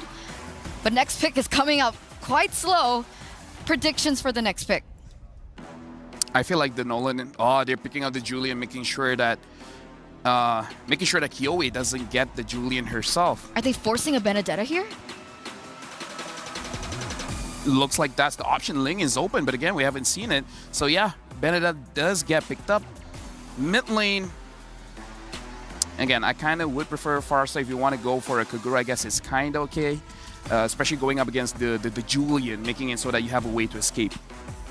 So what does or they could go Faramis, like, it's not the best going up against Valentina, but it's something. Dead! Too risky. Oh, I didn't see that one coming. Have we seen Odette? Wait, what did it say? Was it 0? I mean, all the games that I've watched, I haven't seen an Odette. I haven't seen an Odette. On my shift. Yeah, there you go. There you go, 0. 0 pick, 0 ban. DOD. MWI is just a DOD. I love it. DOD. So now let's circle back over to Smart Omega Empress. Technically, they kind of set up for this Benedetta, right? They picked up a Ruby earlier on. So maybe they thought that that was the less of a threat in a way? Honestly, they could go for something like an X-Borg here and put Ruby in the roam. If they want a roamer here... What about Tigreal? Yeah, Tigreal's solid. The Grok is solid. it really depends where they want to put this Ruby, because they need someone to disrupt the Odette here. And yeah, Xborg is good going up against the Minotaur, the Terizla. So honestly, very solid lineup coming in from Smart Omega. They usually lose first game, but I don't know. I'm liking that draft. Maybe they need time to warm up, right? Maybe because I like their draft, that's how they lose. Okay, take that back then. Don't like Nah, their fam. draft. Nah, fam. Nah, fam? Nah, fam. Nah, fam? Yes, you got it. Wait, no, Omega got it. Wait, I don't know. Okay. I'm shutting No, up now. You're leveling it up. It's okay. That's Okay. good. That's good. That's good. No bias. So there it is, ladies and gentlemen, the composition for the first game in this best of 5 series, our second and final semifinals of the day. We're going to throw it over to the casters. It's your time to shine. And we're going to be catching it over here. Trex, Naisu on the desk. Naisu, welcome. Thank you. You're here, VSG versus the Philippines, Omega Empresses. Yesterday, we saw them riding in the jeepney. Well, savage. Today, they're going up against EECA. How do we feel about it? We're feeling good, man. You know, especially, I'm feeling good about the fact that this is nearly a week of debuts, right? This is the WAD at this point. It's not DOD anymore. Because, yeah, you know, you're right. You haven't seen this Odette pick up. And it's funny because we've had a lot of comparisons between the Jushin and the Odette. And now this time, because it was banned out, they're like, VSG's like, let's just take the Odette and make this work for us. But what I do see from this lineup is a whole lot of damage, evenly spread out from magic plus the physical. So that could pay dividends, especially with this Minotaur pick. Yeah, one of the scary things, though, with the Odette is Synchro likes to move. Synchro, look at that damage. Gailey, she's going to have to get out. I think Murray's still going to hunt her down. Akeshi there, too. They might be able to get this, and she does. First blood already. The 1 minute mark for Smart Omega Empress. That's a big start, especially with how we've seen Smart Omega Empress sometimes want to kick it in gear real early. And the funny thing is a lot of times Smart Omega Empress has a slow start, but this time they're attacking quick. Ooh, enhanced chains again. And Minun, I'm not sure if the body of Smith is going to be enough. She tries to do something, but she will go down. Another kill picked up for Smart Omega. Body of Smith gets diffed. Smart Omega Empress starting things off very cleanly. We're a minute and a half in. We're already creeping into a 700K gold lead, and Turtle hasn't even popped up yet. Now, what I was saying with Synchro likes to move. Synchro wants to be able to do some things. The big problem is here is if Synchro's position is off at any point with that Swan Song, you got a lot of people who can close the distance. You got the I'm Offended, you got the enhanced chains, you got a big Last and Sandy. There are a lot of people who want to target down onto Synchro. So a lot of it's going to be when she pops the Swan Song and where she pops the Swan Song. Other than that, if they can make that work, it can definitely be something that works out in this composition. Makes me kind of think, too, will Omore actually take the Swan Song in some of the situations? You know, because typically you're going to see her take the Minoan Fury, she's going to take the penalty zone, but what if she even takes that Swan Song? And as that, they're going to go ahead and take this first objective. Turtle secured, and another kill, Keelway! She's just gone. I mean, talk about the speed that Smart Omega Empress is playing at right now. They're going to get spotted out a little bit here in the mid lane, but man, this is probably the fastest that we've seen Smart Omega Empress start in a game, especially game one. They were revving up the engine before they even came out on the court, man. they had it in neutral. They were ready to go at any moment. They had it in first gear, and now they're kicking in quick.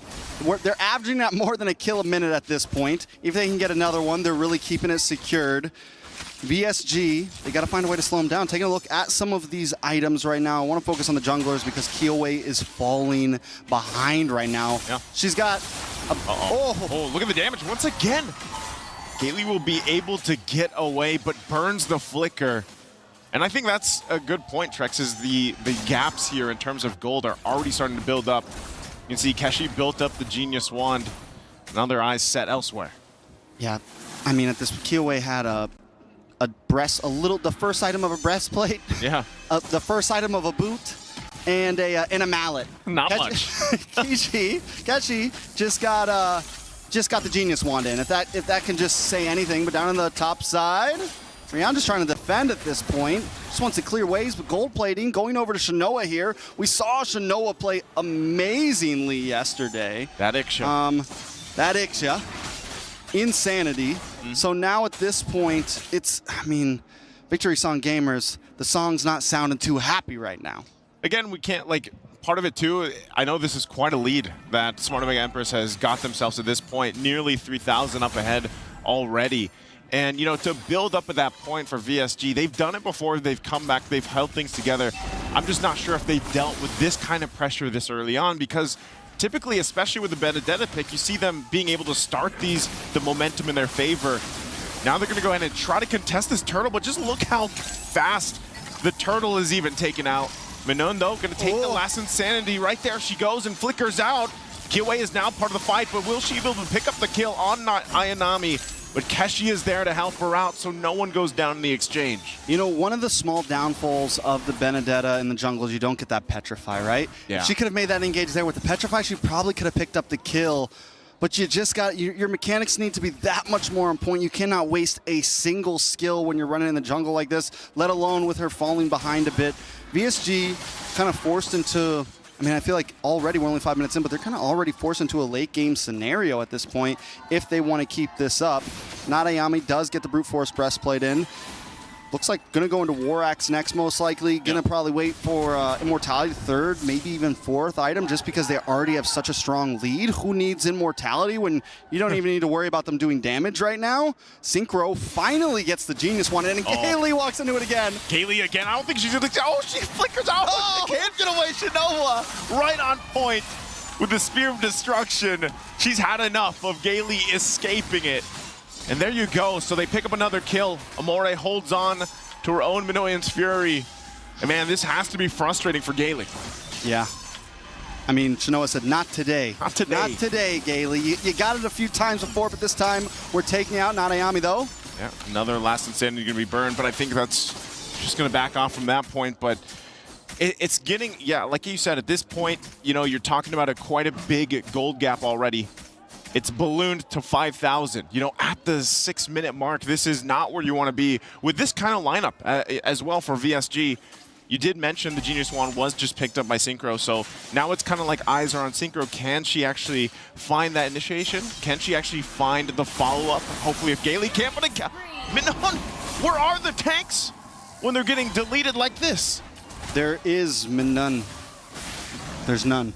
There's none. Minun, I there's tried. none. There's none. Yeah. This turtle's Minun. This turtle's Minun. It's done. Smart Omega Empress just, I mean, it's going to be tough. It's a tough route from here. On the good side, we have seen Victory Song gamers pull off some insane comebacks. Just the other day, we saw them against Cloud9, pushed against the wall, and find that one moment where they can get the big set and turn things around.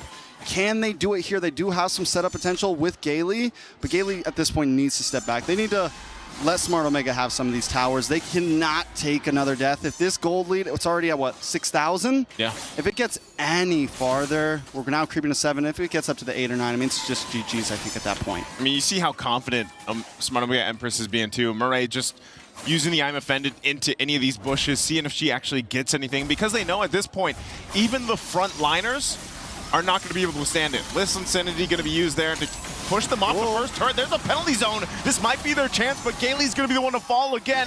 Kiwei in the back, trying to run away. Will she actually eventually be able to just get the execute off? Maybe try to outplay something if she can, but she finds Amore right there, and she'll fall as well. In the whole exchange, VSG did get one kill on not Ayanami, but again, it's still dire here. Let's take a look at the replay. Gailey goes for the big Hail Mary play. Gets some Noan's Fury right after the big penalty zone. But the damage still just isn't there. Rianne uses the Blazing Duet, but no one really gets taken out. They get one kill on Nadayami. And like I said, I think this is a time that maybe, even if they get the perfect setup, they're not going to be able to get a full team wipe. They're not going to be able to get the big turnaround just yet. Rianne, I'm pretty sure, has just the Corrosion Scythe and Boots locked in right now. Hasn't even gotten to Golden Wand or DHS yet. Whereas when we look at, all right, got DHS and Corrosion Scythe, but still lacking Golden Wand. Almost 2,000 gold behind Shinoa. Shinoa has 3 items locked in, right? Got it around the 8-minute mark, maybe 8:20 mark. It's definitely trouble. It's 1 to 8. I think Victory Song gamers, even if it looks like you have the perfect set, even if you think you can get a 5-man knock-up, you cannot go for the fight here. You can't go for the fight because there was no, there was no chance to do it. The Lord went down nearly as fast as the front liners of VSG at this point. So, you know, at this moment, you kind of got to wonder, how does VSG even come back when it's so far away from them at 10,000 gold before the 10-minute mark? And the Lord is making its way down the mid. Look at the damage already just, even if Kiyoe just gets a little bit close to the lineup of Smart Omega Empress, she's going to take half her health and damage. So, you know, it goes to it again. How can you get that setup? Can you get the amazing setup they're looking for with the penalty zone and Minoan Fury? Because that's what has to happen here. Yeah, and then even looking at their front line, Minam has War Axe in, but not a single defensive item yet. Yeah. I mean, it looks like what were we going for here? We get a little bit of magic defense, but nothing to deal with Shinoa. Taking a look at Gailey as well. You got the breastplates, you have half of the dominance ice, so at least you have a little something, but your front line can't even take the shots right now. Not to mention as well, Nadayami's doing true damage. It's just a lot to deal with. Victory Song Gamers, the option is you huddle down and wait. Huddle down the best you can. Penalty zone going to be used under the turret into the Lecto final blow. Do they have enough firepower? Minon's going to be the one to fall, and actually almost the whole team of VSG will be wiped out. It's only Rian, as all members of Smart Omega Empress stay alive. And this looks like it's going to be a quick game number 1. Crystal already worked on, and that will be the victory for Smart Omega Empress. The Empresses are already in gear with their eyes set on the grand finals. VSG's got to slow them down right now. They got to figure something out, because the Empresses, I mean, normally, we talked about right before we started, sometimes it takes them a game to really get into their zone, but they came in prepared. I don't know what they ate this morning, but they came in ready. Man. Maybe they were playing games before this one, so they got that one game like out, you know? Yeah. Maybe they just went and lost a a game and ranked game just to like... Maybe that was the plan. Because this is a very just refined version of so far of what we've seen from Smart Omega Empress. All right. That's going to be it for game number 1. Send it to the experts. Thank you so much, guys, for that cast. And wow, was that 12, 13 minutes from Smart Omega Empress? What? Do you know when it's over? When? The very first minute. The very first minute, there was already a crucial mistake coming in from VSG, where honestly, the rotation coming in from Keishi was the superior rotation, or the pathing coming in from the jungler, that made it so that the mid trio immediately lost the game. And once your mid trio does not have control, that's it. You immediately lost every single objective. And we saw how Keishi, after getting one, she went for the EXP, got that one too. And then afterwards, everything was free for Smart Omega Empress. So this game was over by minute 1. It was a Smart Omega Empress Express play. No? You know what? It's okay. It's okay. It's honestly by the way, the joke that you made yesterday, Mirko said 2 out of 10. He told me. And, okay. And actually... It's 10:25. Oh my god, it's 10 minutes? Is that the fastest? I think our fastest game so far was 10:40. Hopefully the producers are listening right now and can fact check that for us. But that was a very quick game, Lafel. Oh yeah, I mean, like, here's the thing. Maybe I saw the 12 kills and outside, I just like, oh, maybe that's the minutes. Like, no, 10 minutes. But again, like I said, it was over minute number 1. And this is why in international stage, especially the semifinals, every small detail counts. And one of it is the jungle pathing. Based on the jungle pathing, it really depends on what you can and cannot do in this game. And the pathing coming in from Kiyoe, going up against the pathing coming from Keishi, Keishi had a better understanding of what the Julian wants to do. And unfortunately, Kiyoe overestimated the amount of damage that she can do at level 2. Yeah, even from earlier on, we already saw that there was a big level gap, right? And we can take a look at the highlights here. But yes, we got a confirmation that that was the fastest game so far here at MWI. So Xeno Lilies no longer hold that fastest game. It is now held by the Empresses themselves. Did I help them out by saying they're going to lose first game? Maybe. Maybe. You're welcome. Wait, sorry. I'm getting a phone call. Sure. Hello? Hello? Did I ring it yet? Yeah, you did. Guys? I'm calling the casters right now. Ah, got it. I thought you were hungry. Oh, yeah, that too. A little bit. But hey, guys, do you have food? Hi. Oh, well, it's Eterna again. You got to answer it. Oh, wait. Is it... Hello? Hello? Hello? Hello. Is this a video call? It is. Can you hear me? I feel like my grandpa. You know what's the funniest thing? Is this Eterna?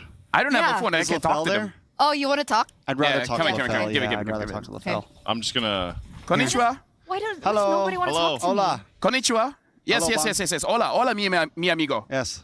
How are you in game 1? How are we? How are we doing? Can you introduce yourself? I don't know who you guys are. We're them. We are Who's hims. them? Who's them? We are Trex and Naisu coming live from the desk right now. We feel good about the game. Omega came in. It was fast. It was very fast. It was precise. It was precise. It was, I guess I mean, they shared it a little bit too. I think it was unexpected because Smart Omega Empress, they take some time, you know, to build up. Usually game 1 is not usually in their favor, I'd say. Even their coach mentioned this yesterday. We read the quote from Coach Salomon yesterday. So to see this, I mean, in a 10 and a half minutes? 10 and a half. That's 10 insane. minutes and 25 seconds. That's fast. Lafell, if you've ever ridden in a jeepney in the heart of Manila and you're zooming, you're doing your thing, you're telling people to get out of the way, that's what that game looked like. And they're just telling VSG to get out of the Can you way. still hear them? They're on their way to grand finals. This is how good the phone is. They're not even using the phone. I can hear them. We have you on speaker. And I'm like, oh we my have you on goodness. speaker. The Ah, Honor 200 that has one of the makes best speaker phones out there. Okay. Can you guys still hear me? Yes. Amazing phone, man. Okay. Amazing phone. Okay. Hi, guys. Sorry. They're gone? See, why? Oh, Why is it when they pass to me? Did you hang up or did they hang up? they hung up. Wait, is it like this, right? Yeah, we can still hear you. We can still Is hear that them. how this phone works? Yeah. You're still there? Actually, I think it's enough. You guys can go now. Bye. Actually, in general, that's how phone works. If you don't press the end call button, Oh. it'll keep going. I swear I thought I pressed end call. Anyway, our PlayStation MVP. Let's just go straight into it. No segue. Mirai, all right. Smart Omega Empress. What did you think about this Ruby performance? Wow. That's how I thought about it. Apologies for the other studios. That was louder than I thought. But yeah, that was amazing, right? Like the Ruby has so much control. Level 1, level 2, you're amazing.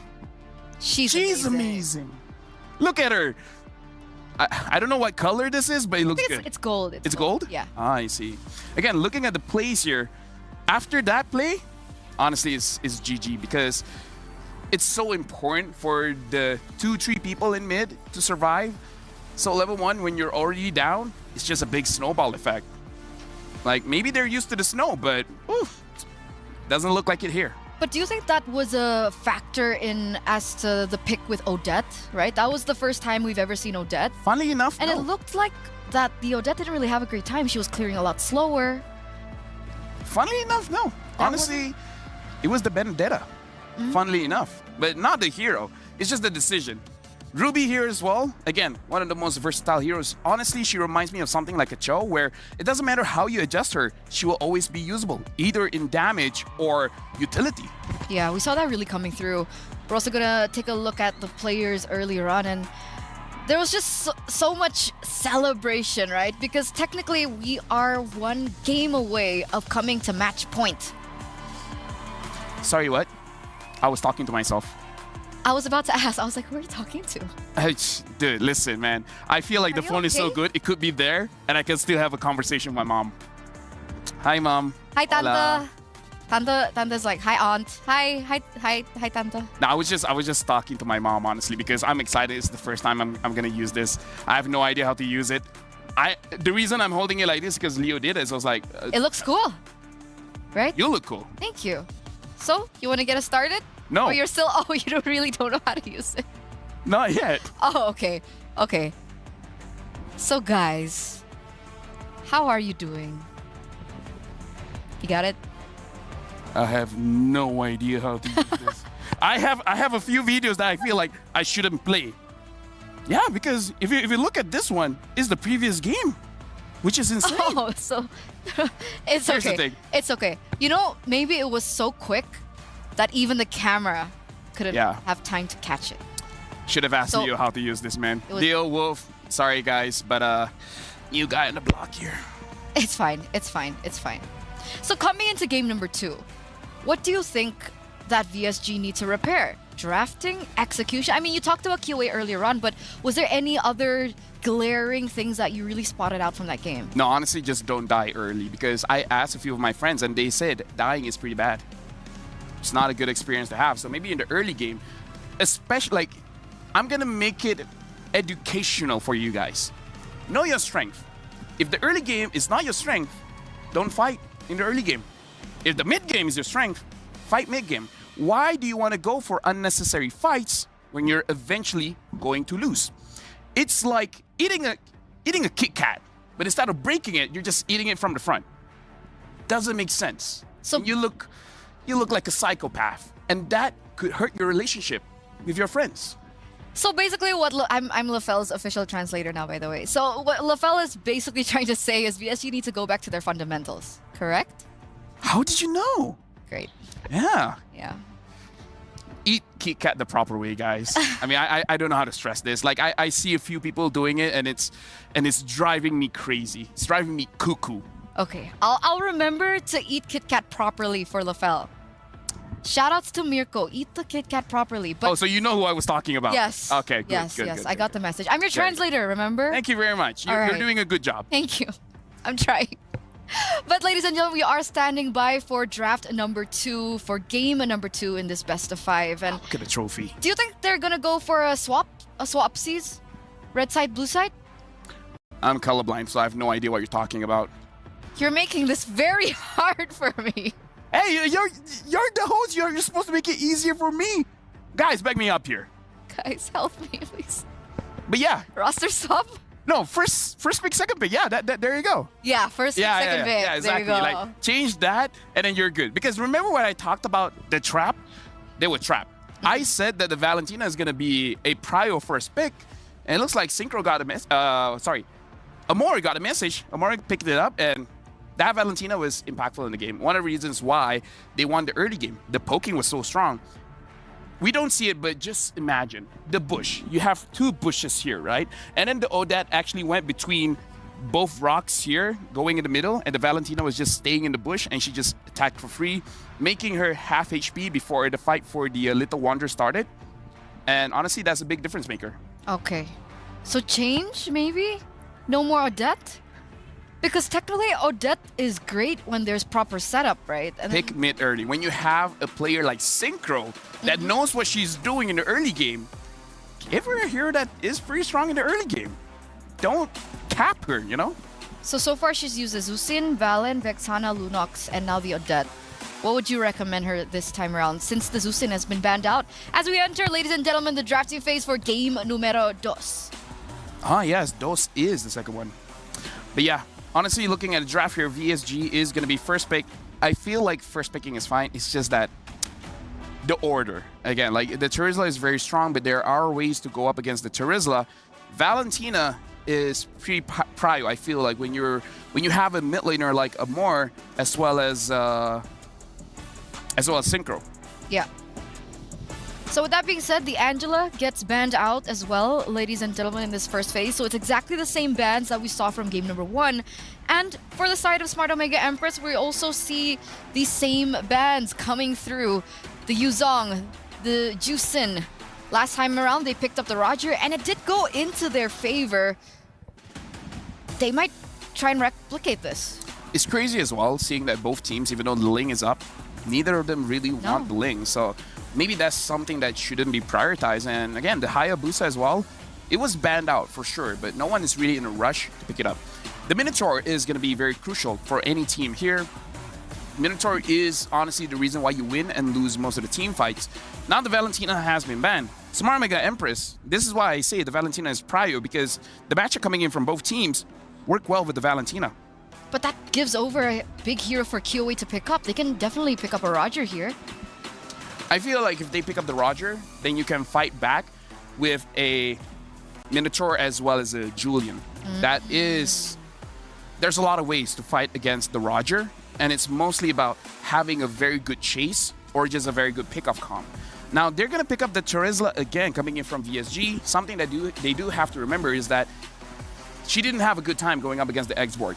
in the laning phase, as well as transitioning into the 6-7 minute mark of the game. So if this makes it past the second phase, we will be expecting that ban coming through, as Roger and Minotaur, the heroes that Lefel mentioned earlier on, have been prioritized by Smart Omega Empress. Pick up the Julian Was now. this a trap?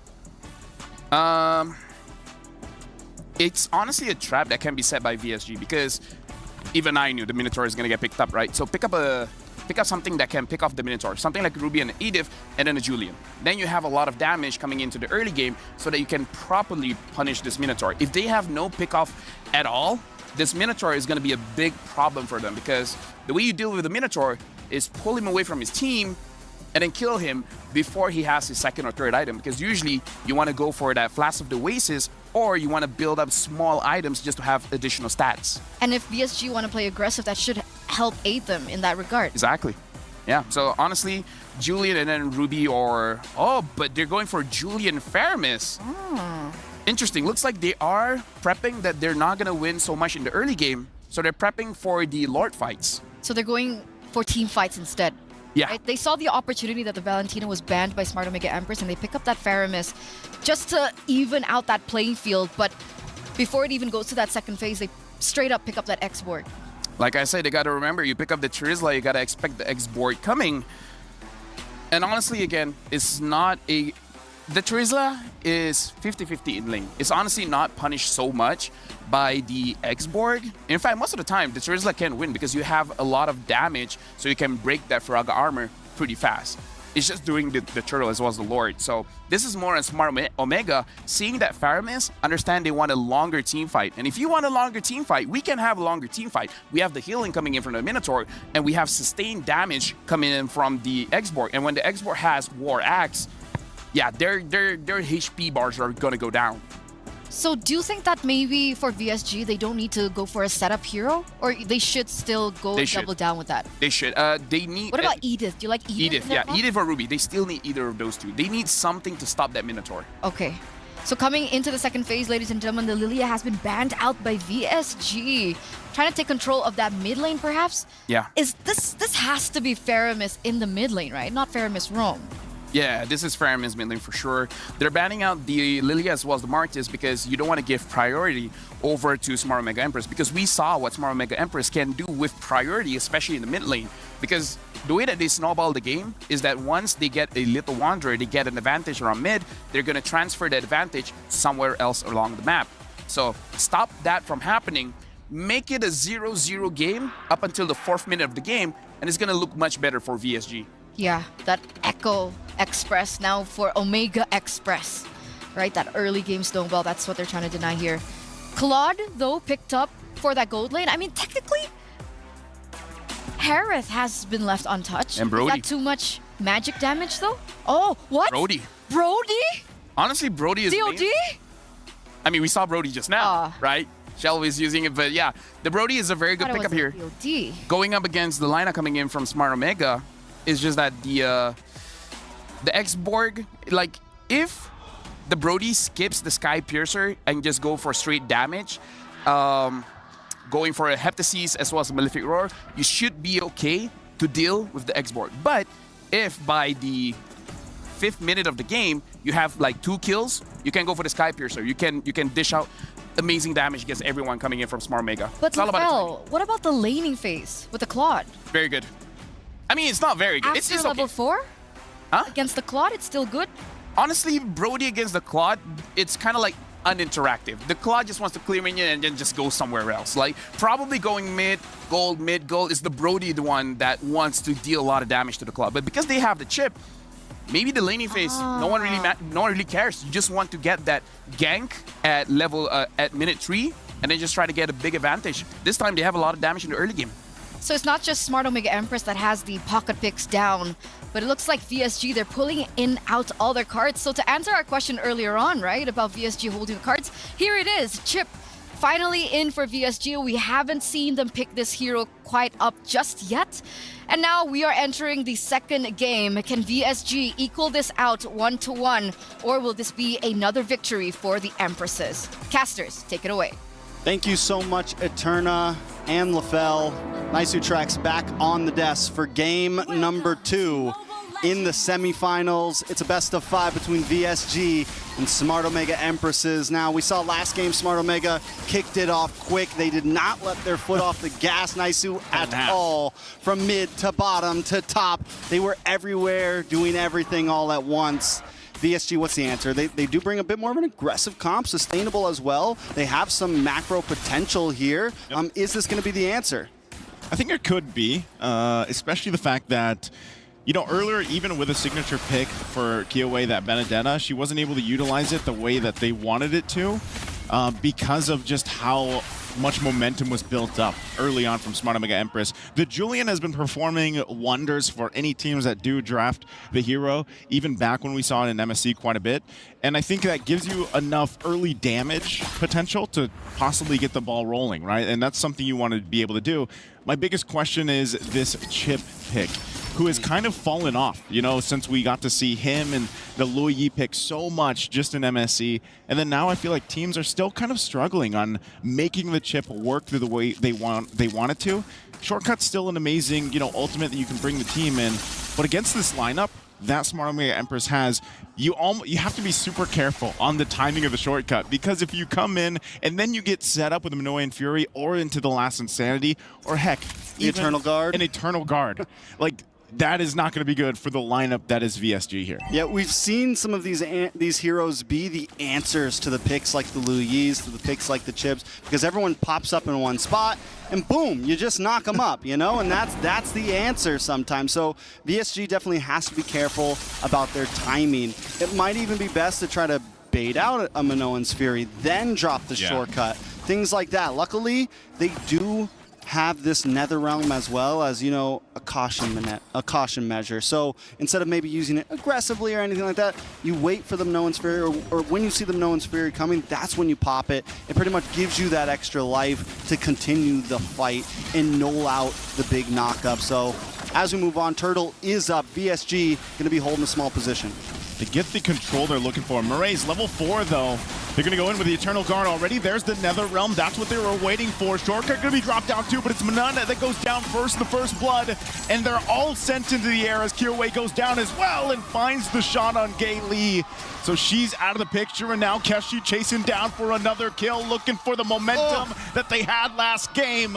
And Smart Omega Empress will find it with 4 kills and a turtle. 4 kills plus a turtle plus position on the map. The kills are going to go into the pockets. 2 to Amore, 1 to Keshi, 1 to Mirai. I mean, it's a good spread overall for Smart Omega Empresses.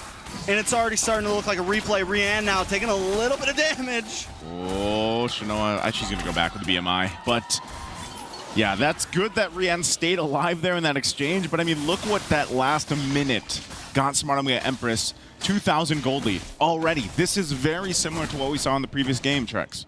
Yeah, it's already very troublesome. Luckily, Rand was not in part of that slaughter, so still keeping gold, pacing with Shinoa here, because what we've seen a lot of time is gold laners can change the game state. So a lot of things are going to already kind of put onto Rian's shoulders here. And having this Brody, we saw that it can work well, but you definitely can't take some early game deaths. You need to be able to get some of those items, and you're normally going to pick up the Blade of Hepatus first. Then maybe, if you want to do it like we saw previously, pick up the Sky Piercer, look for some stacks. But since they're already behind 4 kills, Sky Piercer might not be the way to go, because it's going to be tough to get stacks in. Maybe you just go straight for the bot or something of that nature. Right, whoa. Send Gailey to the moon. Right in the kisser. Right in the kisser at that point, man. And this is the thing, I feel like even from the previous game, Gailey had the Minotaur. And it's more or less the same thing. Even with this chip, she's gone in 2 seconds. And that's not what you want to happen for VSG, because every single time, Smart Omega Empress will make that play. And it just furthers the lead they have. And off that, they're going to get this extra gold from the turret. Possibly the turret if they stay down here long enough. Oh, man, and just bullying Rian. In goes Chip, though. Gay Lee. Gay Lee again. She's going to flicker forward. Actually, they want to fight this Kyoei.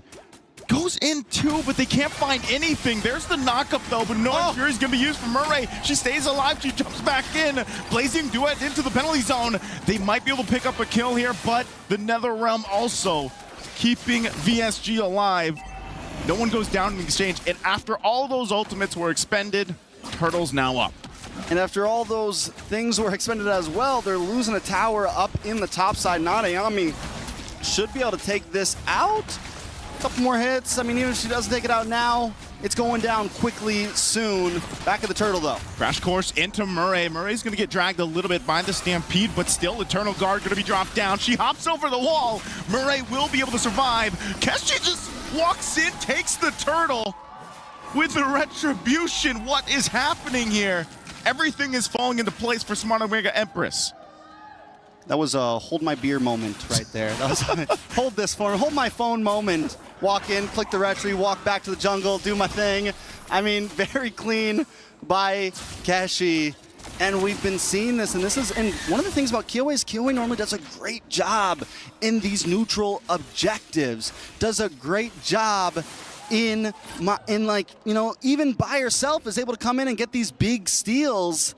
So at this point, Victory Sound Gamers, once again, they're already in a downward spiral in game 2, and they're gonna have to buy some time here, do something. Luckily, still Rion sitting deathless, only a level behind Shinoa, which, yes, it's bad, but it's not as bad.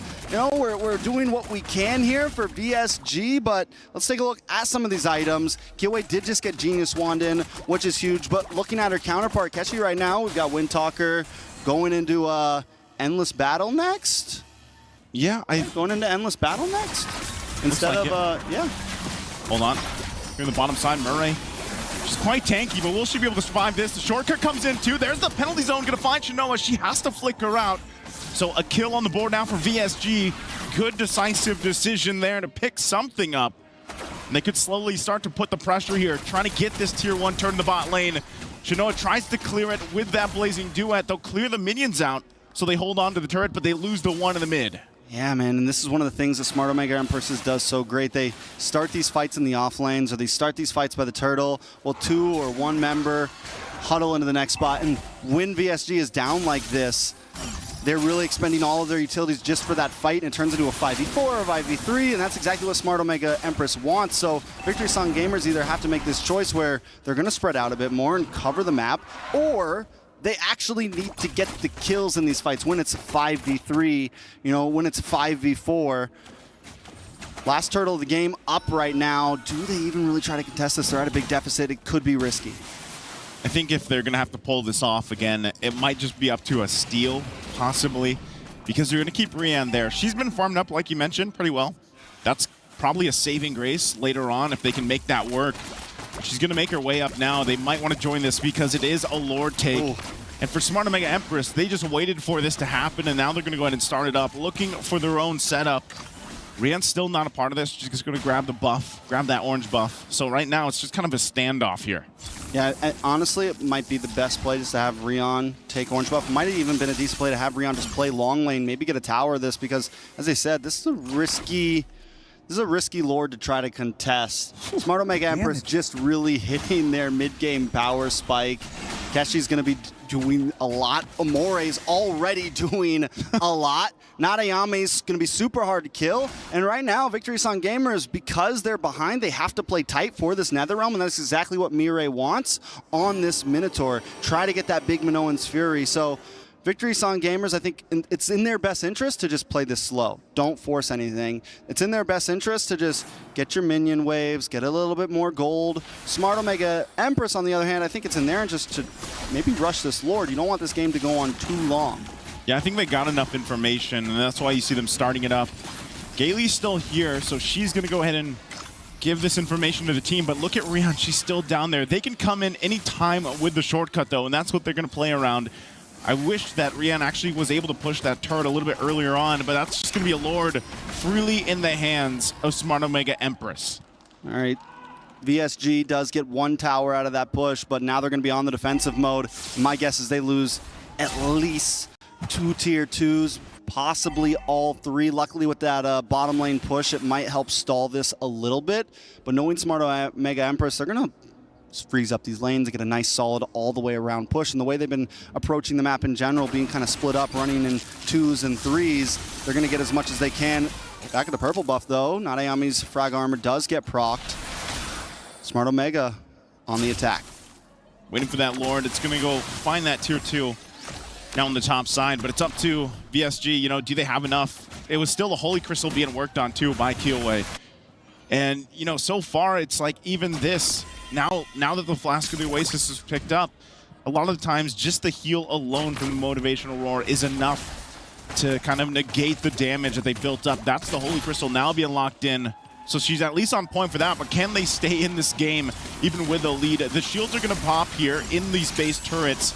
They go in with Last Insanity, going to push them back a little bit further. They pop the half health already, trying to possibly get the Nether Realm out, but they go in one more time. There's the Nether Realm. That's everything Smart Omega Empress wanted. They jump in, Murray goes in with the Middle and Fury. They find a couple kills off of it, again, in a decisive manner at the 11-minute mark. Smart Omega Empress still fighting it out. Keshi, though, will go down. They couldn't end the game here. A little overzealous on the push. They still have waves coming in, though. Yeah, they still got waves. They still got Shinoa. They still have Shinoa. Synchro and Gailey here together. What can they do? Just the two of them. I think it's just going to be some more base turrets, though. Just the two of us. We can make it if we try. Minimum back on the map now. Smart Omega Empress knows that the push is over, but they got so much more than I thought they would. I thought maybe they'd pop a couple shields on the inhibitor, maybe they got one inhibitor. And Victory Song Gamers, you know, I think once they lost the tower, once they got the lore down, it was time to back off. They stayed a little bit too long. The knockup came in. The Netherrealm got baited out, and Nadayami did such a great job at using that Last Insanity just as a zone back to guarantee the inhibitor, right? Zone them all just enough so that their team can get a couple more shots off on the inhibitor. Once that top inhibitor goes down, it cracks open the base. Keshi gets the kill on Rian, and that's when it really kind of sealed the deal for him. Yeah, at least Rian gets a couple kills, you know, in the exchange, because I think at this point, you really have to rely on the fact that we're almost in a situation, because it's almost 10,000 gold difference again, where it's like we just have to get what we can. And I feel like that last defense was pretty much that. You know, it could have been a game-ending push as well. But like I said, Smart Omega Empress wanted to just push it a little bit further, got punished. And so this might be a breath of hope here for VSG to go ahead and turn this game around. Again, they're in a position where can they actually find space here in this Lord take? Or is it just going to go in the hands of Smart Omega Empress and then have to defend it once again in the base? I think they have to go ahead and evaluate that, and that's why Gailey's going to make her way up here. Again, she can drop down that shortcut and allow Rian to even make her way up here for the fight. What are they going to do here? It's a quarter of the health. They're going to spot him out already. The BMI going to be used by Shinoa to back. And once again, still kind of taking their time with the Lord take. Not Ayanami keeping them at bay. None already less than half health, just alone for Not Ayanami. And they get him low enough that they're actually going to push them back completely and just take the Lord here. Great plays here, great decisions from Smart Omega Empress. At this point, it feels like Smart Omega Empress wants them to come and contest. Yeah, like they're it feels looking like for it. the bait. They're looking for the, we don't even really want Lord right now. Come on, because they can chip them enough down, as we just saw, just by getting close to Lord. And at any moment, Smart Omega could just turn the tables, attack, leave the Lord behind, attack them, and it could be devastating for VSG. So VSG really has to watch out how they approach this. With that, they might still get this last turret even before the Lord makes its way. No minions there, though, just yet, so they hold on a little bit longer. Kiaden picked up also here a little extra damage to Divine Glaive, but now for Smart Omega Empress, fully locked and loaded here. They push in with the Lord. Their eyes set, just going into the base. That last turret going to be going down. Lord almost done, almost worked with VSG. Can they pull off a defense? Gailey has to flicker out, and they still wait. These waves pushing in. They can see that Sword going to be used by QA. She has to go heal up. Netherrealm already dropped down too. A penalty zone going to find multiple members, but still Smart Omega Empress going to fight back. Keshi picks up a kill. Minun falls as well. There's the last Insanity, and that will be game 2 again in the hands of Smart Omega Empress. There's the last Insanity. And there could be just one more game here. Smart Omega Empress, man, they're just built different right now. VSG doesn't seem to be able to keep up. And they're trying, man, they're drafting decently. They're getting some clutch picks in. But Smart Omega Empress, I think at this point, there was just a dip happening, man. Smart Omega Empress showing that they want to be the contenders for that first place. VSG has to change something fast. Yeah, they're facing match point, you know, already here, so they got to figure something out. That's going to be it. Let's toss it over to our experts. Match point, ladies and gentlemen. Smart Omega Empress once again on that express train to get to that grand finals. This was not as quick as game number 1. It was a 14-minute game, but from that early stage of the game, you can even see that it was dominated by the Empresses themselves. Honestly, it's really just about them understanding their draft. And yes, I understand how they've been playing this game. It looks like VSG, they're having a hard time grasping the concept of what their draft is really trying to do. Because essentially, it was honestly the very first turtle fight where Smart Mega Empress was able to pull VSG into a very bad spot for them, do what their draft is supposed to do, and then go in for a big fight. And as you saw, even the first turtle is like, that's GG, that's game. Everyone got wiped out, and then there's no way for them to fight back. But what did you think about the draft in particular, right? What was you were talking about, like, win con of the fundamentals of their draft. What was their win con? Supposedly. Remember when I said, oh, Terizla first pick, but you gotta remember about the X-Borg. Yeah, the X-Borg really destroyed them in this game, destroyed them in the draft, and the way that their fundamentals is about opening the map, seeing what everyone is trying to do, and X-Borg denies that. And when the X-Borg denies that, everyone is afraid to play the game. And when everyone is afraid to play the game, you don't even try anything. When you don't try anything, the game's over. So it's back to that X-Borg. Yeah, right? The X-Borg really shut them down because of the first pick Terizla. Like, again, like I said, first pick can be a trap, and looks like VSG has fallen for the trap twice. So what's the saying? Fool me once? Fool me once. Shame on you. Shame on you. Fool me twice. Shame on me. Shame on LaFell. Sure. So let's take a look at our MVP by PlayStation, ladies and gentlemen. And here it is again. Merry Christmas. She was actually born on Christmas. Oh, really? Yeah, that's why her nick is. That's a cool fun fact. You're always coming up with the fun facts. Yeah. 100% kill participation with the Ruby, with the Minotaur, is about controlling, and she controls VSG very well. Minotaur is honestly one of my favorite heroes as well. So do we try to shut her down at this point? Because it's really hard to pinpoint what went wrong. Do you just deny that Terizla pick? No, it's about making it so that VSG has a way to start a fight, because Mina is not having a good time. She can't start a fight. And looking at Gailey as well, she's not having a good time. She can't start a fight. So trust me when I say, when you're playing MLBB, when your draft is pretty good at a team fight and no one wants to start a team fight, you're not gonna have a good time. I feel like everyone in rank knows those games. Yeah, okay. That makes sense. Oh, look at that. Oh, fancy. I mean, again, two times in a row, bro. And again, Minotaur, again, is the hero. One of the hero of MWI.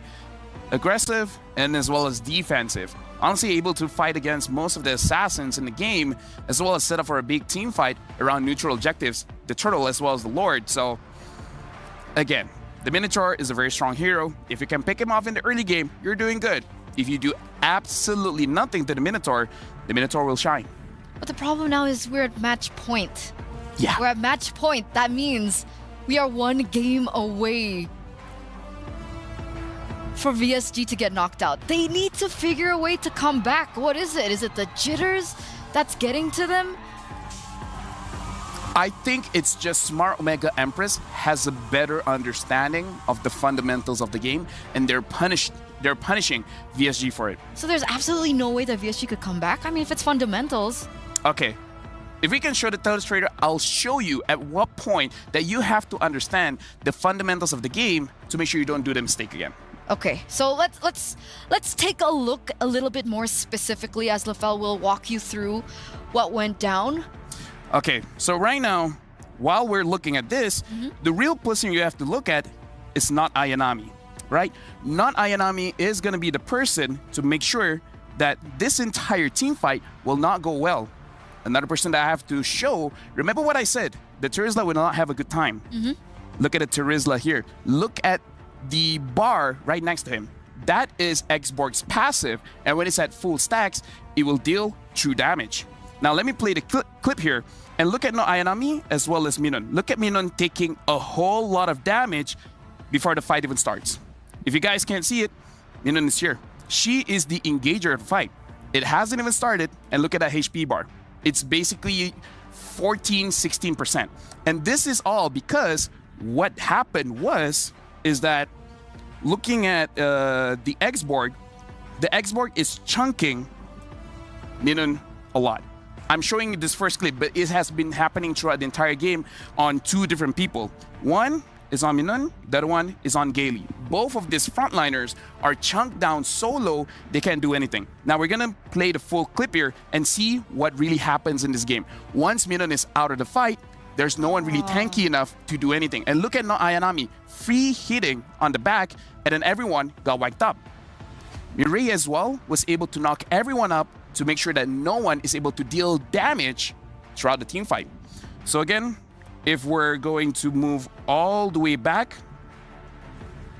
not Ayanami, making it so that Minun doesn't get to play. And then once Minun doesn't get to play, once Gailey doesn't get to play, it's game over. So that's why, Terizla, you gotta be careful of the X-Borg. Not really because of the laning phase, but because when you're fighting for Turtle and Lord, you're not gonna have a good time. This is actually quite interesting. That's the fundamental of the draft. This is interesting, right? And which is why, because like in the early portion of MWI, Terizla was such a hot pick. And every time we see Terizla being picked up, most probably that is going to be a victory for that team that picks the Terizla up. But and it's only been 3 days, by the way, right? Yeah. Over the course of 3 days, these teams have really figured out a way to combat the Terizla's just dominance over MWI. That's why the draft is very important. And that's why we see Smart Mega Empress, they shifted. Game number 1, they picked the X-Borg for 5th pick because they're like, they won't see this coming. They understand in the second game, if we don't pick it now, it will get banned. And if it gets banned, we don't have a lot of ways to fight the Terizla. So that's why the X-Borg was 3rd pick, and because Terizla's 1st pick, no way Terizla and X-Borg is going to be on the same team. So this draft, Smart Mega Empress, they have more experience, they have more exposure going up against multiple teams. It's easier for them to win the draft, and then the players understand how to play the draft. And now that puts them in a little bit of a position, right? Like, what do you want to trade over? If they do get 1st pick again, do they want to put an X-Borg there if they still want to go with the Terizla 1st pick? Definitely not, because the X-Borg, there's multiple ways to fight that. The mages can fight it, the junglers can fight it, the gold laners can fight it. It's just that VSG, they didn't have the heroes to fight it. Brody could, but Brody apparently didn't have a good time in lane, couldn't get out, and that's why the Brody doesn't impact the X-Borg as much. So X-Borg 1st pick is not the answer. Honestly, Valentina is a perfect 1st pick, but it's always getting banned at this point. Wow. I can be smart. I can be smart. No, that was great. That was great. And thank you. It was using simple enough terms for people like me to understand. And then it feels like you opened like a window in my head. Sure, I'll open the door. No, you can. Okay. I like windows. Do you like doors or windows better? I don't go through windows. Okay, I do sometimes. All right, but yeah, going for this next match, it is about the draft. And I feel like VSG will have a hard time just because Smart Mega Empress, they roughly know the matchups of every single hero. So even if the hero loses in lane, it will eventually win in a team fight where it really matters. And it just also really shows that as the more time that you have in the league, the more time you also have to develop, and the experience of these kinds of decision making just really impacts that game. So VSG, again, I hope we see a change in the drafts, right? If that's the case, if that's one of the main hinders of their gameplay, because even with Kyoe, we talked about Kyoe earlier on, her being one of the main pillars, Synchro as well being one of the pillars. If their EXP laner can't find a moment, then it's still very difficult for both of these anchors from the side of VSG to shine. Honestly, just for this matchup in particular, you gotta be careful of the EXP as well as the roamer. So for VSG, honestly, my personal take, delay the EXP as well as the roamer pick just to make sure that you don't get out drafted. Unless you're gonna pick up a very safe hero in the roam position, something like a Ruby, where it's generally pretty good against most things. And even if it's bad against certain marksmen or mid laners, you can counter it back with your own picks coming in from the mid as well as the goal lane. The EXP lane is very crucial, especially the way Minun plays, is she's the main engager of the fight. And if she doesn't get to play, the entire team, especially Kyoe as a jungler, will not have any space to do her job. And if Kyoe can't do her job, she's no longer the Ice Queen. I mean, technically, do you think it could have been different if they didn't go for a chip pick? Yes, if they pick up something a little bit easier to possibly counter the Minotaur early, like an Edith, like a Ruby, it would have been game-changing. Because even if you're going to get chunked out, you're doing the same thing to their roamer. So if their roamer doesn't get to play, your EXP doesn't get to play, it's a standstill. No one is moving until the late game. Yeah, because it feels like every time they went in for these team fights, It doesn't look good. PSG never gets the benefit out of it. And did you see that play that the Roger did, that Keishi did? Yeah. Like, even though the setup was good by VSG, they had the proper setup going on. Roger just came in, Keishi rolled in, boom, Keishi's amazing. stole it away.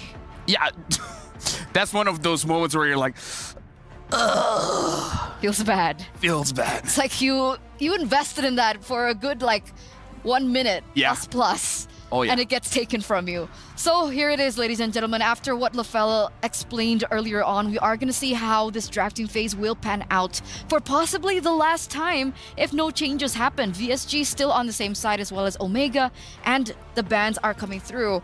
Angela, Edith, the last time it was Arlet. We'll see if anything changes there, if they still want to go for the Terizla first pick.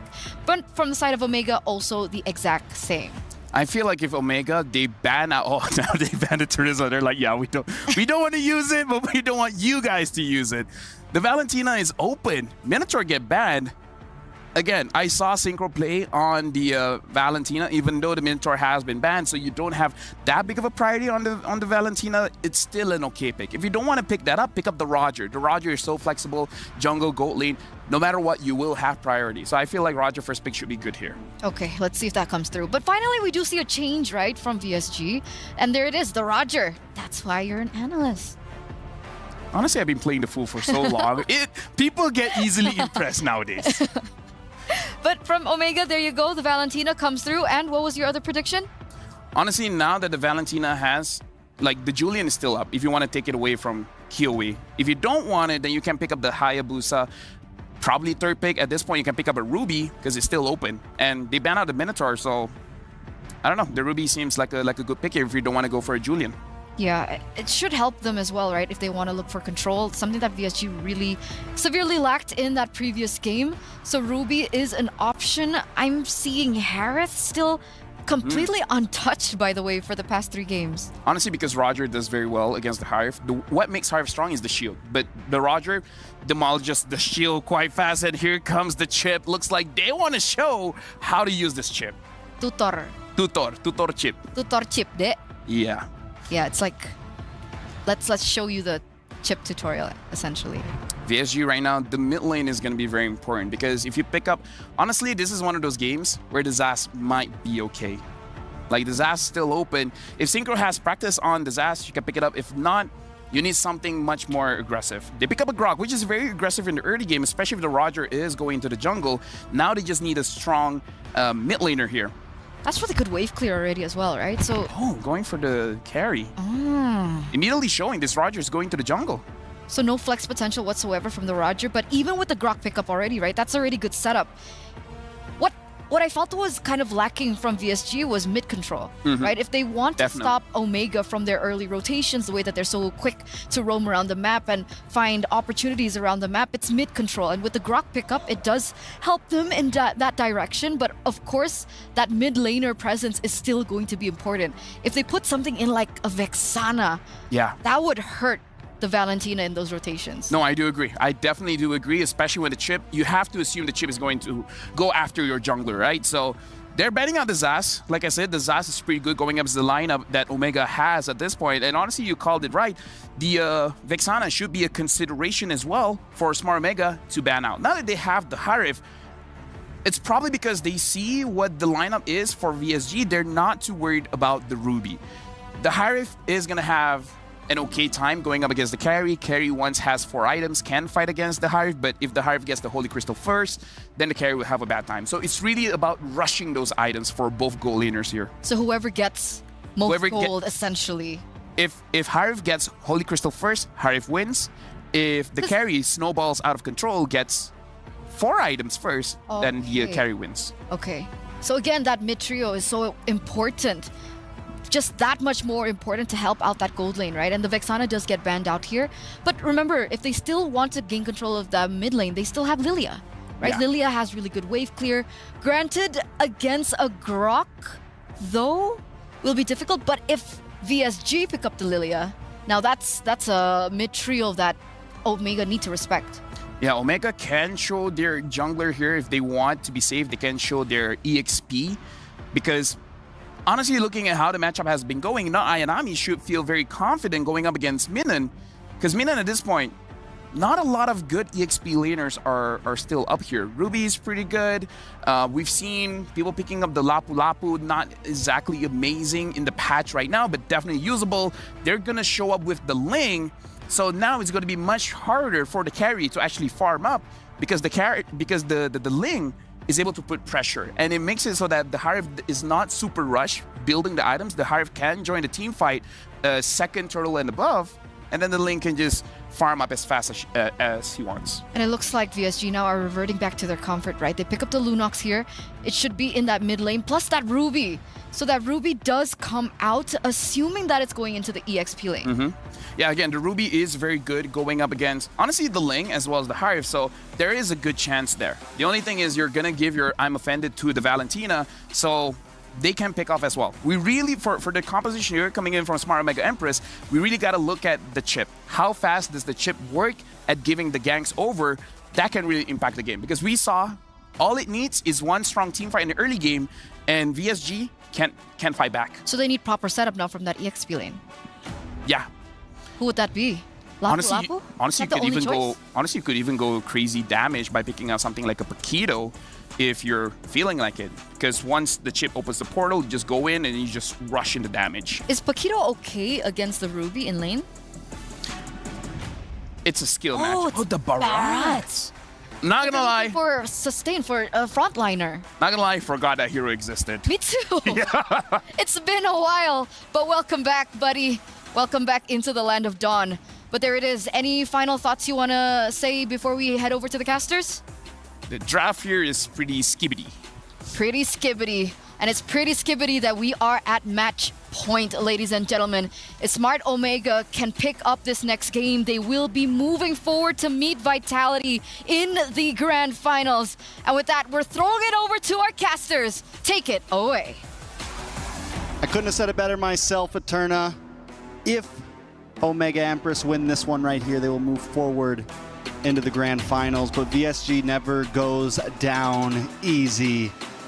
It's Drex and Naisu here for the third game of this best of 5. How we feeling, Naisu? Could be the last game in this series. Can VSG pull it together and take one down? Oh man, you know, I think going off the last 2 games, they have to do so much different here in game 3. Even with the lineup that they have, I think if you look at the previous 2 games where their weak points was the early game, they need to somehow get the momentum in their favor early on, especially when you're going against this kind of lineup. Look at this already, Gailey. She's been through this so often. She is going to survive, though. But that's what I'm wondering, because you're going against a Ling, and anytime, obviously, that Ling is going to be there, you want to be able to also transition to choking out the resources to taking these purple buffs. So for VSG, part of the game plan is that, but how do they do that? They need to get the snowball going in their favor, and this is good. I mean, at least KOA does have the jungle Roger, which has been shown to actually do pretty well against other assassins in the jungle. Yeah, definitely can do well, and I mean, time and time again, VSG has had some answers to Smart Omega Empress's draft, and at this point, I can say, yeah, the Lunox can brilliance away from the Tempest of Blades, can be in some safe positions. A lot of the heroes have some answers, but what it's really going to come down to, as it has come down to in the past 2 games, is Victory Song Gamers just needs to step it up a notch, right? They need to put their foot on the gas, and it looks like it could be what they're trying to do here. Let's see if they can pull something off. Not Ayanami. Again, I like that the experts mentioned this. You know, you don't see the Barretts too often anymore. For the longest time, it was just a mainstay in the jungle. But now it's, you know, if it pops up in the side lane, especially the XP lane, it might work out. But still, part of that, too, is just that CC immunity is actually going to be able to help them with the lineup that they're up against from VSG. 2 Purifies as well. Now in the mid lane, though, this is already the focus. Crash Course, Tempest of Blades to follow up. Gailey in trouble. Again, it's first blood for Keshi. And they'll go ahead and take that as a sign to go start this turtle up. Yeah, I don't know if it was the coach's decision. I don't know if Smart Mega Empress, but I just feel like before they came out onto the stage today, the plan was we target Gailey. Yeah, we make her I think so, public enemy #1, and we get as many kills as we can on her as many times as possible within the first few minutes, because every time Gailey's just been getting picked on.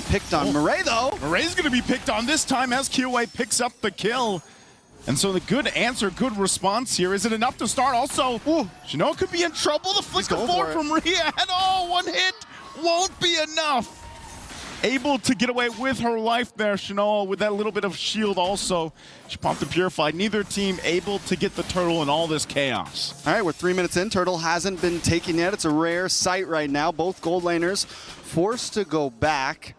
But we're starting to see VSG maybe push the envelope here, and that might be the only option. You got to just start flipping the coin a bit on these fights. A lot of the meta right now is who can catch the aggressive side first, who can get that big gold lead, and VSG knows that Smart Omega is going to try to do that continuously, and I think VSG has now just acknowledged the fact that we can't just play for late game, right? We're not going to make it to late game. Up at the top side, though. Oh, but the late game here. It could be harder to get to if that happens. Rian goes down, but this might be a trade. QA will be able to get the turtle, and now they're going to find it out. Shortcut was dropped in too. They have to win this fight. Murray in trouble. She's one hit away, but they're going to get crashed down. Daytona's welcome finds Gailey. Minun falls, and they go back in. They re-engage. 2 fall for VSG. Good usage of the shortcut there, and Smart Omega Empress makes a play up top, and they swing back down to pick up a kill near the turtle. That's why the chip is still banned out right there, because for a second, VSG almost made it an equal trade. They traded a gold laner for a turtle, which in my mind is not equal. If they would have got the kill on Namira there or anything else, it would have swung in their favor, but everyone shows up, and then it just turns into a big punch in the face. I was going to say a cluster at this point, because, I mean, think about it, Trex. How does that feel? You see the Ling is up top. You already know Ling can go ahead and make, transverse Feels like I'm across good. the map. I'm safe. Yeah, but then I'm okay. A shortcut comes in. And you got this hero that can just teleport people. Pull up. They pulled up. They literally did. They pulled up right now. Wild Charge going to be used, of course, from Gailey. Trying to make a play here on the top side. Rest of the team also making their way up. Not sure if they still follow through. They get the Brilliance out. The damage from Amore, though, has to be respected as well. Neither team able to pick up a kill. All right, VSG. It's time to sing the song. It's time to do something here, because we're already 3,000 goal behind. Oh, goes in. Flicker. Daytona's welcome into the wall. Synchro just gets picked off like that. It was supposed to be Gailey. She gets out with her life, but Synchro doesn't. Smart Omega Empress once again with the decisive plays here, really following up. I mean, think about it.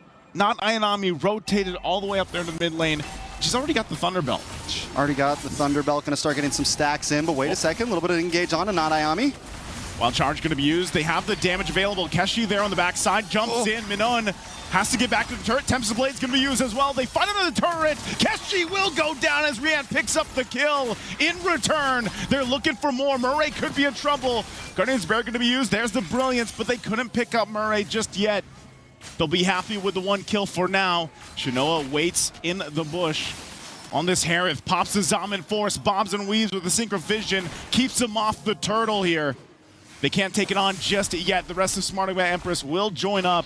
So still the objective for the taking. Okay, but that's honestly, whether it's chaotic or not, at this point, that's the 50-50 that VSG has to go for. Those are the coin flips they have to take at this point. It's match point. They already know they're not going to win through the safe game. They need to see if they can push Smart Omega Empresses to the overheating point. See if they can force them to make some mistakes. Rion seems to be comfortable finally. Seems to be online. Killway has a kill in the book as well. And with Keshi down a kill, it's, there's some opportunity for Victory Sun Gamers to maybe secure some objectives here. So they're going to go ahead and try it.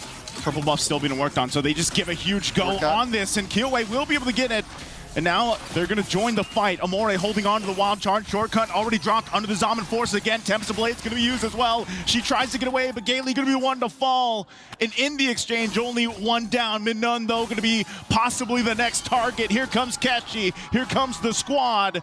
And they pick up a 2nd kill. Squad pulls up like skirt. Skirt, skirt.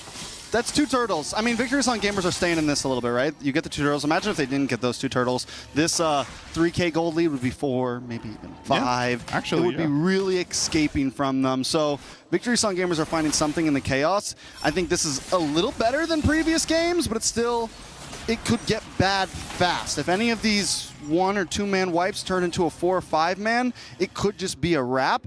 We saw earlier in the items that Keshi had the Berserker's Fury on. That damage is just going to start getting bigger and bigger once another item locks in. Already has another item locks in. Haas Claws for a little bit of sustainability. And then next, what is that? Endless Battle is going to come in next. Just for good measure, and at that point, it's going to get bad. And in the beginning, Killway kind of had the lead, but now we're falling behind almost 1,400 gold. Killway does go for the War Axe, which I like this build format. It's a little more sustainable. It's maybe not as quick moving, but she picks up the Quantum Charge emblem to make up for that. Daytona's welcome to look at this. Killway's going to be the target. Can't get away, even with a little bit more durability as she falls there. Now the eyes set here on this bottom side. This tier 2 turret, Smart Omega Empress make a play.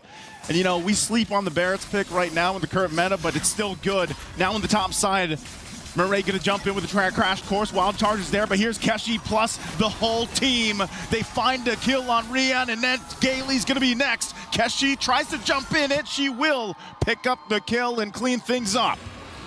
I thought Jushin was a broken hero, but Chip just reminds me of why he needs to stay on that ban list in the right hands. He reminds me of why it's just insane. And sometimes you would think that, well, sometimes Chip with an assassin like Ling might not be the best because it's hard to capitalize off of it. No. Ling just pops out of that portal with the Tempest of Blades ready to go. Yeah. Rian's instantly deleted. Killway got, I mean, it just makes it even harder for VSG to keep up with them. The pacing was already fast enough from Smart Omega Empress. Now they're just breaking the speedometer. Yeah, at that point, you know, you break the speedometer because you're time traveling. You're going through a portal. You know, I'm sure you've seen Portal. Portal, yeah. How it works. I was always bad at it. You just show up, and that's hard to play against. And even with that said, Trex, like teams still have to find ways to make the chip work. It's not as easy as just dropping the shortcut. I mean, you know, It is very strong, but we have seen teams not make chip work. But more often than not, he's actually still just a very strong pickup that brings a ton of utility to the team. And that's what they're going to have to deal with. Holy Crystal locked in before this base siege from Shinoa. Lord working on this bottom turret. Shield's already going to be popped here. Still might press the situation. Dominant Force already goes down as well. Turret's holding up. Tempest Blade's going to be followed through. Rian's going to fall Dex. 3 down for VSG. Triple for Shinoa. She's on fire. Can they end the game here? Synchro, she's the next target. Whoa. Oh. Whoa. All right. Whoa. Well, you know. Yeah, I know. Look at the crowd right now. Let's put our hands together right now because this could be it. VSG, let's take a second to absorb all of this, I guess. Yeah, at that point, I mean, you know, I'm pretty... What happens next? I don't know. I think, you know, we are going to have a Kit Kat. Technical break. Yeah, that's actually... You got a Kit Kat? I do. I have a couple of them. They have some really good Kit Kats here. They have like a hazelnut. They have a raspberry one. I haven't tried that one. Leo had it. He always finds the good ones. He takes them all out of the basket and then doesn't share with them. No wonder I haven't seen any. Yeah. You mentioned Leo's name. Yeah, he takes them all. He takes them all. Takes them all. And he brings them back to his room. Don't tell anybody. Yeah. You know, while they get things figured out here, I don't know. I actually don't know if by the time we get back... Phone crashed. Phone crashed. Phone crashed. And not like crashed on the ground, like the whole phone crashed, like the game crashed. Okay. That was a hot game. Yeah, it was. I don't know, it's moving too fast. They broke the speedometer. They broke the phone. Look, there's only... at this point, when they were locking on that base, I think even when we get this situated and we get back, it might be that same ending. But still, we can talk about the fact that it was just... Even in this Game 3, the way that they utilized the lineup that they had here for Smart Omega Empress, man, was just... It's now 3 games in a row. It's Game 1 to Game 3, where it was just on point. Any draft that they brought to the table here. Yeah, I mean, overall, Smart Omega Empress feel ready for the grand finals. I think if there's a team right now that's going to give a good fight over to Vitality, they are definitely the ones. And here we go, back into the game. Wait, nope, replay. Oh. Was it Kiowa's phone that crashed? I guess so, yeah. Or that was her dying. That might have been her dying face. We've seen a lot of those faces. We have, Did you yeah. see Ashley's her dying face yesterday? We have. You know, obviously for these two, like, emotions are going to be high. And it was either way, like, when you really break it down, this game number 3, it's a tough game to be in. If you're VSG and you're rooting for them, of course, because just where was that opportunity for them to turn things around? You know what I mean? At that point, especially when they were in the defense of the base, it's like the Lord is there. They haven't had an answer, by the way, for Keshi on this lane. No, and I don't think there is one. I think they came in well, but at this point, it's, you know, I think the movements, like we said, the whole game, Smart Omega Empress has been in full gear, moving at full speed. In this game, you add a Ling and a chip into the mix of that, and now you're even faster. And one of the great things that we've seen from Smart Omega Empress is, you mentioned it, not everyone can use the chip to its maximum capabilities. A lot of teams have trouble making it work completely, and they did it to a perfection. Now, let's look at the Filipino support out there. Yeah, I bet that little kid is great. I bet that little kid is mythic. That's what I hear. Over there, they got him. They're mythic by 5, man. You know what? You start them young. That's what I'm gonna do with my daughter. I'm gonna. Hey, 3.5. Actually? She's gonna be playing, but before 4. So what would that be? That would be the MWI probably in, I don't know, 20 15 years, maybe earlier if I'm nice. Maybe earlier. Hey, you know, some of the players. The goal is just be better than Nicolette, Ashley, and the girls, you know? Be the new NA queen. Or maybe I'll just ship her. She could go live with you in the Philippines. You could train her. Permanent boot camp. Permanent boot camp. Go live there with Naisu and the rest. I could convince Mama Rex of that, you know? Yeah. It's private school, quote unquote. Well, you know, if you, at this point, you've seen what they can accomplish here for MWI. Hey. Yeah, hello. Obviously, this is you know, for this situation too for VSG, I'm not really sure, you know, even when you go back to this, like when you jump back into the game, like I said, is it already over? Because by the way that the base was looking, man, wasn't looking good. That's why, you know, we're talking about Kit Kats and stuff. You know, I wish your daughter the best of luck in the future MWI. In the future MWI, yeah. For sure. We'll see. Shout out to all the people in the stands right now. We had a great turnout earlier with the Falcons, and we were wondering how the turnouts are going to continue to be. And it seems like there is still support at EWC for these women's teams. And not to mention, we've had some great viewage. We broke 200K PCU. We broke last of MWI's PCU, right? Yeah, so far. So who knows what the grand final is going to be? It's going to be big. Hey, this is, by the way, if either of these teams, you know, because we don't know exactly the result just yet, but if either of these teams have made it to the grand final, that's history, right? Because it's always, in the history of MWIs, it's always been Indonesia versus Indonesia. But this time, it's different. It's going to be big diffs. Will it make a diff? Will it make a difference? If, of course, if Smart Omega Empress gets to the finals, you're going to be on that series. I am. Casting that series. And Mr. My partner. Oh, your Indonesian counterpart. What's his name again? I'm a big fan. Mirko. Some people say I sound just like him. Yeah? Yeah. So you sound like Gideon too? No, I don't sound like Gideon. Gideon's too tall. You're tall. Yeah, but our vocal cords are different lengths. It's a little different. Looks like everyone's still trying to figure things out. We're staying on the technical break for a little bit longer. We're getting everything, making sure everyone's going to play to their competitive fairness. And yeah, integrity. Just for integrity, that's the word. Integrity. Again, you know, like, it's just this situation where we have to find out, like, exactly what happened, you know, too. And at the same time, if that was a problem, obviously, with Kiowa here, you know, you have to kind of look back and see what could have changed there throughout that game.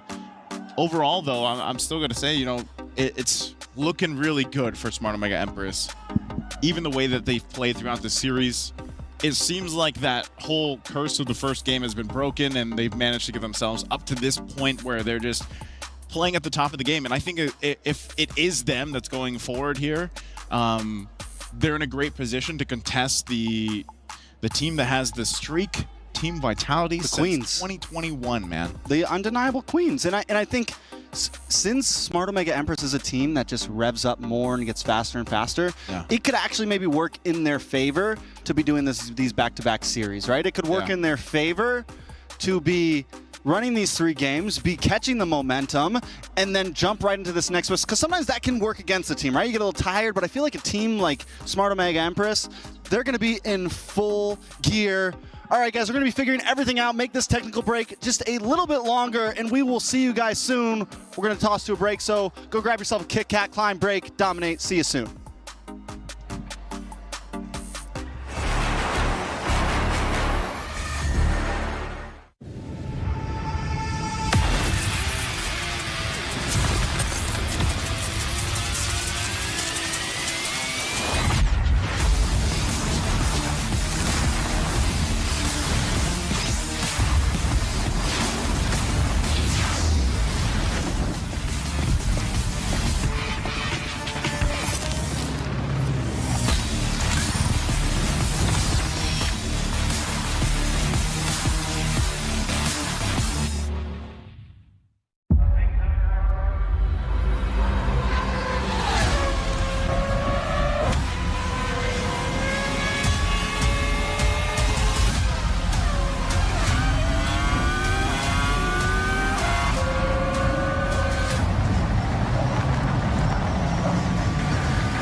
guys, welcome back from that short break and back to the studio here for MWI x EWC 2024. We are still waiting for some confirmation for the final game, for the third game, possibly final game. And, you know, LaFell, what do we think about this game so far?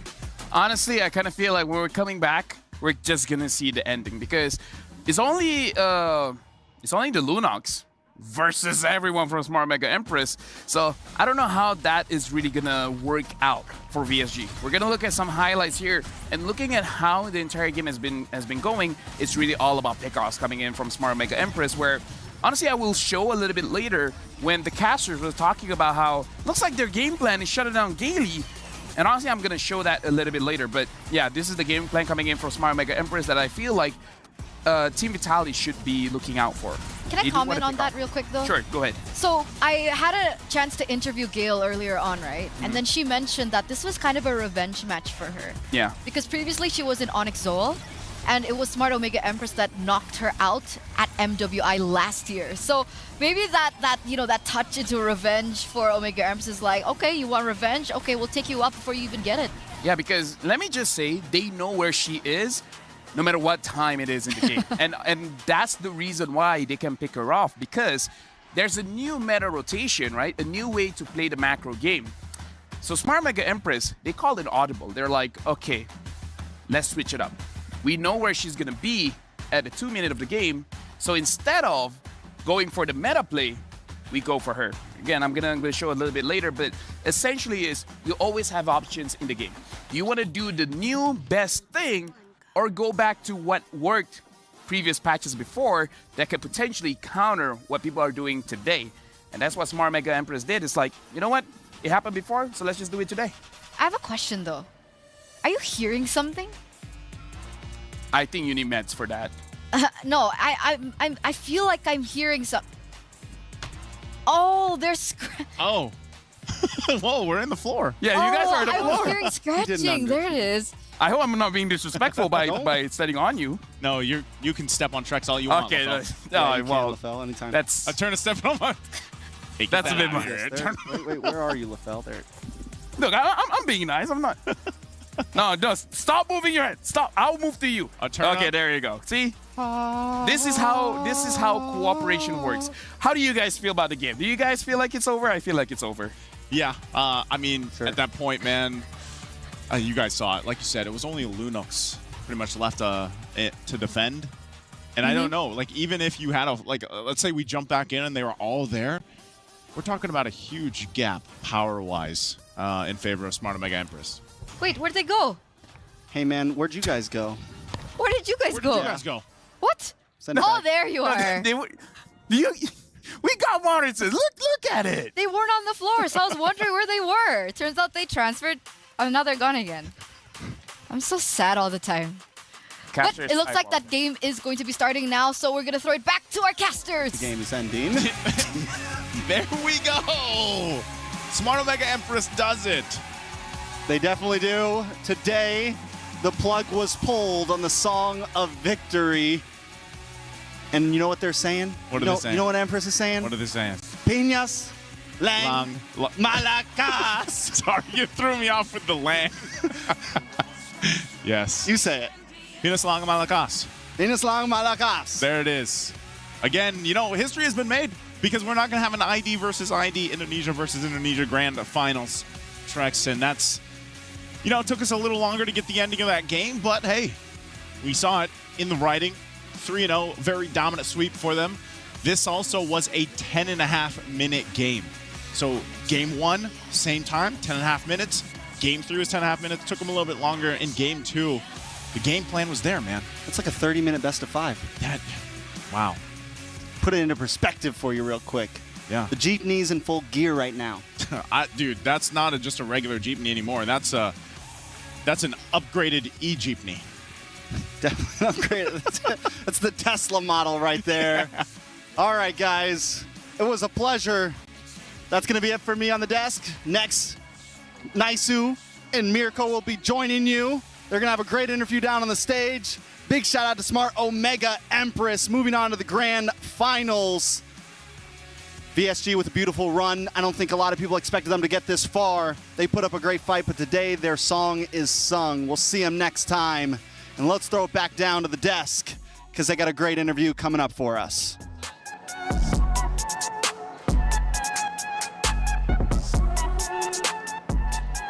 And can you believe this twist in events that just taken place in the last few seconds of the match? Now, honestly, Bara, at the start, and even not Ayanami, I have to be very honest, okay? At the start of the game, I was having my doubts. I'm sorry, you could smack me now, because I thought that, oh, you know, probably the girls are going to drop the first game, you know, as per usual, but they will double down because you guys are diamonds, right? You work well under pressure.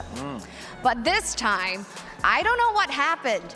This morning, the Empresses woke up on the side of the bed and chose violence. And when they said that heads will roll, heads did roll today at the Land of Dawn. Congratulations. It was a very dominant and convincing win. There was no back and forth at all. 3-0, clean sweep, not like it was a best of 5, but you guys did it in 3 games. So now we have not Ayanami here beside us again because it was such a quick game. I can say. Yes, we were supposed to interview Amori, but she said we had to go to the toilet. But yes, we have you here today. And of course, let's start with Bara. You have questions Let's go for with her. that. So, pretty much starting MWI 2024, it was like a warm-up, but today something was different. Like you had a hot start and a beautiful one to end it with. So what changed? Like she said, I think we all woke up on the right side of the bed. Also, we're more confident now than the days before, and also I feel a lot better now. And when she said we chose violence, I think it had to do something with the lady playing violin in the hotel room that we saw after we practiced. So, I mean, we were mind blown. Yeah, maybe that was it. But what was the main difference? You said that, you know, something sparked in you guys. Maybe because this is the third day, third time's a charm. Right. And of course, with the Filipino crowd here in the presence that's spurring you on. It's definitely amazing to have your fellow countrymen supporting you. So, speaking of which, we're gonna have Minan pass on over the keys. Over to you. And here she comes, our queen, a queen to a queen right now, Yes. presenting the key. Minan, can we have a friendly fist bump? Thank you. And let's Thank you hear for it the for great both teams. sportsmanship from Minan, from Victory Sound Gamers. Now, question is, congratulations, by the way, and making it through the grand finals. Now, when it comes to this matchup between Indonesia as well as the Philippines, this was a matchup that was in the SEA Games just earlier. And you guys came in second, whereas, you know, we have Indonesia taking the gold medal in the SEA Games. So what do you have to say to Team Vitality to tell them that, hey, you know, this Smart Omega isn't the one that you knew previously? What's different?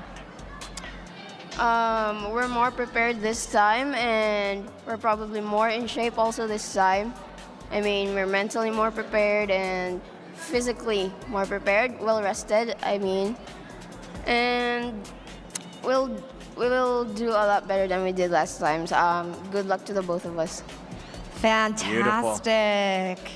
Amazing, amazing stuff. So yes, now we have our 2 teams that will be heading over to the grand finals. And we have Team Vitality, the reigning, defending champions. And of course, our wonderful Empresses hailing from the Philippines that will be representing Philippines over at the grand finals for a match that you don't want to miss happening real soon. And with that being said, we'll hand it over to the studio to break it down for us. It's all you guys. The siren song does not reign over, nor do they enchant Smart Omega Empress as they were defeated 3-0, Lafel. I guess all my analysis just is that they woke up better today. Right? It's just like, oh yeah, we just chose to woke up on the right side of the bed, and then now we're good. We choosing violence. So I guess that's how you succeed in life. Just choose violence? I mean, she mentioned back at the hotel before they left that they were listening to this violinist play. Yeah. That inspired them, perhaps. So music, maybe music's the key. You know what? I gotta hear me some violins and get good at the game. Honestly, like maybe that's it. But honestly, in this game, it really is about disrupting tempo. Because have you ever wanted to do something and just a mild inconvenience just threw off your focus? Of course. Imagine you're prepared for a 30-minute ride, like you're driving to this one place. But along the way, there was a jam. So now the car ride takes 1 hour. Does that not disrupt your plans? Of course. That's what Smart Omega Empress did. And honestly, it's one of those things that we're going to show how they did it, is that you're expecting for something to happen. Again, expect the unexpected. Smart Omega Empress just threw a wrench into your plan. 10:26. You're very good at looking at time. No, as in like that is... Wait, no. Was it 10:25 earlier on or was it 10:28 earlier on? Because if it was 10:28, then this is the fastest game now. Either way, just an update, guys. Either way, Smart Mega Empress is here. They showed up. They woke up, chose violence. Maybe it's me. I said that there's no way this is gonna be a sweep. And then it's a sweep. Maybe I should just shut up, man. No. No, don't. You're getting really good points in. Thank I you. thought it was the casters again. I wanted to step on Nice again. It's honestly, looking at the map here, again, targeting Gaily. For all 3 games, they had different targets. If we're looking at the first 2 games, it was Minan. The 3rd game, it was Gaily. But there's a pattern here. You make sure that the front line doesn't get to do their job. So, as much as people are talking about Kyoe, talking about Synchro, looking at the matchup here, they understand the damage dealers are not the problem. It's the enablers. Everyone else surrounding Kyoe as well as Synchro make them look very good. So if you take those people away, they're gonna make it so that Kyoe as well as Synchro, they're in a very uncomfortable position, something that they're really not used to, especially on the international stage, making it so that inevitably either they make a mistake or they're too afraid to make a mistake. And that's how they shut down VSG. So let's see who will be crowned the MVP by PlayStation for game numero 3. And it's a different one. It's not Murray anymore, it's Amor. And again, the way that she controlled them in. Honestly, I hate to see this, but every single time is the very first interaction. The very first interaction that the players did was what caused this incredible mayhem, incredible symphony of destruction that Smart Mega Empress did to VSG. Yeah, and if we're circling back onto Amor, right, there were so many moments where she uses Valentina very aggressively. She took in Grok's ult. So alongside all the other setup potential that the team already had with not Ayanami, on the Barats, as well as the chip for Murray, Amor comes in with Grok's ult and sets up for a lot of these moments. Something that I do have to say, it's not really about the draft, at least not this time, right?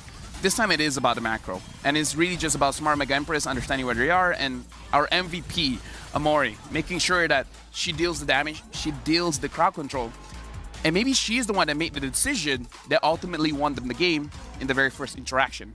Maybe. That's definitely a possibility. The chip was also not great, by the way. As in not great for VSG. Oh, okay. I was like, wait, what? Got you off guard. Oh, yeah.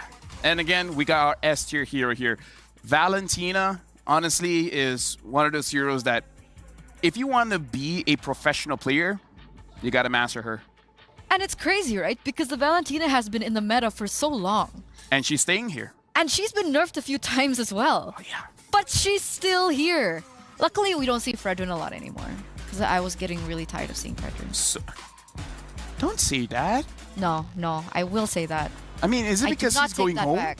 Not that Fredrin. That's Coach Dixon. Yeah, why you stop? Why you gotta throw shade to Coach Dixon? I was not throwing shade. It's like, shade. It's like, Coach Dixon. I'm so happy I'm not seeing Fredrin anymore. Guys, I mean the character. He just lost. Hero give him in some Mobile Legends. Give him some, you know. Like back when Fredrin was meta in the EXP lane, and then he transferred onto the jungle. He was meta-ish. He was a bit, right? You have to admit Fredrin was meta. You're a bit. Not right now. Not doing a bit right now. But we have the STC predictions, guys, from you. Damn, I couldn't see it. What was it? 63%? For VSG. So 33 Wait, something. what? Yeah. So 33% for Smart Mega Empress. No. I mean, like, even Leo covered this, right? something about the Philippines. They're just not voting for their team. Maybe here. Okay, put this into perspective, right? Okay. Kyoe just 3 days ago created her TikTok account. Uh-huh. And it's already around 60,000 followers. And one of her videos already have 1 million views. So maybe 1 million people voted for VSG. They were enchanted by her siren song. And again, the Ice Queen, man, she demands your attention. I hope that this is not the end for them, right? I hope that they come back from this and that we'll see them again next year. So you want to see Coach Fredrin again? I want to see Coach Fredrin. Yeah, He looks like a nice guy. Oh, I thought you were referring to like what? Being like in a different way. No. I feel like he's one of those guys where in breakfast he has extra water. He was like, "Do you want some?" And then you take some. He does have that accent. He does have that accent. I yes. love the accent. Yeah. Anyway, ladies and gentlemen, this does mark the end of VSG. For now, hopefully we get to see them next year again. But thank you so much for the participation. And they don't go home empty-handed, right? Even being 3 to 4th place, they do come home with 40,000, I think. Yeah, was it 40K? 40,000. 40K USD. That's a lot of money. And it is. It is. If I had But just you know a what's portion, more than 40K? What's more than 40K? 180K. And that's what this next match is all about. The grand finals! Ladies and gentlemen, after 3-4 days, we are now finally entering the grand finals. And for the first time in MWI history, it will not be an Indo-Indo, but it will be an Indo-PH grand finals. It gives me nostalgia to the good old days. But ladies and gentlemen, we are going to throw it to a short break. We'll see you after.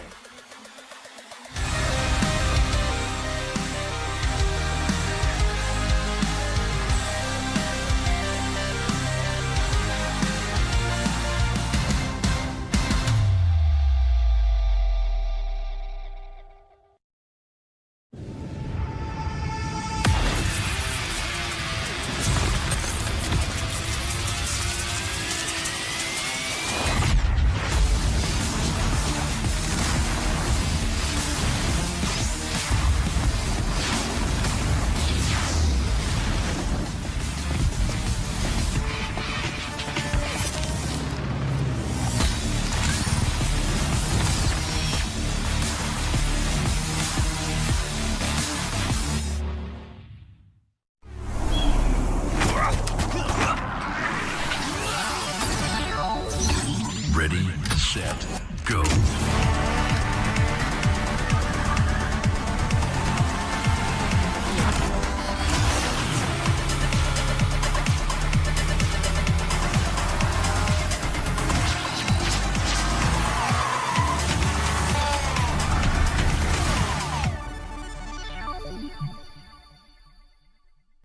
لحظات البداية عاشت معنا. كنا نحسبها وقت للتسلية بس. نحسبها بس ذكريات. عبود أعطي أختك اليد يا ولد. ابتكرنا فيها ابتكارات، وإذا بغينا قلبناها خرافات. كنا نحسبها بس لمة وصحبة وسهرات. انتبه نوب ترى نوب. لكن كنا نشوف عالم ما حد يشوفه. لا تشغل وقته بشيء يفيده. الله عليك على اليد. عالم كبر وعاش فينا. عالم الحماس فيه يوصلك كل مرة لحلم أصعب، بس ما يصعب عليك. بارد معك وين ما تروح.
Underrated, maybe. I won't say Layla, but Недооценен Митси. Аргус. Очень недооцененный герой. Он 1 на 1 любого чела убивает на фулсотах. Правда, на XP, конечно, страдает, но на голду это must-have. На X-патче его апают. Все будут играть на Аргусе. The hero that I really don't like to go against is Lucian because whenever I try to go near, she will pull me. Boom.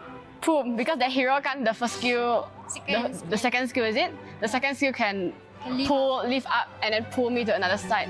Yeah, that one I really don't like. I get really annoyed. I don't know, for me, underrated is Alice. Esme in jungle.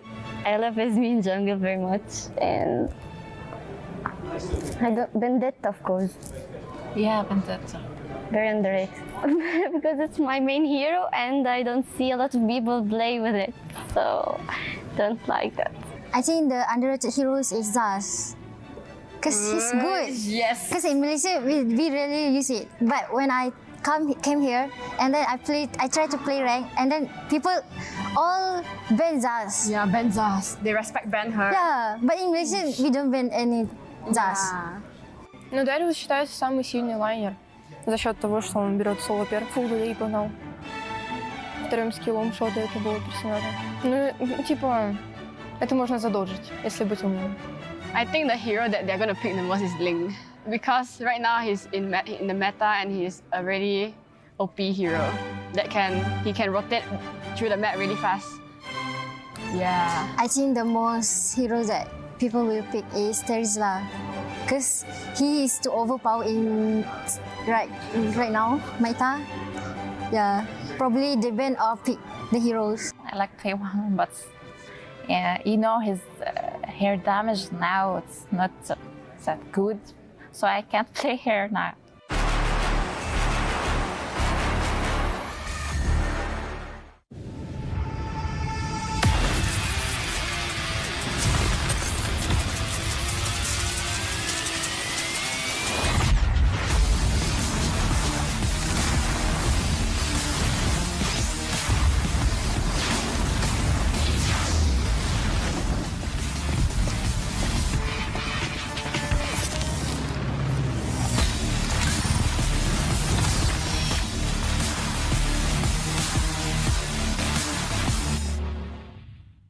Honor 200 series, the best portrait phone AI empowered. Studio level, AI portrait camera, 3 hardcore portrait modes. Color, vibrant and classic to capture portraits that truly stand out. AI empowered magic portal. Snapdragon 8S Gen 3 AI chipset. 5,200 milliampere per hours silicon carbon battery, 100 watt, Honor Supercharge. This is Honor 200 series.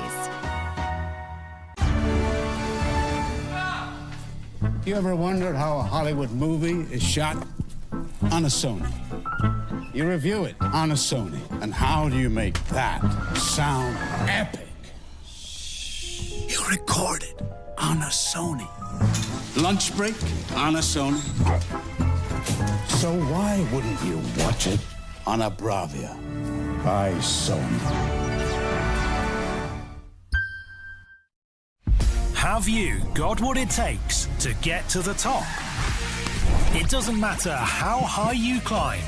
To reach the top, even the biggest champ needs a break.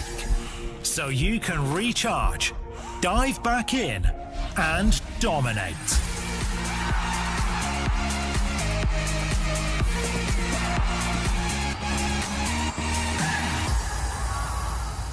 Have a break. Have a Kit Kat.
everyone, what's up? My name is Afel and we are at the round table. And for this one, it's going to be for MWI at the Esports World Cup here in Riyadh. Alongside with me is Mirko as well as Eterna. So first question, how you guys feel here in Riyadh? Do you guys enjoy yourself so far? Have you guys ever been here before?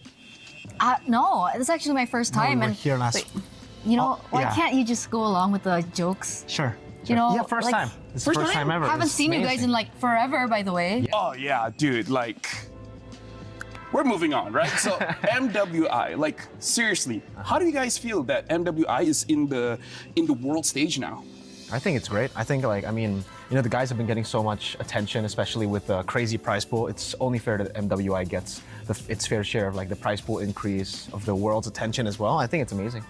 I agree. It's a long time coming. I think we talked about this even the first time when we saw MWI. I think it was 2 years ago. Yeah. 3 years ago? 2022? Who I knows? can't math right now. But anyway, like even then I was mentioning, like you mentioned, right, there hasn't really been a media for the women's scene to kind of develop, and the fact that now we're coming into EWC, one of the largest events that we've ever seen, by the way, in MLBB history, and now the women's are here. It's crazy. It's insane. It's something that I believe that even the players did not even dream of having. I mean, like, I guess we all can agree here that it has been great, right? Honestly, a lot of international tournaments for the female league as well. But now I gotta ask you guys, because in Malaysia, honestly, the female scene is growing. It's looking pretty good. But in Indonesia, it's even more intense because now the teams are even in MDL. So can you guys give us a little bit of insight how the female scene is in Indonesia? I think it started off really, really well already. I mean, I think it was all because of WSL, right? We had a women's league all the way from the start, and we had a lot of different teams already. A lot of the teams that you guys are familiar with back at home in MPL Indonesia. We had Bigatron, obviously we had RRQ. We still have RRQ to this day, but back in the day it was dominated by EVOS. And after that, you know, a lot of transfers happened. It literally just felt like the same from the men's side, you know. It just kept on developing. Teams started going for, you know, superstar teams. The other teams trusted the process, and I think the team that we all see as favorites here, they are one of the teams that actually trusted the process. They went for some of these players, put them together, and they just trusted the process. They started off okay, but then they became absolute gods. Goddesses. Yeah. What about you? Like, you feel the same way? I would kind of say that it has been kind of, what would you call it? Very streamlined? Yeah, in a way, right? Yeah. Because like you mentioned, right, earlier on, it felt like there was a lot of competition between these particular teams, especially in Indonesia, but now it feels like it's just been dominating by one team in particular. Sure, we have a second team that's coming very close to them, but they always fall short, right? We're talking about Falcons Vega here, previously known as GPX Basrang. They were amazing as well as a team. Even on the international stage, we've seen them do really great too. In MWI, we've seen them as well. But now, coming into this with Team Vitality, it's basically still the same story. So my hope is now, with so many other emerging regions that are coming into play now for EWC, especially, hopefully that will be able to challenge Team Vitality, maybe. I mean, like, we gotta talk about this, right? Because there are 12 teams from 11 different regions. Only Indonesia has 2 slots here. So let's talk about the other regions for a little bit. And I'm gonna start with Eterna. Besides Indonesia, is there a different team or a different region that we have to look out for that might be the dark horses? Honestly, I think there are a lot, right? A lot of people are talking about I'm gonna say CFU. Malaysia. Home girls got it. Sure, I mean, yeah, great. I think they do well too. But for me personally, I really want to see what Falcons Vega MENA are made of. That's a good answer. Exactly. We were casting a different tournament, and then we saw them play because they were the Egyptian national team. Yeah. They won 2 games in 6 to 7 minutes. Oh wow, that's very fast. Exactly. They almost beat the record, of the What was fastest the game. record? Fastest game? 6:15, I think. 6:15. Wow. This was like 6:30. Yeah, around there, 6:30, 6:40. It was very close. So, but that was for the North African regional qualifiers, right? So I'm curious to see with how dominating they were in their region, how do they fare against the other regions? And they had a different answer. You know, when most teams are asked, which team are you looking to go up against, like forward to? And everybody would just say, you know, Vitality, Falcons, Vega, Indonesia. They said Philippines. Oh, interesting. For me, though, I think I definitely got to give a shout out to the homegirls because of the same tournament as well that we casted. I didn't get to cast that game, but I watched it, and yeah, very impressive stuff from the homegirls. Thank you, they're very good. They are very good, but I think another team that deserves a lot of recognition as well has to be CFU. CFU from Cambodia. They are also looking to be very, very strong. I think I've always just been a fan of CFU, even the men's team, because they're notorious for actually making their own meta, playing their own style of MLBB. They're on a roll with these, crazy metas, but unfortunately just don't make it to international tournaments. So hopefully, CFU Women's, it's time for them to shine. I mean, I feel like you have to do that for this one, right? Especially because we're actually going back to the question of the favorites here. Because you guys said Vitality as well as Falcons Vega are probably the favorites. So even though with me saying that, what are your favorites? And more importantly, what makes them different from the rest of the other teams? For me personally, I'm going to start this.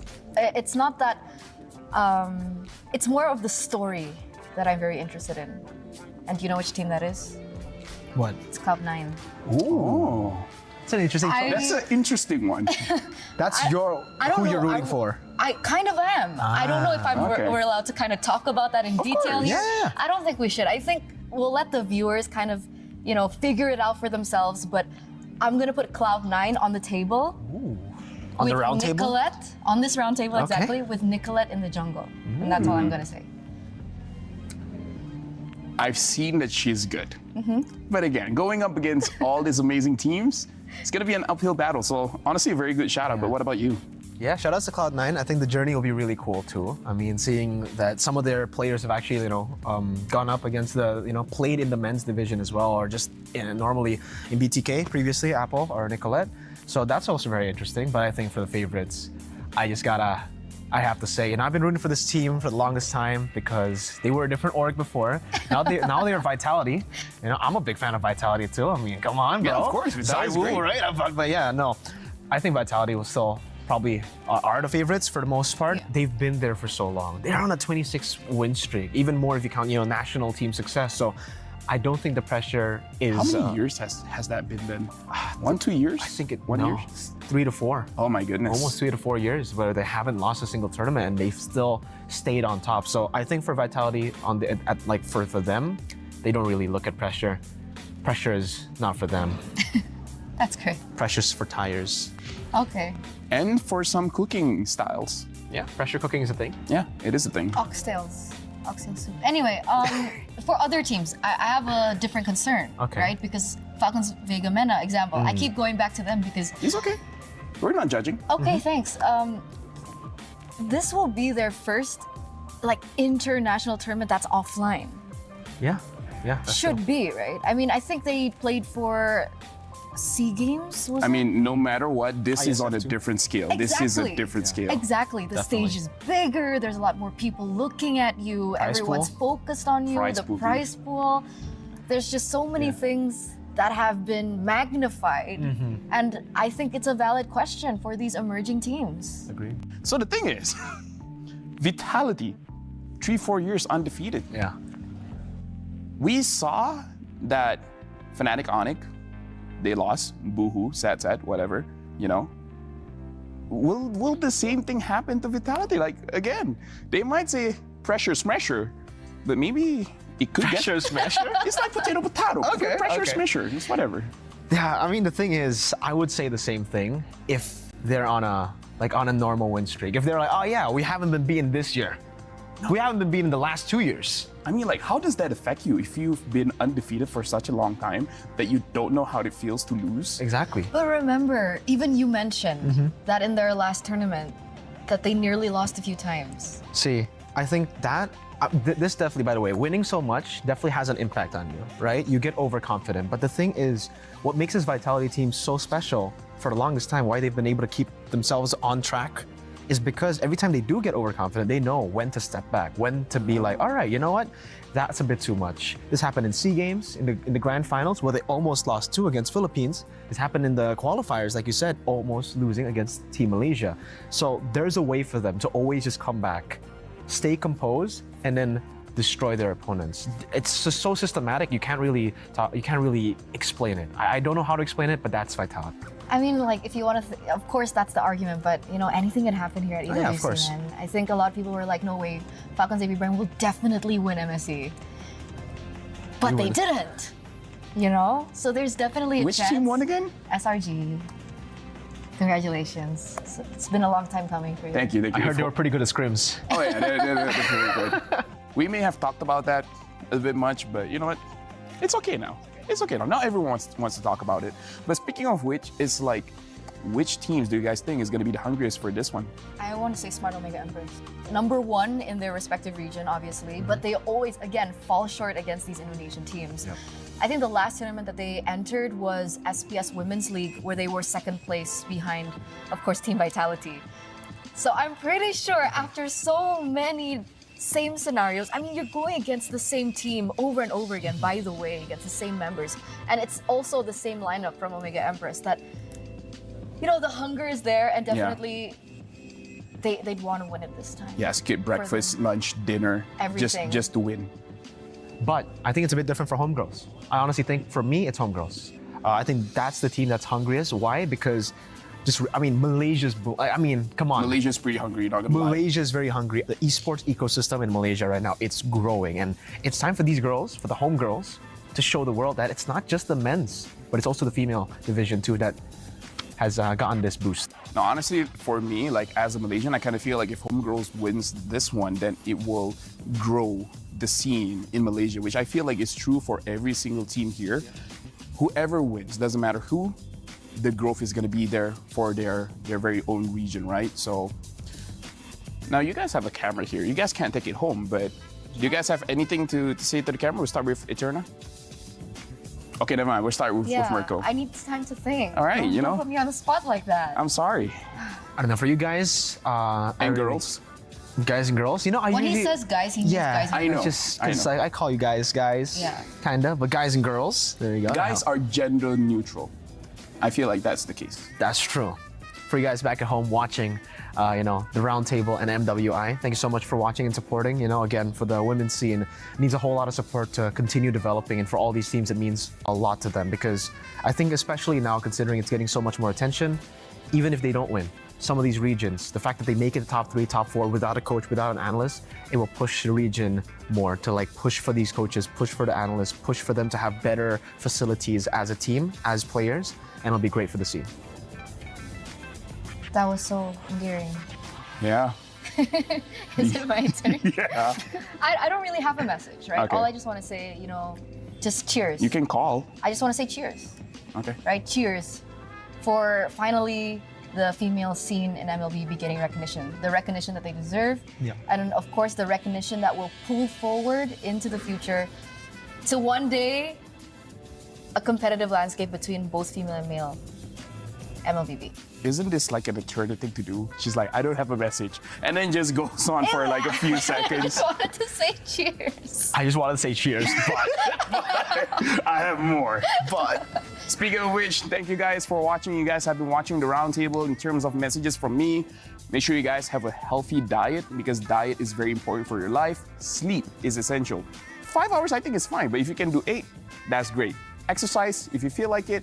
Mobile Legends is great. Be nice to your parents, and give food to cats and dogs, and etc. My name is Sofel. Bye-bye.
Welcome to Guess the Sound. Welcome.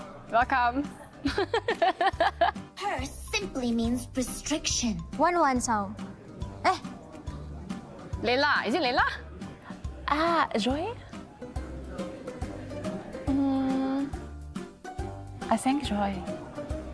Lolita. Lolita. Not Lolita?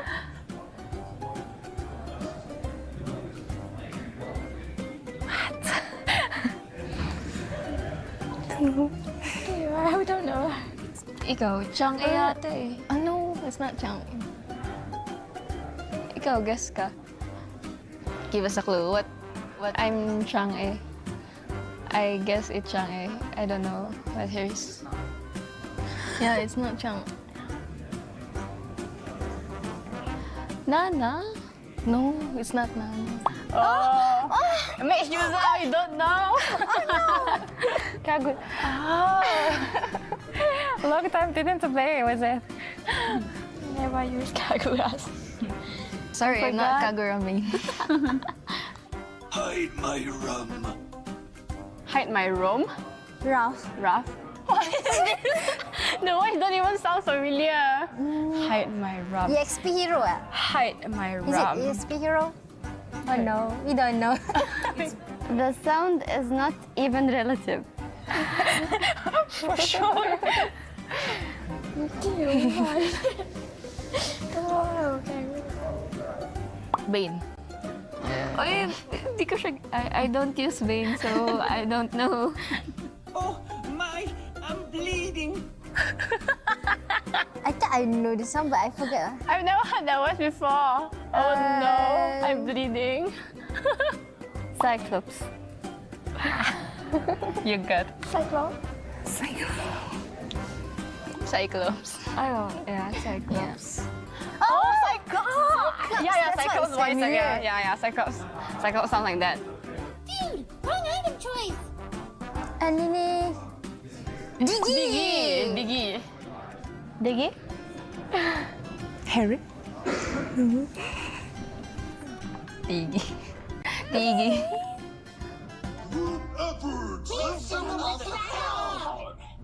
Who is this? It sounds familiar though. Yeah. What hero What hero? Maybe it's like got two. Because the voice changed, right? You want to surrender? What hero My brain. Let me use my brain.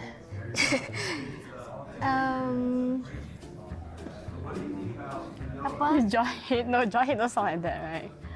No. Glue. Glue. Glue. Oh, Glue with his babies. Babies. That's it, girls. Man, thank you so much. And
So my name is Ophel, and alongside with me is Ranmar, and we are at Boulevard City here in the gaming district. We're gonna show you guys around, but honestly, there's a lot for us to talk about. Let's talk about day one.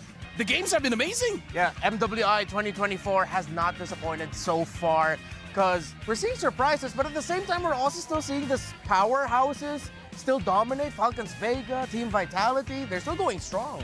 We gotta talk about what this means for the female scene because, let's face it, the girls, they're talented. All they needed was a platform. Yeah. Now the platform is here. They're shining. Yeah, it's their time to shine, and I'm so glad that the women's scene is finally getting so much love, especially here at the Esports World Cup. This is the biggest stage that they've ever had to show off their talents, their skills, and just like you, I'm so happy for them. I'm building a female team. You are? I actually am. Oh, I didn't know that. Yeah. Cool.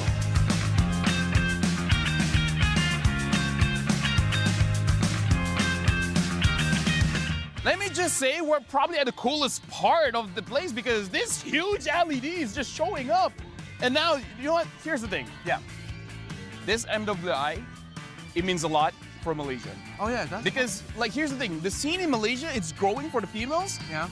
After this, especially with the performance coming in from Gaming Gladiators homegirls, it's gonna explode. What about the Philippines? Well, for the Philippines, I think it's even more important for the representatives. Smart Omega Empress, they come from a region in the Philippines that even there, it's overlooked in the country.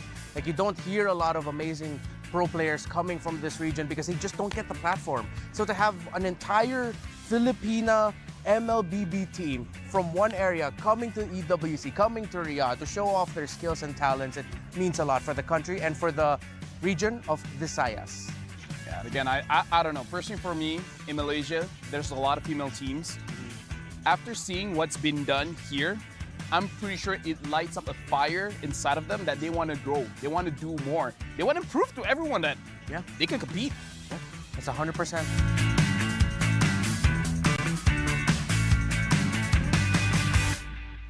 Ranmar, walk with me.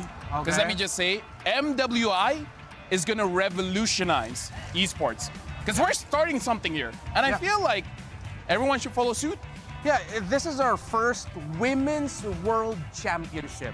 The first time we've had a big tournament for the ladies MLBB scene that involves countries as North America, Latin America, EECA, China. Pretty much every region in the world is represented. I mean, here's the thing. Job opportunities. Yes.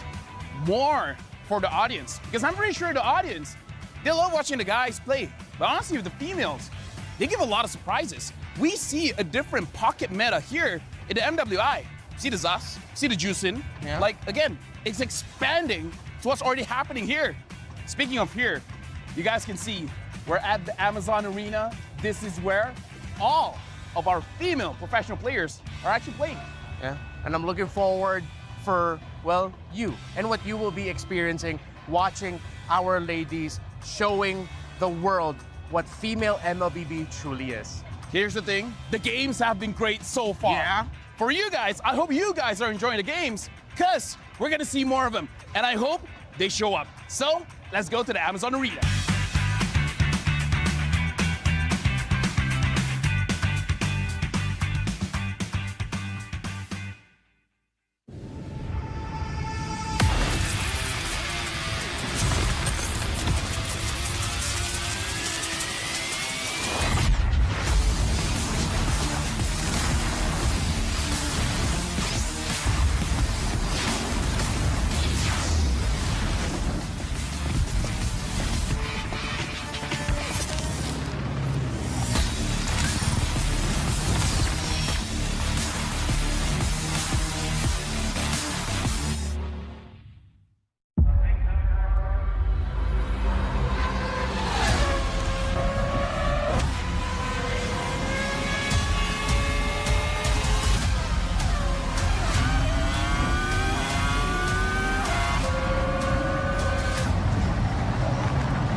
Honor 200 series, the best portrait phone AI empowered. Studio level, AI portrait camera, 3 hardcore portrait modes. Color, vibrant and classic to capture portraits that truly stand out. AI empowered magic portal. Snapdragon 8S Gen 3 AI chipset. 5,200 milliampere per hours silicon carbon battery, 100 watt, Honor Supercharge. This is Honor 200 series.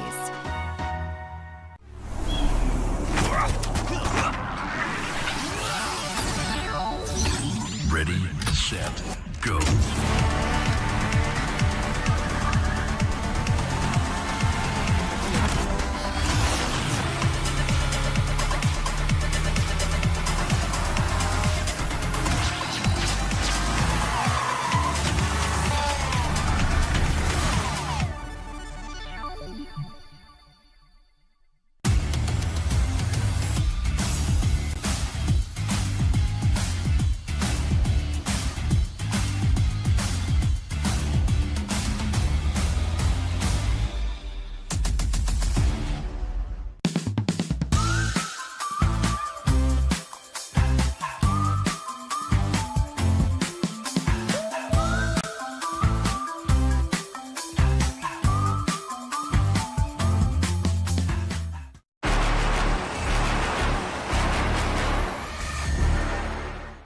Mia. First Mia. Mia. That's Zaria's ulti. No, that's Mia. Mia's first skill. Second skill. It's an item. The blood wings. Blood wing. Это крылья королевы. Wines. Крылья королевы. Крылья королевы. Blood wings. Yes, blood wings. Atlas second skill or first skill? First? Lalo second skill. Atlas. It's второй скилл Атласа. Второй скилл Атласа, да. What is this? Atlas ultimate. Even I don't know. I'm a wrong one. I don't know. I go. Yeah, but we forgot the name. Paquito. First Paquito. I think first Paquito. Maybe. Yes. Ой, это Paquito. Второй скилл усиленный. Paquito. Paquito third skill. And the item that gives HB, I don't remember its name, but it's half immortality. Ой, это пояс, да. Защитный пояс. Защитный пояс. As well. Oh. It's the new emblem. But I can't remember his name. Temporal region. Yeah. Это перк. Какой-то. Какой-то перк. Кубик. Quantum charge. No. This is the new talent. But I don't know what's the name of it. Florian. What about Florian Bessem? Yeah, это Флорин? Пассивка Флорин. Yes. Пассивка Флорин. Oh my goodness. Florin is... Burst is Fury. Brisker Fury? Yeah, Brisker. Крит Берсерк. Я Берсерка. Bazooka Fury.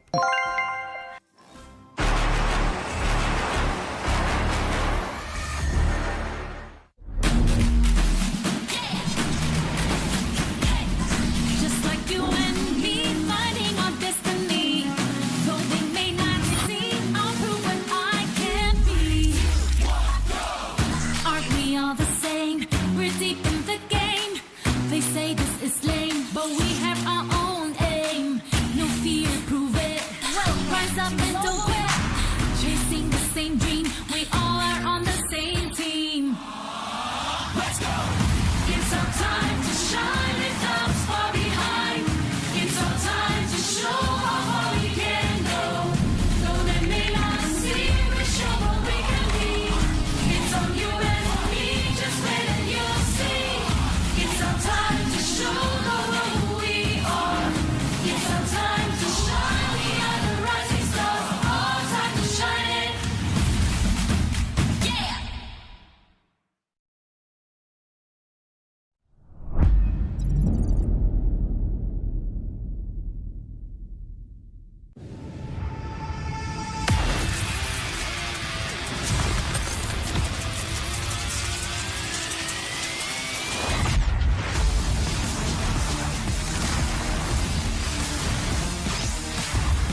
So how are you guys liking Riyadh so far? I love the food here. The food are all good. It's pretty good, and it's like so hot here. I mean, yeah, yes. How's the, I don't know, when you stepped off the plane with the heat, how was that? It was like being blown by a huge heater. It was so hot. So my expectation for this week is obviously for my team to do well, and of course to win the EWC.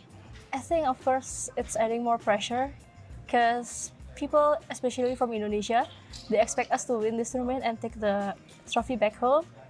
And because we have won like 20 something tournaments, so yeah, I think 24, I think. Yeah, they want more from us. Our biggest rival is probably Team Falcons, which is also from Indonesia, because in international tournaments we always go against them in grand finals.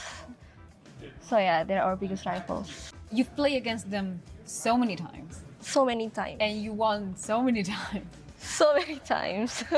Well, I think there's always a chance for them to win against us because we know their gameplay and they know our gameplay. But at the end of the day, it comes down with our individual and team skills and our mentality there at that time. And right now we're pretty confident.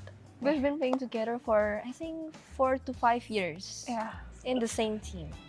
Never in the different teams. And like because we're sisters, it's like what's special about us, like I think we have our own bond, which no one can beat, I guess. Nothing can compare it.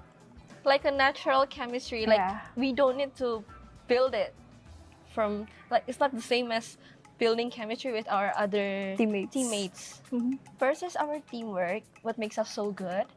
And the second is our commitment, because we always wanted to win more. We never felt enough. So yeah, in every tournament, we always go all in and we always try to take the trophy. For me as a team, like outside the game, we're like sisters because we really talk about anything to each other, like such as families and then boyfriend, I guess. And yeah, like they're a good listener and we are a good listener and a good speaker too. Our jungler is FIFA. She is the youngest of us. I think her personality is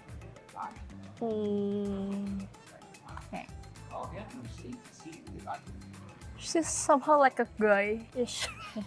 A tomboy. A tomboy, yes. Yeah, and she doesn't care about a lot of things. But she's a big gamer. And our captain, our tank. Yeah, our roamer Vivian. She is the oldest, and she's easygoing too. She's easygoing. I love talking to her. I mean, she's a good listener, and like gossiping with her is so much fun, actually. And then our XP laner is actually older than us, but she acts like a baby. She's really childish though. Yeah. So we fit as a team. It's just like 5 kids playing together, basically. Having fun together. It's like we're just playing game, not doing tournaments. Our play style, aggressive maybe. Our play style, yeah, aggressive. Aggressive. We always try to calculative too. Like win every lane, but also very disciplined. If the game's not going too well, I think what we did is like we're doing reset to our mind. Like, okay, focus. This is just another one game only. Like don't think about the thing that happened. Just focus on the next one. For me, I always keep in mind that I think I am better than my enemies. Because we've won so many times. If the game is like too one-sided, it's kind of normal. Like not that excited. But Yeah, like just it's another win. Yeah, it's like already exam is like 2-2. The point is, yeah, we're gonna be more hype about it if you won. Esports World Cup. This is the first Esports World Cup, and we're just very, very excited and happy to be a part of it. It makes me feel challenged. Yeah. And I'm really happy to be here in Riyadh. So for Hives, please keep on supporting us, especially in this tournament, because it's one of the biggest tournament that we had. And yeah, hopefully that we won this. And please keep on supporting, and if you can, please come here. It would mean a lot because it means continuing our win streak. Because the thing that I'm scared of the most is, of course, losing. So yeah, of course, it would mean a lot. We lost like a game or two. Like lost the tournaments like back in 2020s. That's the last time we lost, I think. Yeah. Okay, for people who don't really watch our tournament, is that what I want to say is that this game is really fun, especially the latest one too. So please watch the tournament because you won't get bored.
New adventures bring new challenges. Even as the heat rises, dandruff and grease won't stand a chance. With new Clear Men, powered by triple formula technology.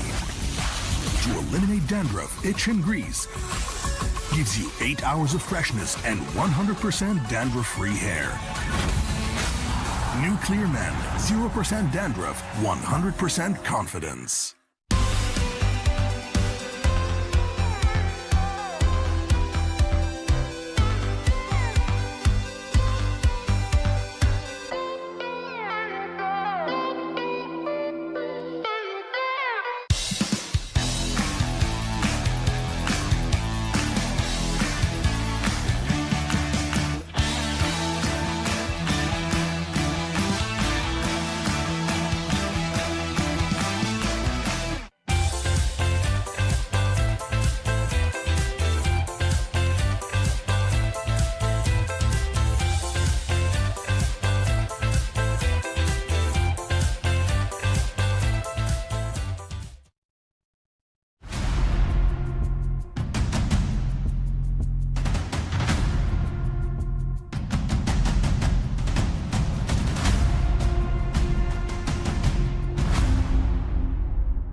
We started off with 12 teams and now we're down to the final 2. Ladies and gentlemen, boys and girls, welcome back to MWI 2024 at EWC. Welcome to the Grand Finals. My name is Etern and I will be your desk host through the Grand Finals. But of course, I am not here alone because with me is the ultimate charming duo. We have... Camera. There we go. We have Leo as well as Lafel. We are Blackpink in your area. Which one? Which generation are we? We're the first iteration. Okay. We're the first one. And then it became a thing. Okay. In Korea. We started it first. Boombaya. Thanks, guys. Welcome. So it's going to be the 3 of us today. So maybe, Leo, you can help me out with Lafel on the panel. I wish I could go between you, given how things could get, but no, I will lavish in this. I will let this happen. Okay. I want you to be an enabler. Maybe disabler. We had Maria earlier, like yesterday, I think. That wasn't too good. I am here to empower. Thank you very much. I'm here to encourage. It's my time to shine. It is. So, this is the tournament bracket. Can you break us through it? Dude, Vitality going up against Smart Omega Empress. Like, the last time they met here, Leo, it was during the SEA Games, and it was a brawl. It went all 5 games. Yeah, who's to say that this could not go the same distance? But you know what they say about Riyadh in Indonesia, right? Especially in the world of MLBB esports. I think Rachel's aware. What? What happens when Indonesians play in Riyadh? There's I have absolutely no idea. We don't talk about that, they say. Absolutely no idea. Hey, but Vitality, they've broken it, right? Because by fighting another Indonesian. Yeah. At the cost of another. Yeah. That's science right there. That's math. That's where we've come. But of course, we are going to take a look at the prize pool now, guys, ladies and gentlemen. Because, you know, like we mentioned earlier on, right? Despite you going 3rd or 4th place, you still go home with a hefty amount of cash, right? 40k USD. But now these 2 queens, they are going to be fighting for that 180k USD. Omega Empress and Vitality are confirmed at least 80 Gs. Dude. In addition to flying out to Riyadh to enjoy this beautiful city and to be a part of this historical event in women's esports, 80 Gs. Dude, 80 Gs, that's like winning 3 times of MPL Malaysia. And I'm talking about being the champion. 3 times! That's why. It really just puts into perspective how big this event is and how big and how far the lady scene in MLBB competitive play has come. And hopefully in the future, we'll see a lot more developments, especially now that a lot of these teams are going to be bringing home some cash. So perhaps that will help develop their team and their entire region as a whole. You're talking about development. Nothing comes close to how the Indonesian women's MLBB esports division is like. Oh yeah. Compared to like even very strong regions like Myanmar, NA, Indo comes close. Like even the women's, right? You have Women's Star League. That's where, how many times now has Team Vitality won that championship? All seasons so far since Dude, the thing is, Vitality from 2021, they've won everything. So that's, no, now it's 2024, so like 3 years. Shell mentioned in her interview that the last time they lost was 2020. 2020 even. So 4 years. So 4 years. And if I'm not mistaken, Rachel, you can confirm this. The WSL even had to put out a best of 9 to try and break their streak. That was the first time we've ever seen a best of 9, and it has to be because of that. So we're going to take a look at the showdown soon, ladies and gentlemen, as we get into it. The Dr. Sulaiman Al Habib showdown. Team Vitality and Omega Empress. Still in a best of 5, I believe. And if I have to ask you, gentlemen, how do you think that this match will go? I don't want to answer. Okay, we'll skip you. I think we're going to see Smart Omega in their best shape yet. I don't know how you beat a 3-0 dominant run, right, against VSG earlier, but I think here, much like all throughout groups and the early stages of the playoffs, like a diesel engine, they'll take a while. But in the big picture, they've already taken a while. I think now is their best chance to turn the tides. Since we're skipping Lafel, we're going to ask the audience right now, what do you guys think, right? For the STC predictions, head over to stcplay.gg and lock in your predictions now. Do you guys think it's going to be Team Vitality to take this grand finals, or will it be Smart Omega Empress, who, for the most part, until this point, has shown very, very good performance? I'm going to help you out. And then we are... You can tell me. All right, I'll tell you. Let me help you out. Vitality's got to win this. All right. Okay. I don't want to say what he said. I don't want to double the. It's tricky, right? Year in, year out, my predictions have been here and there. You know, some days, some seasons, some years, I gotta just. Depends on the weather. It's hot out here in Riyadh. So it should be fine. Okay. Is it? It's okay. Honestly, that's we'll a good skip the question. predictions and we'll just head over to the interviews. Let's go. Intense grand finals is coming up. I'm here right now with Chell and Shinoa, Team Vitality, Omega Empress. Now, I have a question for both of you. We'll start first with Chell, then we'll get to you, Shinoa. I want both of you to give me the 3 teams whose keys you want included in your trophy. So the Crush keys, give me 3 names you want. Maybe the teams we've faced along the way. So maybe first is Omega, if we win. And second is Falcons Vega. And then third is Homegirls, maybe. All right, Omega, Falcons Vega, and Homegirls, maybe. You still decide. So what about you, Shinoa? What do you want? If we win, I'm gonna put Team Vitality and Gaming Gladiators, Homegirls, and Falcons Vega. All right, okay, so same. Now, I want both of you to come up a bit closer here. So you'll be stepping here, and you'll be staring here. And I want you guys to stare each other down. It's the grand finals. Come on, you're gonna make me laugh, guys. It's gonna be intense, you know? It could be a crazy battle. It could be best of 5. So I want you guys to do something. I want you guys to aggressively compliment each other. The best qualities about her, what you like about her, anything you want. We'll do it. Quick fire, back and forth. Let's start with you, Chell. You're a good gold laner. Oh, you're a good gold laner. What about, but she's a jungler. No, she's a gold laner. It's a trick question. What about you, Shinoa? You're so good. I love you so much, and you're pretty. Oh, she hit you with 3. You're good. I love you and you're pretty. What about you? You're tall, you're pretty, I like your hair. I want a red hair. She wants your hair. Okay. All right. You got more for Shell? I like your skin, and I'll bow down for you. She likes your skin and she'll bow down for you. Can you beat that? Can you top that, Shell? One last chance. I'll kneel for you, queen. Oh, that's it. All right, ring the bell. I'm going to call that a tie. Thank you so much, Shell. Thank you so much, Shinoa. Let's wave at the camera together. Bye. Good luck in the finals. Thank you, girls. Thank you, Reptar. And now it's our turn. Cameraman, please shift it over to our showdown. We have LaFell on one side, and we have Leo on the other side.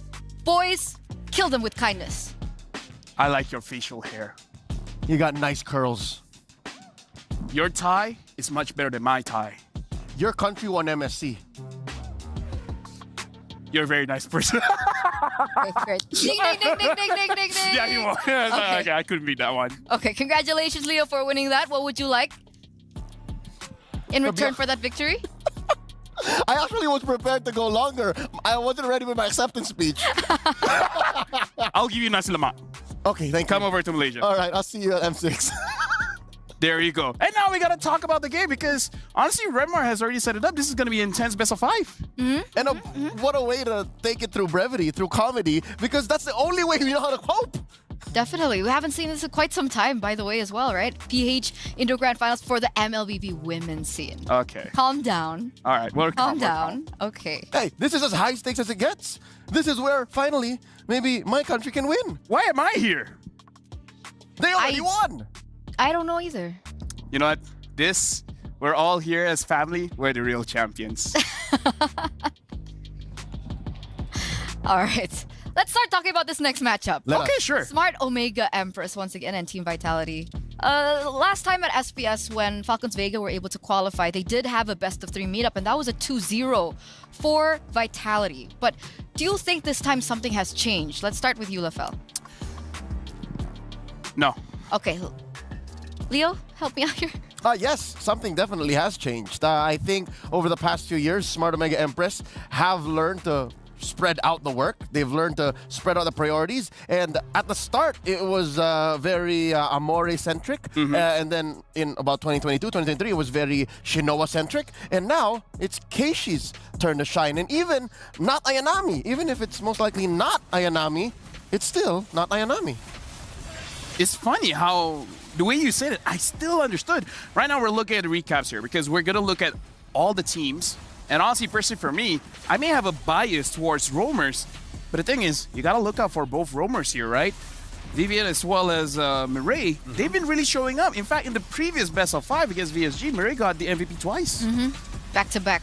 And it's one of the underdog roles, I think. Role to role, you might even say 50-50, except for nothing against Mireille. I love Mireille, but that's still the mother of tanks you're looking at, Vivian, with a 1 for an eye. Mother of dragons, as I like to call her. But they are going to show their because, well, we are moments away of heading onto the stage. So this is it, ladies and gentlemen. After all these days, after all these games, after all these matches that we've come through, we're in the grand finals. So will we be crowning a new team, ladies and gentlemen? Let's head over to the stage.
Ladies and gentlemen, this is the ultimate time to shine. Right now, we're here in the grand finals. 12 teams have entered the Amazon Arena, but the final 2 teams that stand before us today are the 2 teams that have shown the brightest so far of the all-female MLBB professional players here at MWI 2024. It is happening for real أعزائي المشاهدين والحضور.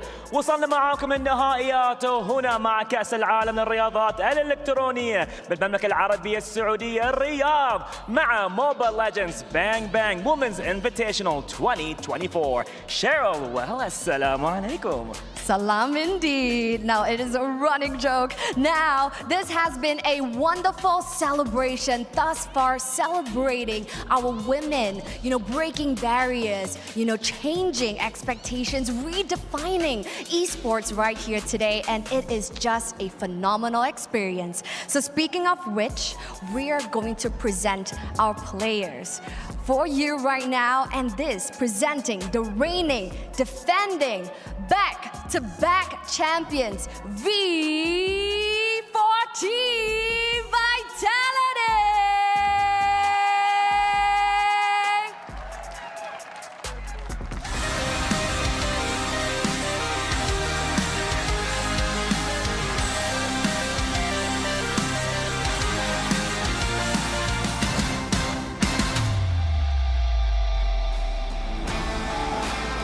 Now the queens of MLBB are one best of 5 away from cinching their 3-peat championship and of course their 25th consecutive tournament win.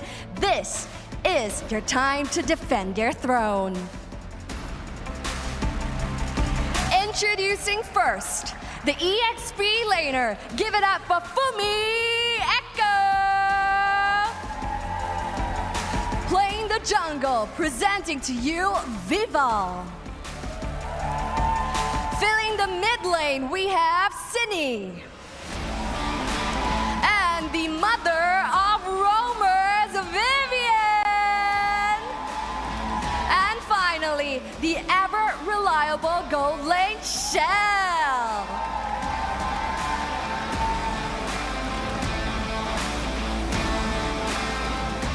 And now, ladies and gentlemen, viewers around the world, before I start with the coming team, all the way from the Philippines, ladies and gentlemen, make some noise!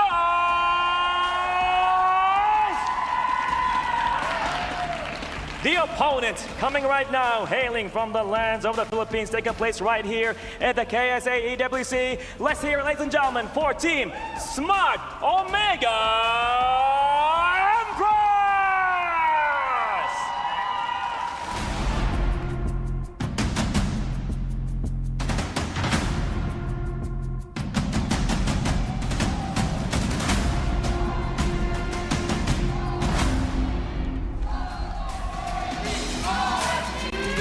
There you have it, ladies and gentlemen. The hype is real. Taking place right here to battle it out with vengeance.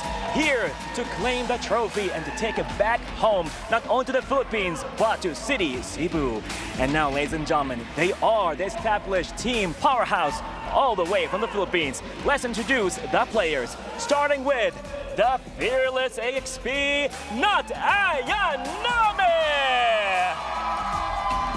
The clutch jungler, K-Shape. The untouchable mid laner, Amore. The highlight real roamer, Mirai. The savage empress,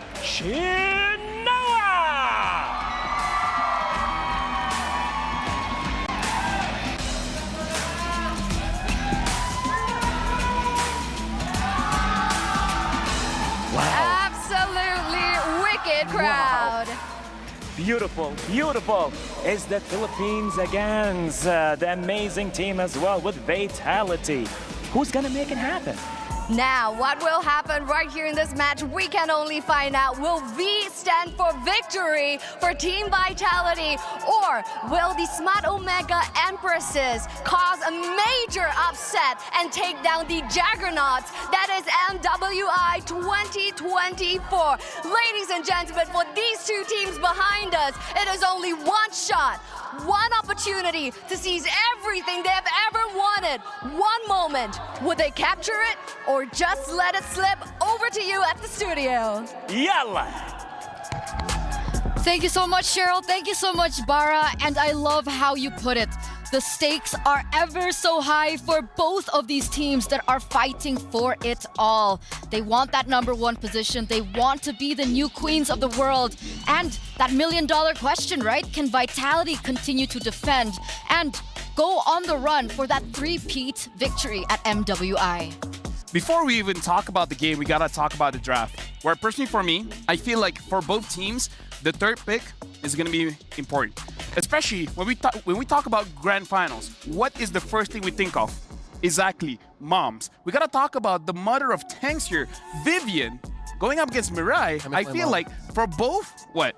You guys okay? Yeah, I just remembered. That's my mom. Yeah, right? Every time grand finals, I think about my mom. Anyways, for both, it's really about the roamers, right? Because I feel like for both teams, they're very good at team fighting in terms of baiting out the skills.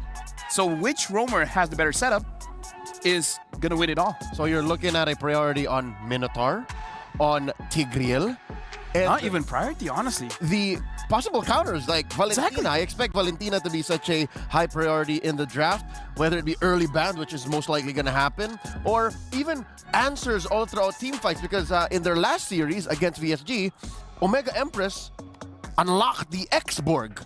Yeah. The X-Borg in the hands of Na Ayanami was not exactly what VSG was expecting. So now that Vitality has seen it, they might be ready for it. And if you understand where I'm going, if you see this coming, reverse psychology. I know you know, but do you know what I don't know?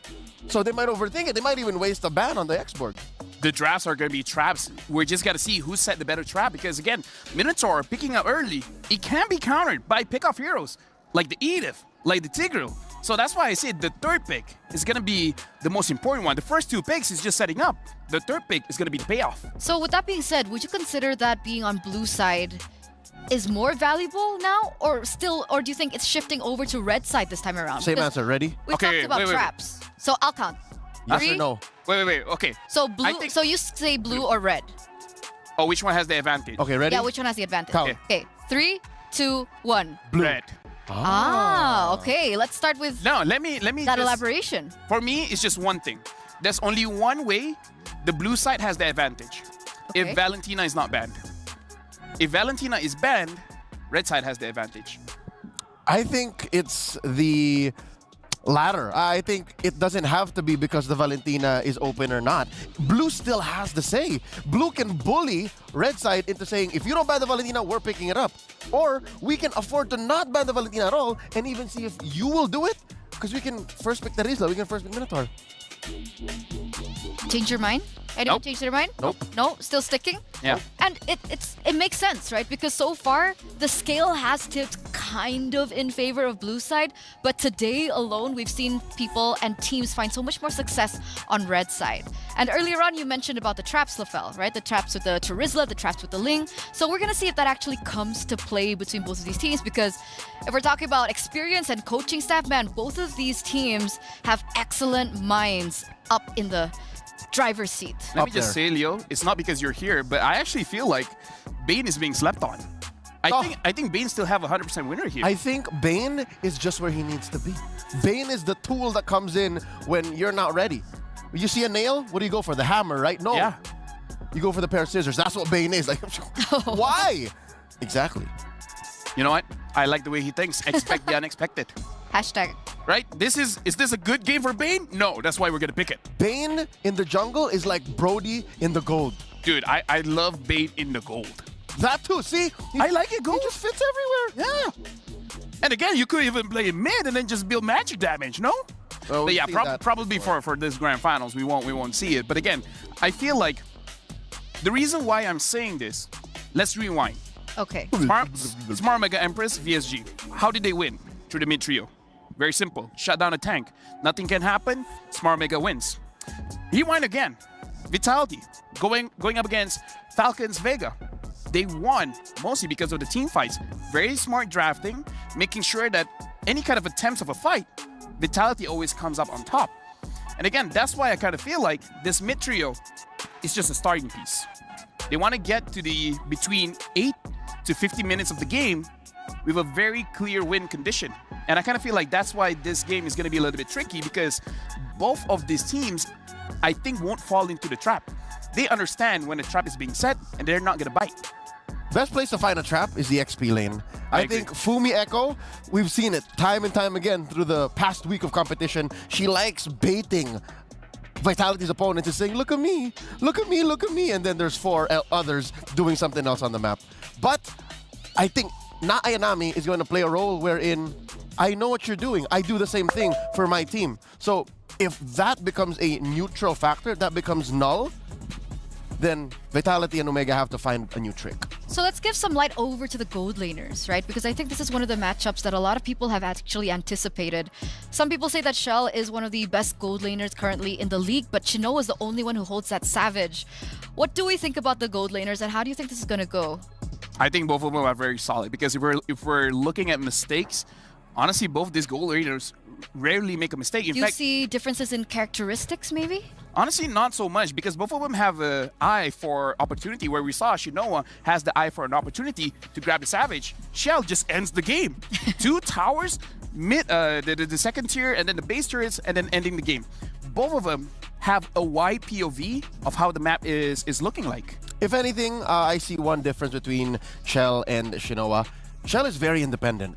Shell is okay holding down bushes, holding down lanes, and very rarely will she ask for help. Vivian rotates only to be aggressive. Very rarely is it Vivian coming to help and babysit Shell. On the other hand, Shinoa will actively ask for help, might even ask for help from across the map from Naayanami, but it always comes through in a big payoff. You know who Shinoa reminds me of? Who? A young Oheb when he won M3. Ooh. Rarely will Oheb do anything alone, but at best, you become MVP of the grand final. But with that being said, do you consider that means she can't play weak side gold laner? Do you think her strength is playing strong side gold lane? She has to be very careful. Weak side is relative, because if it's weak side, that means you just have to pay attention a little more. You have to make sure that in the first 5 or 6 minutes doesn't get too beat up, but eventually you do get there. I don't want to say that she can't. It's all about the draft because we see, because of her deep hero pool, usually her pick is a little bit delayed to the point where she grabs an Ixia and stuff like that. ML. Some matchups you win by not interacting with your opponent, right? You win because you scale better than the opponent gold laner. So as long as you're not taking unnecessary trades, then you will win. So again, winning is subjective when it comes to the gold and EXP lane. Some win by getting kills. Some win just by not dying. Simple as that, ladies and gentlemen. And we've seen the Ixias, we've seen the Brodies come out. The Melissa as well. Melissa as well. What prompted these picks from coming through? Not to mention the Brody. Brody as well, yes. See, Brody does something very unique in the gold lane. It's a burst marksman. The only other one that I think is currently active or expected is the Nathan. Yeah. Right? Every other marksman right now is either DOT or DPS. Brody just bursts you down. But he has not a really usable. 50% win rate at the moment, right? Excuse me, what? 50% win rate on Brody. One times picked up. When Vitality picked it up, did they win that game? A win, yes. It was a win, right? It was a win. Yeah. So 50% win rate. Watashi wa don't know. Okay. Melissa came up because of assassins, right? You have a lot of dive. A singular getaway can turn the tide of battle. She can even afford to do that with an Inspire, so she doesn't even care. And last but not least, the Ixia. A lot of teams these days picked up Ixia, not just Smart Omega Empress. It's because of how she is so independent, right? She has a heal, a knockback, a mini stun, and of course, AoE. What other marksman has AoE? Just to add on to that, after talking to the players, the Ixia is apparently a reliable counter going up against the Hive, or at least the player that use it feels that way. And the Melissa, honestly, is good in lane, and also a different kind of marksman where usually we see the Claw going to the back line. Melissa can kind of do that. Just put the muddles there, and then through the AoE effect of her passive, people from the back line are going to get damaged as well. So let's see how these drafts are going to go. We've talked a little bit about it, about the gold lane picks, the priority with the Valentina. But this time around, ladies and gentlemen, as we get into the drafting phase of game number 1 in this best of 5 here in the grand finals, the Valentina has not been opened up. Immediately banned out by Team Vitality alongside with the Arlet. And then on the other hand, we have the Ling and the Terizla. For me, Blue side has advantage now because there's no Valentina in this game. Do you agree, Leo? Yeah, whether or not, I said it's a matter of the Valentina. The Minotaur is also still at large, and I'm not so sure what the gambit is for Coach King Salman here is. Since the chip got banned out, he's going to attack the Lu Yi. What about Roger? I think Roger, I don't know if it was earlier today, but the Roger was like, yeah, you don't have to win with the Roger. Roger's close to 50-50. I'm not sure if it's such a flex, but I think Roger's stronger than Blue. So I think that's something that they're willing to play with if they open it now. Well, either ways right now, in terms of the first pick here, coming in from Vitality, making sure that you don't really fall into any traps. The Angela is still open, but I do have to say I kind of am not a big fan of Angela first picking because you're kind of put yourself in a corner where you're not going to have enough damage in the early and mid stages of the game. Kind of feel like Roger's still a pretty solid pickup here because it's good against the Harif and overall just pretty much flexible. I feel like it's one of those heroes where I don't know when it started, but Roger has just become a monster. Yeah. What about Susin? Susin has also been left opened up. Susin and Zask. They There have you to go. be a very specific pick, and more often than not, they come through in the second phase when they're not banned. Yeah. So now you see here the Roger. Yeah, you're right. Angela is open, but you gotta consider. Oh, never mind. An early Jushin. You know what? This is dangerous. As much as I love seeing the hero I agree. in play, it's too early. Yeah, you can still pick up the Zast. You can even possibly pick up a Kagura to make sure that you're able to deal with this. And with the Edith there is an answer towards the Roger. Roger wants to come in with the light compounds. You're going to get CC'd so much, you're going to die anyway. So I feel like you got to pick up a Zast here. If not, it is going to get banned out. We were talking about the Angela. Angela gets picked up here. Is it possible that this is an Angela mid and then they're just thinking the Zushin isn't going to be a problem? I actually like Angela mid more these days. Yeah? 4 out of 5 Angelas in pro play, I think, should be in mid. There's definitely room for Vitality to wriggle, right? I mean, we've seen them flex different heroes into several different roles, just really breaking barriers, but their choice now is the Ruby. So still flex, right? Ruby can still be in the EXP lane, considering, but it can also be in that roam position, and they flex the Angela to mid lane. This is solid because, again, one of the keys to playing a mid Angela is a solid XP laner. You want a big, tanky XP laner, and then the same, a setter roam. So that's still out there. You can still put a Tigreal in Vitality and call it a day. Now, Omega Empress. What do they want to pick up? Do they want to put a hero on a Shinoa immediately? Or, I think that's a staple. Like, they just save her for the last. Yeah, honestly, for this point, I do agree. I kind of feel like picking up a marksman here before he gets banned out is going to be pretty key. The only thing is, what is the priority? Do they want the Claw? Do they want the carry?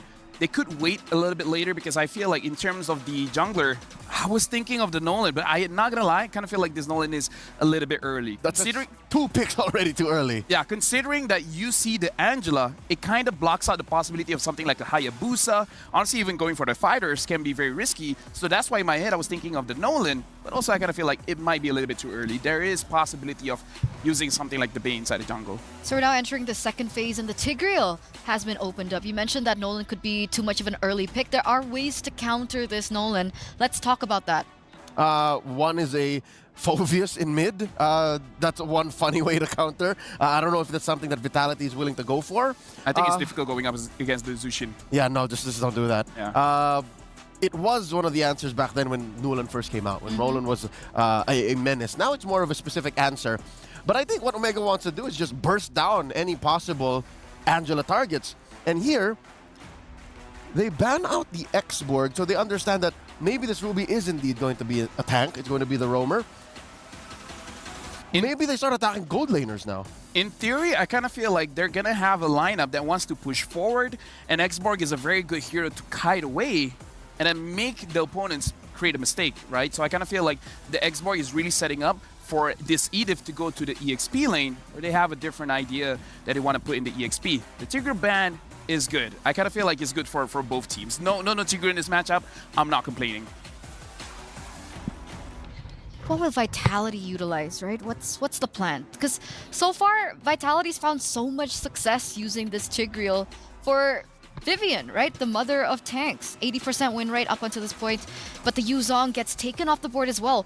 What are they hinting here? Is this them trying to put Edith in the EXP lane, securing a better lane for her, or is something, what direction are we going? They're attacking Fumieko, that's for sure. Again, a lot of the early to mid-game power spikes from Vitality in a lot of their matches in MWI come from Fumieko. She always does something that buys time for the rest of her team off map, like let's say all the way across, that changes how the game goes for their opponents.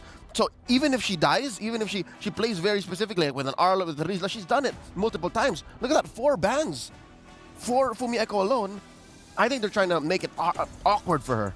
Honestly, the thing that we got to talk about is the 2 bans here. X-Borg as well as Yuzong is very good at diving. And I kind of feel like that's what Smart Omega Empress wants to stop. Because this Jusin is very good at at pulling people away, especially the frontliners, right? Trying to separate the EXP, trying to separate the roamer. So I feel like this is their way of understanding if Vitality goes for a full-on dive, maybe the Jushin will have a more difficult time. So again, that's my perspective. Jushin to me feels like when Eve was in her prime. Yeah, she counters the front line so hard. So someone has to dive. So Lolita picked up here. Maybe they're considering this Roger is going to the jungle then. It looks like an Ixia setup too. Yeah, it does. It does look like an Ixia setup. Betting out the Yuzong, yeah. Could it be? She found a Savage last time around when she picked it up. Do they deny it? What is Coach Susugaya and they were thinking? Because they could. Honestly, they could. The only problem is the Nolan, but I kind of feel like having the Angela, you can't fight back. So now, other than that, like this makes it so Natan is a little bit tricky. Honestly, even the carry is a bit tricky. Claude tricky as well, but I think the Claude is more usable here for sure. Okay, so Claude for Shell. And what are we thinking for the roam? I almost are we anticipating like another mid lane Axia. pick? Okay, so there's your gold. Baxia and CC. A hero that can dive to the backline. However, let me remind you guys, this has happened before where the CC was used to potentially counter the Jushin. Didn't work out. And as Renmar says, you need an Angela with the CC. You can't just CC these days anymore. Yeah. So at least they have that box checked off. And Roger doesn't need that much farm, so you can give space to the CC to actually farm up. Okay. But I think they're lacking burst. If the fight lasts too long, or if Omega Empress just back out and don't engage, Vitality's gonna keep chasing and not getting much. And there it is, Melissa. Okay. Honestly, I'm liking the lineup from both of those. I feel like for Vitality, the one important thing is to highlight what Leo said. There's not enough burst. So, priority targeting is going to be important. If they're targeting different people, this draft will not work. If from minute one, they only target one and make sure that target actually dies, kind of liking Vitality's lineup. Okay, so there's certain winning conditions that need to be met right now. As we enter, ladies and gentlemen, for the first game of the grand finals at MWI x EWC. We're going to throw it over to the casters without further ado. Thank you so much, experts. Thank you for breaking it down there. Welcome to the desk here. What is up, guys? I'm Nice. I'm joined with Mirko to bring you this grand final. It's over 20 tournaments undefeated. Will this be another notch on the list for Team Vitality, or will the Empresses make history? Once again, welcome to the Land of Dawn. We're ready to kick off game number 1 in this best of 5. Mirko, how are we feeling about the lineups here? I know, the desk is PHID also, but how are we feeling? I think we're the same, right? I mean, PHID here on the desk as well, on the caster desk. But I mean, looking at the lineup, I'm not too sure. Team Vitality definitely taking a risk here by going for the CC pick. Usually, we see Fumieko on picks like, it's always playmakers. The Terizla, the Yuzong, and last MWI is actually the Lapu Lapu. So, very interesting to see already a carry pick in the XP instead of the usual comfort pick that we see. Cine as well on the Ruby, right? Usually we expect the mid lane to be the one taken with Angela. Now brought back. This might be the second time, third time in a row, but Cine will be able to dash away. But back to my point, it's going to be a bit tough this time. With the Ruby in the mid, it's kind of different, Usually we see Angela. Yeah. That's what I'm wondering. We've seen now up to this point 4 days where these ladies have had to figure out the Jushin pick. And is this the answer? Is this part of it? Bring in Ruby, bring in this Angela combination for both of them. Because even if you're dragged back and forth like we've seen so many times, at least you get some sustain. At least you're able to heal back up relatively quickly. I mean, even with both those heroes locked in. And that might be enough to just kind of leave it to more so a dead lane. Unless they can find a pick-off here. Vival already moving forward with the shield duty, now helped out by Vivian, forcing Amarai to actually dash away. So, Smart Omega Empress losing out on the mid-prio just from that rotation from Vival. Starts up the Turtle. Okay. Turtle's going to be up here. Still needing those level 4s, of course, here across the board. But the same thing, you're going to see, okay, Vivian actually has to burn the Flicker for part of that, which she should be fine with. I mean, she doesn't necessarily need it right now. She might just try to get that level 4 too if they can. But the Turtle for the taking, it's at half health. There's the positioning. Murray gonna force Vival back, and wow, Cine's low too. Primal Wrath used up already. Now Mirai pops into Bulwark. Ayanami doing some damage now. The beacon comes down as that's going to be the flare. Bringing him back. I'm offended. Able to connect onto the back as well. But Cine will be able to escape. First blood there with the Poissons. Fumi Echo still chasing them down. It's a kill. Traded over for the turtle. Fumi Echo still playing away with those yo-yos. But it will end just like that. Up top, though, we can see that it's a big win for Shinoa. Yeah, good trade, though. I would say either side, you know, but Smart Omega Empress pulls out a little bit further ahead.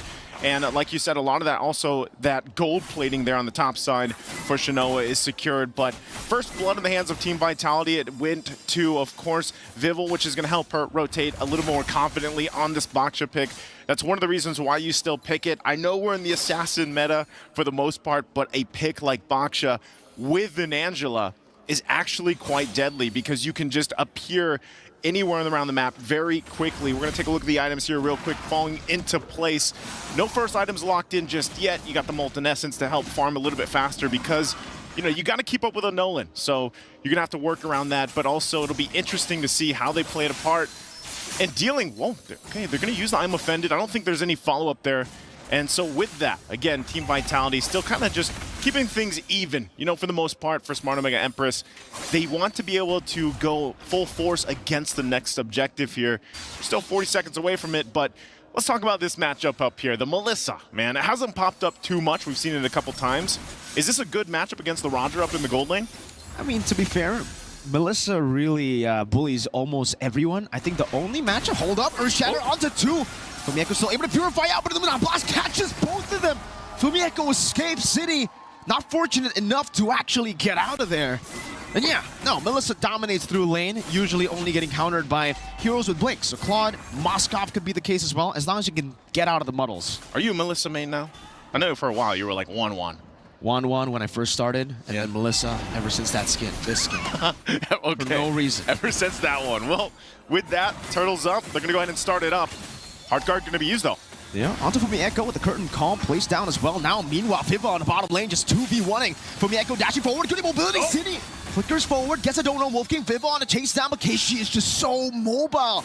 In the end, they baited out so many big abilities, and Smart Omega Empress still get the objective. Very disciplined. You know, that's what we're seeing here from these decisions. They don't have to fight. They get the objective, they get out, and that seems to be the move right now for Smart Omega Empress as they want to go ahead and match up, you know, pretty much across the board with objectives. And dealing with that for Team Vitality, you know, they're falling a little bit behind now. We're talking, you know, 1,000 gold, nothing too crazy. So it's up to them if they really want to kind of even out what's happened in these past couple minutes with the objectives.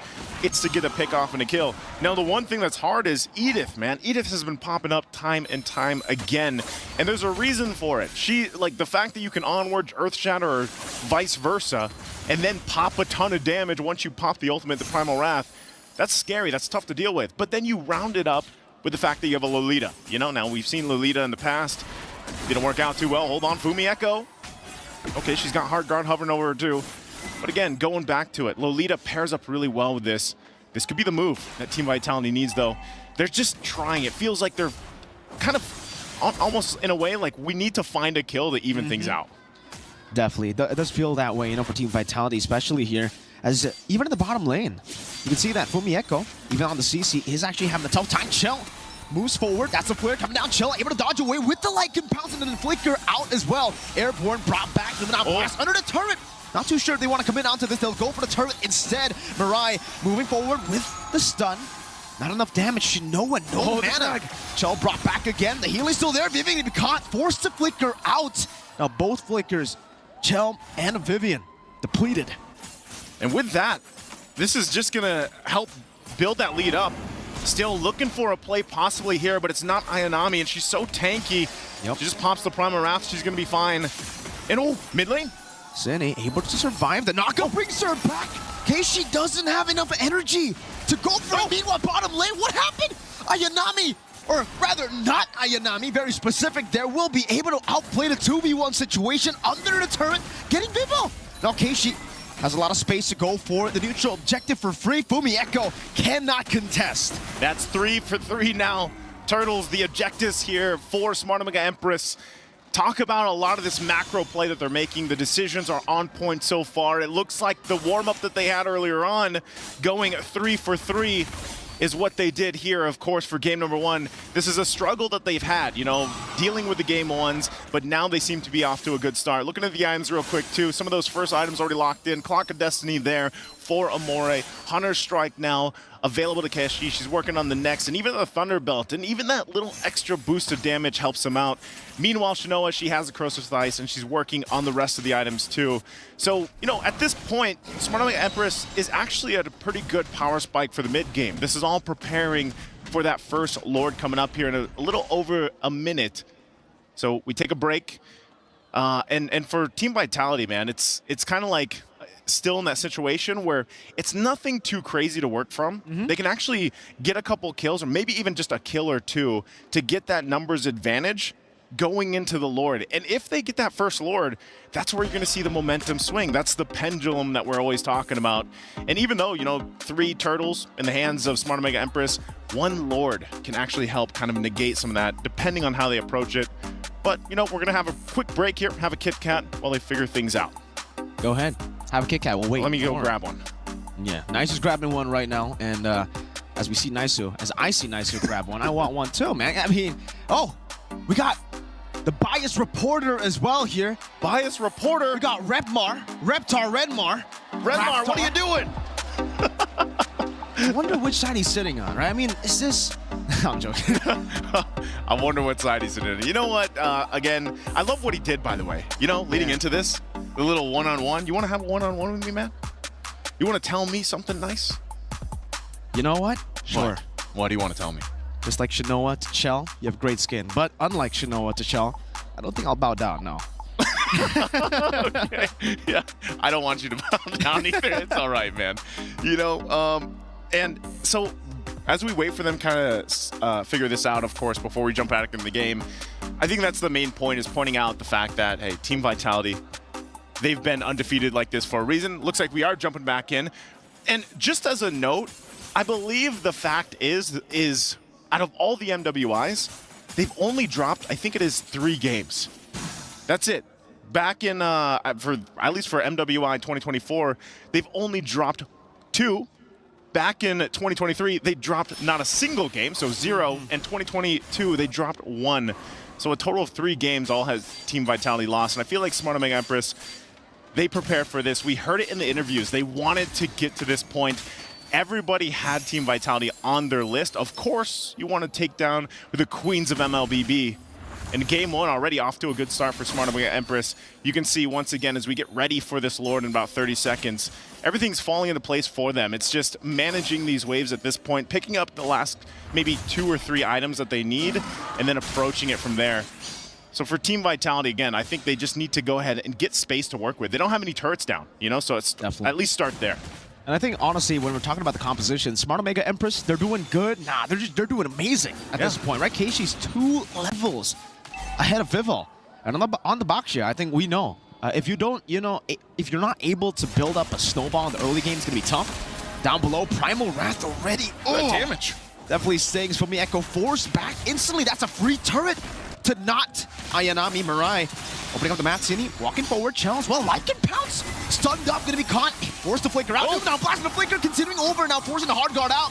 Vival able to find a shield into the cage, gonna be caught as well, Shinoa pops into muddles, Cine in the midst of it all, once again, able to flicker out, good go away to prevent any sort of full engagement and commitment. Vival brought back to the team once again, isolated again, Vival still able to tank out a whole lot as Swumi Echo does it a bit more damage. Keishi assassinating Vival, who's caught all alone.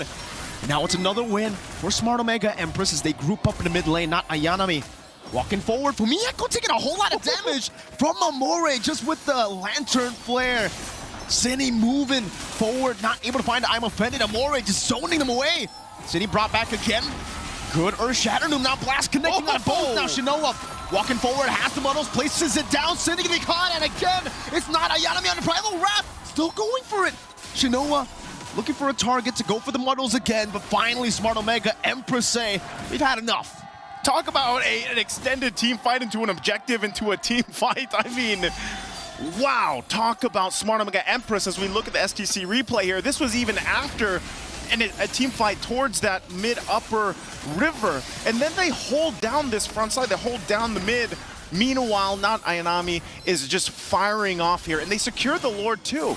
You know, so this is just a big power play from the Empresses here because, man, how do you deal with this? Team Vitality, they were trying to get the space that they needed, but even with the healing that they have with the Angela pick, with the shielding, she's even got Flask of the Oasis, they could not withstand the damage that Smart Omega Empress had. And they're going to lose all these tier 2 turrets on top of this whole exchange.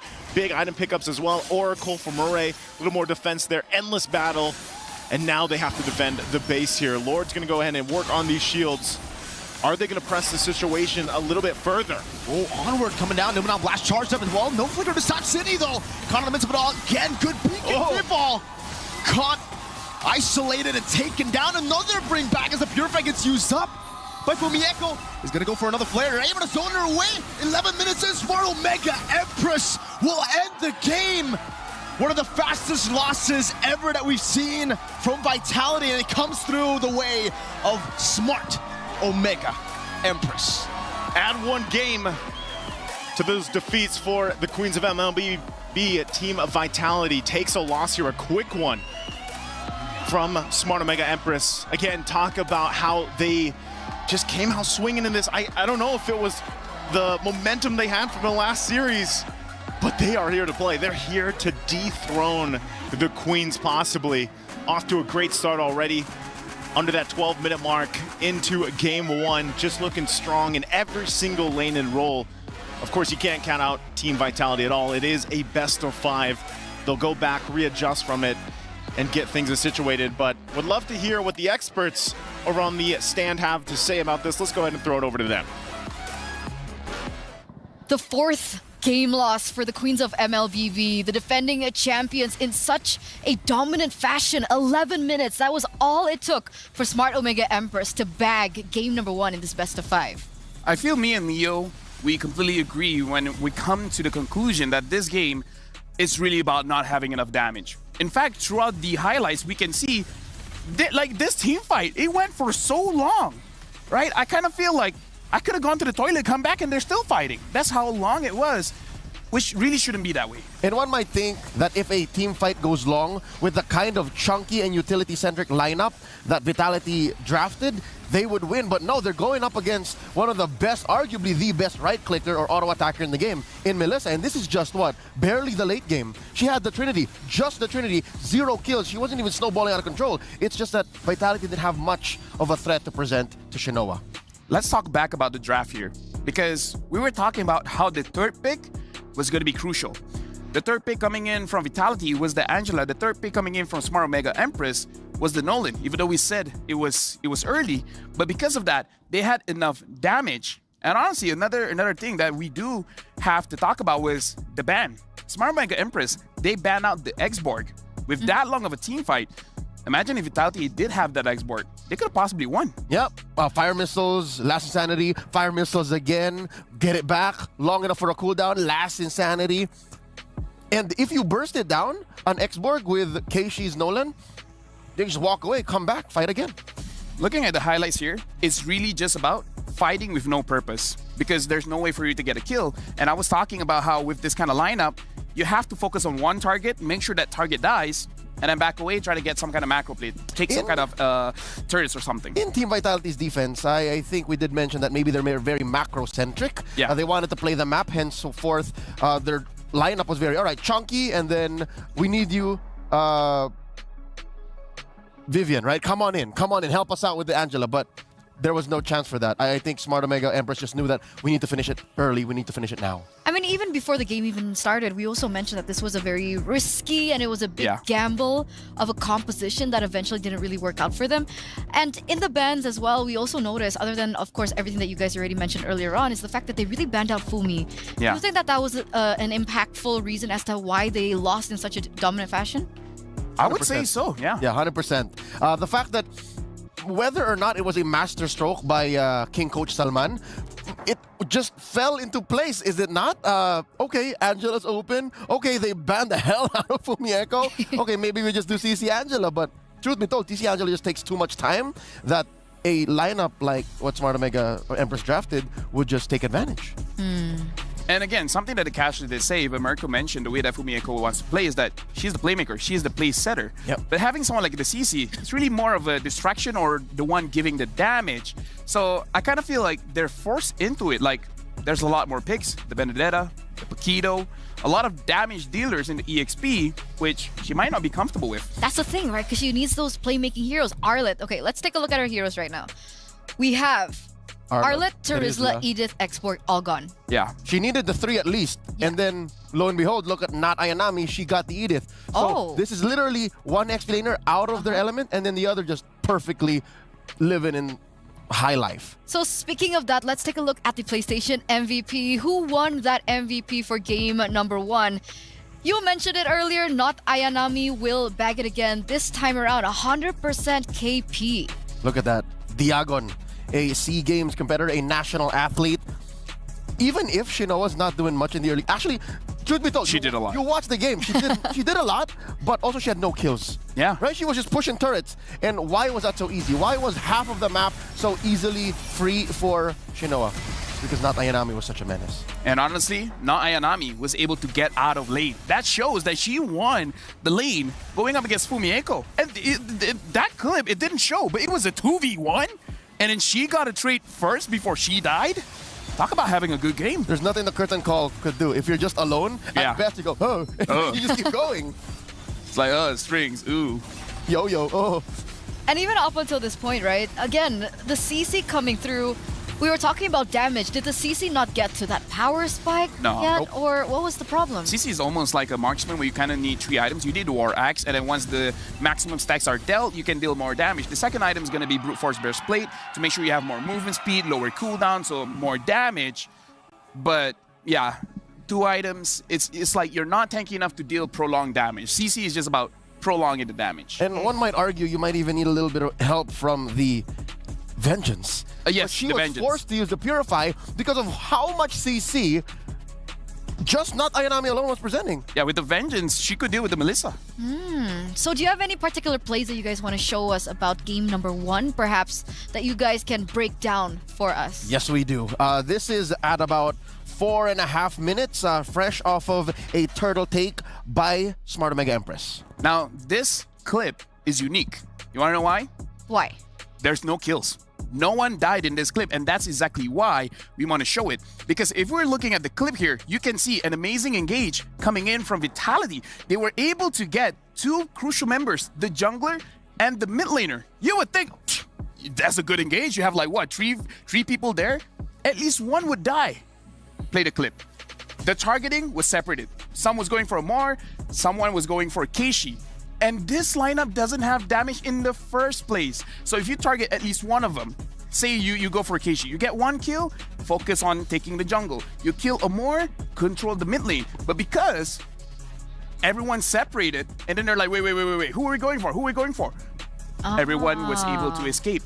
So this is like, I don't know, trying to catch 2 chickens, and then the 2 chickens got away. So, because I think the way that Vitality usually play is that way, right? They like to split things up, and maybe it was a miscommunication on that part that they didn't execute If they had their enough draft damage, properly. it's fine. Exactly. Yeah, I think it's a matter of using what you got. You know what they say? It's not what you got, it's how you use it. They didn't even have it didn't have anything to use. At the time, what was that? 4 minutes, 5 minutes? Even if maybe they focused down on one, say it be Keishi. Okay, they got a kill on Keishi. If it was the other 2 up top, there would have been some backup from down bottom. That was not Ayanami and Amori down there too. Let me just say, let's switch the hero. Say it's not Angela and it's a Ruby Roam. Replace it with a Lilia. Will they get a kill? They would. Maybe, yeah. Replace it with a Farsa. They would. Replace it with a Faramis. They would. Replace it with a Valentina, even though it was banned. They would. So I kind of feel like they're used to using this kind of heroes where they would get a kill.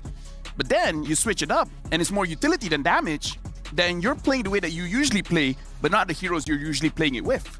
And now we're at a point of chicken and egg. Was it because CC Angela, because it's Angela first? Or was it Angela first planning for the CC, and did it just not work out the way Vitality planned? That's a big question, because we made a big argument about the Angela, right? Is Angela better in the mid lane? Is Angela better in the roam? And for MWI, this is going to be the first time I believe that Cindy's actually picked it up. And she's usually... Actually, Cindy used Ruby. Oh. Yeah, Cine used Ruby. Yeah, Vivian was the one. So maybe that's it, right? Maybe they're not accustomed to these picks. All right. Maybe Cine's used to heroes that are more burst heavy, that has more the damage thing. in the game. Angela is not a tank. She's not called the mother of supports. I do agree. Honestly, Mother of That's Tank true. sounds better. Yeah. That's true. Mother of Dragon sounds better too, but you know, it's whatever. So let's take a look at the predictions earlier on. Guys, did you fill in your predictions? Did you put it in? stcplay.gg? Don't forget. Okay, we're in the middle of a best of 5, so you do have a little bit more time to lock in your predictions. But there you go. www.stcplay.gg. Go ahead now. Omega already has that first game. So you guys have a little bit of an advantage. I mean, there is still a chance for Smart Omega to go all the way, clean sweep the Queens of MLBB. At this point, yeah, because maybe Team Vitality overthought it. Right? Maybe they're like, oh, this is going to be an intense match. So they're playing 5D chess with themselves, where sometimes you just got to keep it simple. Have enough damage, have enough utility, win the game. Number one, it's best if you're not competing with yourself. And the second, maybe not 5D chess. 3D chess itself is already very difficult. At some point, you just want to go from A to B. I think that's where Vitality is strongest. Because, again, mechanics, almost on an individual level, lane to lane, second to none. Macro, you know that their communication is set, because I think, I can say this, in the realm of MLBB esports for women, they are the single team that did not change over the past 3 or 4 years. Right? They are a singular force. Yeah. So you know that if you keep it simple and you get a fair and equal ground, I think Vitality's got this. Yeah, I don't like it when teams go overcomplicated and start making mistakes in the draft. Just keep it simple.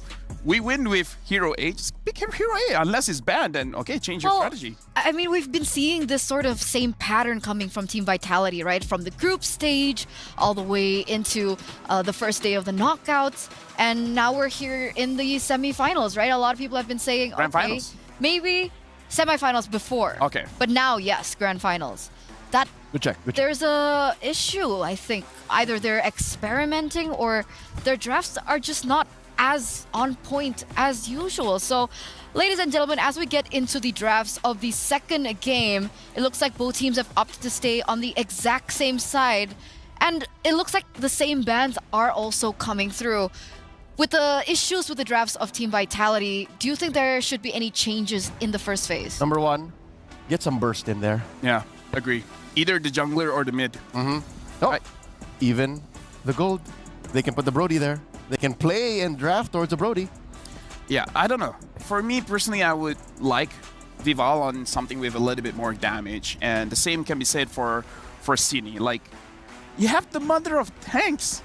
Use a tank! Right? Is that a crazy thing to say? Right? Yeah.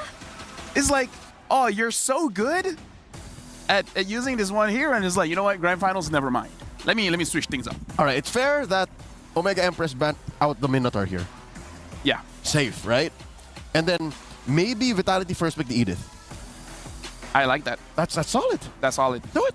Edith, and then eventually pick up something like a Tigreal. They don't even have to. Like, it can wait until the very last phase. Yeah, there you go. Oh. Edith first pick. Nice. That's Fumi Nice Echo. call. Edith. Yeah. And I mean, like, flex. Because technically it doesn't have to go to Fumi Echo. So It in enables case so much. they can find a more, I would say, what's the word for it? When you take control of something. Initiative. Initiative You have- type of EXP laner. I'll work with that. They can utilize this as flex. A proactive, you mean? There you go. That's a word. Proactive. A proactive EXP laner Got for you. Fumi. They can fall back on Edith for Fumi. Right now I'm thinking for Smart Omega Empress, I think they will eventually want to take the Nolan again. So pick up a gold laner. Their pattern is pick up the gold laner a little bit later. Unless they want to pick up the Roger here just so that they can be more proactive in the draft and then deciding later where the Roger is going to go. They're picking up the Ruby, very solid pick, and the Jushin. So I think they're sticking to their pattern, letting the gold lane see what everything has first, and then pick up that hero for Shinoa. And then maybe they're going to pick up a third pick Nolan here. I'm liking the numbers on Jushin. It's clear that the teams have been studying her, using her here and there. This is what we want to see before. 60% win rate. This is technically not burst, but it's reliable damage. It's reliable enough. It's reliable against the Jushin. Yep. Right? Like, the reason why Zas is here, okay, it's for the damage-dealing junglers. But it's also because of Jushin. Having the Ruby as well does make it a little bit more difficult because we got to talk about what Zast does. People want to initiate, right? Say I'm a tank. Say I'm a Tigreal. I want to catch you, but the moment I get hit by a laser, I'm not stunned, but it damn feels like it, right? So I can't move. Initiate is going to be tough. Vitality, they know the third pick is going to be that Nolan, so they take it for themselves. And it makes sense, but it's a gamble, right? They're picking this into a Ruby. Is that going to be a big deterrent to their gameplay? I think this is another time wherein you say, hey, that Nolan might have been too early. They may have overstepped because Omega Empress here can definitely answer this Nolan. Mind you, last game, they were on red, and they were the ones who picked the Nolan first, but they were able to clean up XP. This time around, they pick up the Melissa. Again, a great answer towards the Nolan. So from here on, best believe, Omega Empress is going to attack not just Vival, but also, again, I think they will now change their priority to attacking Chell. I do agree. Maybe ban out the Brody as well as the Claude, because I feel like the Claude can still do quite well. Yep. Yeah, so the Claude has been banned. Looking at this lineup, you would consider, actually no, I was talking about the Harif, but because the Ruby is there, they're probably not that afraid of the Harif, especially because I feel like the Melissa does well against the Harif as well as the Roger. Harith loses lane against the Melissa because of that range. So at most, if they want to ban out, I think even a carry could be a bit of a risk. So let's talk about her options here. Roger, Clint, Moskov, Lunox. I think the Moskov is great. But if you do pick up the Moskov, it's a little too expensive. They could ban it here just to be safe, right? I mean, this is the grand finals. You don't want to take any risk. Unless you do want to ban out, because the Tigreal is banned, perhaps this might be a Rome... Ruby. Edith. Edith, yes, Edith. Oh, I thought you were talking about the Ruby. Still a flex too, by the way. Yeah. So, next ban? Still gold lane? Moskov? I feel like The Moskov choice? is safe. Yeah. There you go. Moskov. You have the same wavelength as Salman King Coach, huh? Another ban that could be coming up here because we saw it before is the Grok. If it's not the Grok, what other roamers do they want to take out?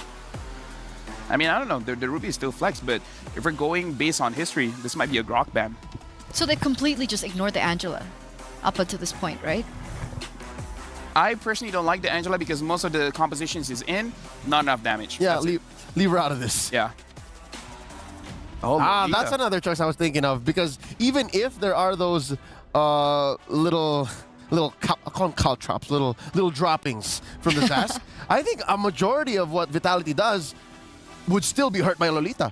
Mirai did amazing in game 1 on the Lolita. Maybe they're setting up for Shell, making sure that nothing is gonna get brought back. Reflected. Nothing is gonna get reflected. Thank you very much. Ixia? Now, okay, for Smart Mega Empress, they're picking up the Roger, so... They're so proactive. Yeah, very proactive. This mid trio, assuming this Ruby is going to be Roam, is actually pretty scary. If the Roger picks up a Sky Piercer first or second item, they could demolish Vitality's lineup. But I mean, he doesn't have to, by the way. With the Susin, it's not amazing clear though, right? So you don't need amazing clear. Mid-prio? You just win. Yeah, you just win. You don't need to clear. You just see someone, you bring that person over and be like, we got a Roger here. Deals a lot of damage. You feed the Roger. Yeah. You let the dog out. Oh. You'll be thankful I'm not on the casting desk. Yeah. And now to follow up, all the sound effects. They still pick up what? the Harif. This is risky, right? Dangerous. We can agree on this. This is risky going up against the Ruby, and the Grok picked up, so this is why they didn't ban it out. They want it for themselves. Okay, in this last phase, I think the Grok was a win. Yeah. But this is 1 step forward, 2 steps back. 0% win rate though. Just saying. 3 times pick, 0% win rate, 4 times banned. That's tough. So Grok, Rome, right? Edith in the EXP lane? Yep. Yes. Is that a winning lane for the Edith? Something they could even consider is put Ruby in the Rome and pick up something like an X-Borg if they want. Ooh. Right? Yeah, I think that's just a fully fighting lineup. Yeah. For Mega Empress. We move forward. We don't move backwards. And it would definitely be a problem for the setups, for everything that Team Vitality has. This is risky. I wonder why they went Harith. Are they purposely putting Shell on a weak side gold lane? Maybe for them, there's no other options. Claude and Moskov are banned. Oh, they pick up the Barad, so nothing too crazy. At least one very tanky player able to sustain the initial damage, bait something out, and then go back in. If anything, I don't even think it's for the tankiness. It's for the all-in. That's the catch? as good as a -1. It's like a Kaja at home. It's very not Ayanami. This Exactly. is signature not Ayanami from back in the day. So there it is, Change her name. ladies and gentlemen. I mean, she kind of did, right? Her name was Ayanami before, Like- and then became not Ayanami. Here and there. Yeah, technically. But I like it. I like the draft. Yeah, I like the draft for Smart Mega. It's momentum. Okay. Game number 2, ladies and gentlemen, as we throw it over to the casters. It's your time to shine. And shine we will. Thank you so much, experts, breaking it down. And yeah, maybe after this, it's going to be time for not Ayanami to change back to, I don't know, Ayanami. Yeah, because when she said it's very not Ayanami, I'm like, wait, so is it not Ayanami or is it not Ayanami? I think a lot of people are wondering that, but let's go ahead, jump into the game here. It's game number 2. Smart Omega Empress already getting game 1 in a very fast fashion, just like they did in the previous series. So we'll see if this lineup from Team Vitality is going to be enough to kind of stop that from happening, even out the series from here. Again, too, Jushin going to the hands of Amore. We'll see if this Zask, which has been the staple kind of pickup against the Jushin pick, is going to be working out. Now, you know, and part of that is, what do we call them? The little Johnnies? What do we Little call them? Johnnies. Little Johnnies. The little Johnnies, those little aliens, are part of what makes it work. And then also just the Descent is actually such a strong ability. She is going to get dragged back a little bit here, and that's what you have to deal with. But I'm wondering, oh, again, okay. And see, that's what's so annoying when you're dealing against Jushin. Something like that, and then you have to burn the flicker already early on. Absolutely. Also burning the regen, by the way. So Cine popped in the flicker and then the regen, and because she kind of greeted out on the flicker, she lost the regen too. Like in Pounce, falling under the turret and then pull back as well. Amore this time, picking up first blood on the Jushin.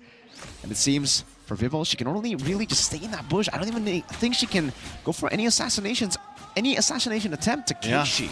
At least, Goes for the okay. Goes for the steal. You know, at least get something out of it. But yeah, even with the Mother of Tanks getting her hands on the Grok, you can just see how, you know, how much utility there is being able to drag members back, even under the turret. That's what makes it so difficult to play against. So we'll have to see how that adjustment's made because, yeah, part of this is once those level 4s are available, that's where Vivian can start to make those plays. They might just have to give up this first turtle. It looks like that's going to be the case because of how the early game went. And it was nothing too crazy, but that first blood and stalling out that level 4 makes it so. So for Team Vitality, where do they find this pick-off? Is it going to be here? Shinoa just hits that level 4 and now has that go away perfectly timed. Vivian almost level 4 too. So at this point, you know, if they don't want to make sure that it isn't a repeat of last game, Good beacon, good purify Yamurai. Just with I'm offended, Amori's still taking a whole lot of damage there despite utilizing the beacon to escape and also to purify. But she will be able to escape. Does seem like up top though, because Fumieko is left to XP lane, not Ayanami will be able to stomp on that turret. Getting a little bit of gold, actually stopping Fumieko from getting to lane. Yeah. Oh, stopping her from getting the minion too. It won't kill her. Look at her. Not Ayanami is just denying the farm away from Fumieko. And you know, it's little things like that that just actually play a big part in the bigger picture of a game. And so great play there once again. And this Barrett's pick, even like I was saying in the previous series, you know, it's not a hero you see picked up too often anymore, but it still provides a ton of value, especially with the lineup that they have. You're going for just, yeah, grab them. You know, at this point, you have a Barrett, you have the Daytona's Welcome. You're looking for Murray to pull in with the I'm Offended. And so you have so many options, and I feel like that's the thing. That's going to be the troublesome part for Shell, especially once she pops the Zaman Force. You also have to worry about getting grabbed, you know, at this point. Oh, hold on. Wall charge this time, no purifying. You can see the instant damage come through from Cine and then the fracture too from Vival.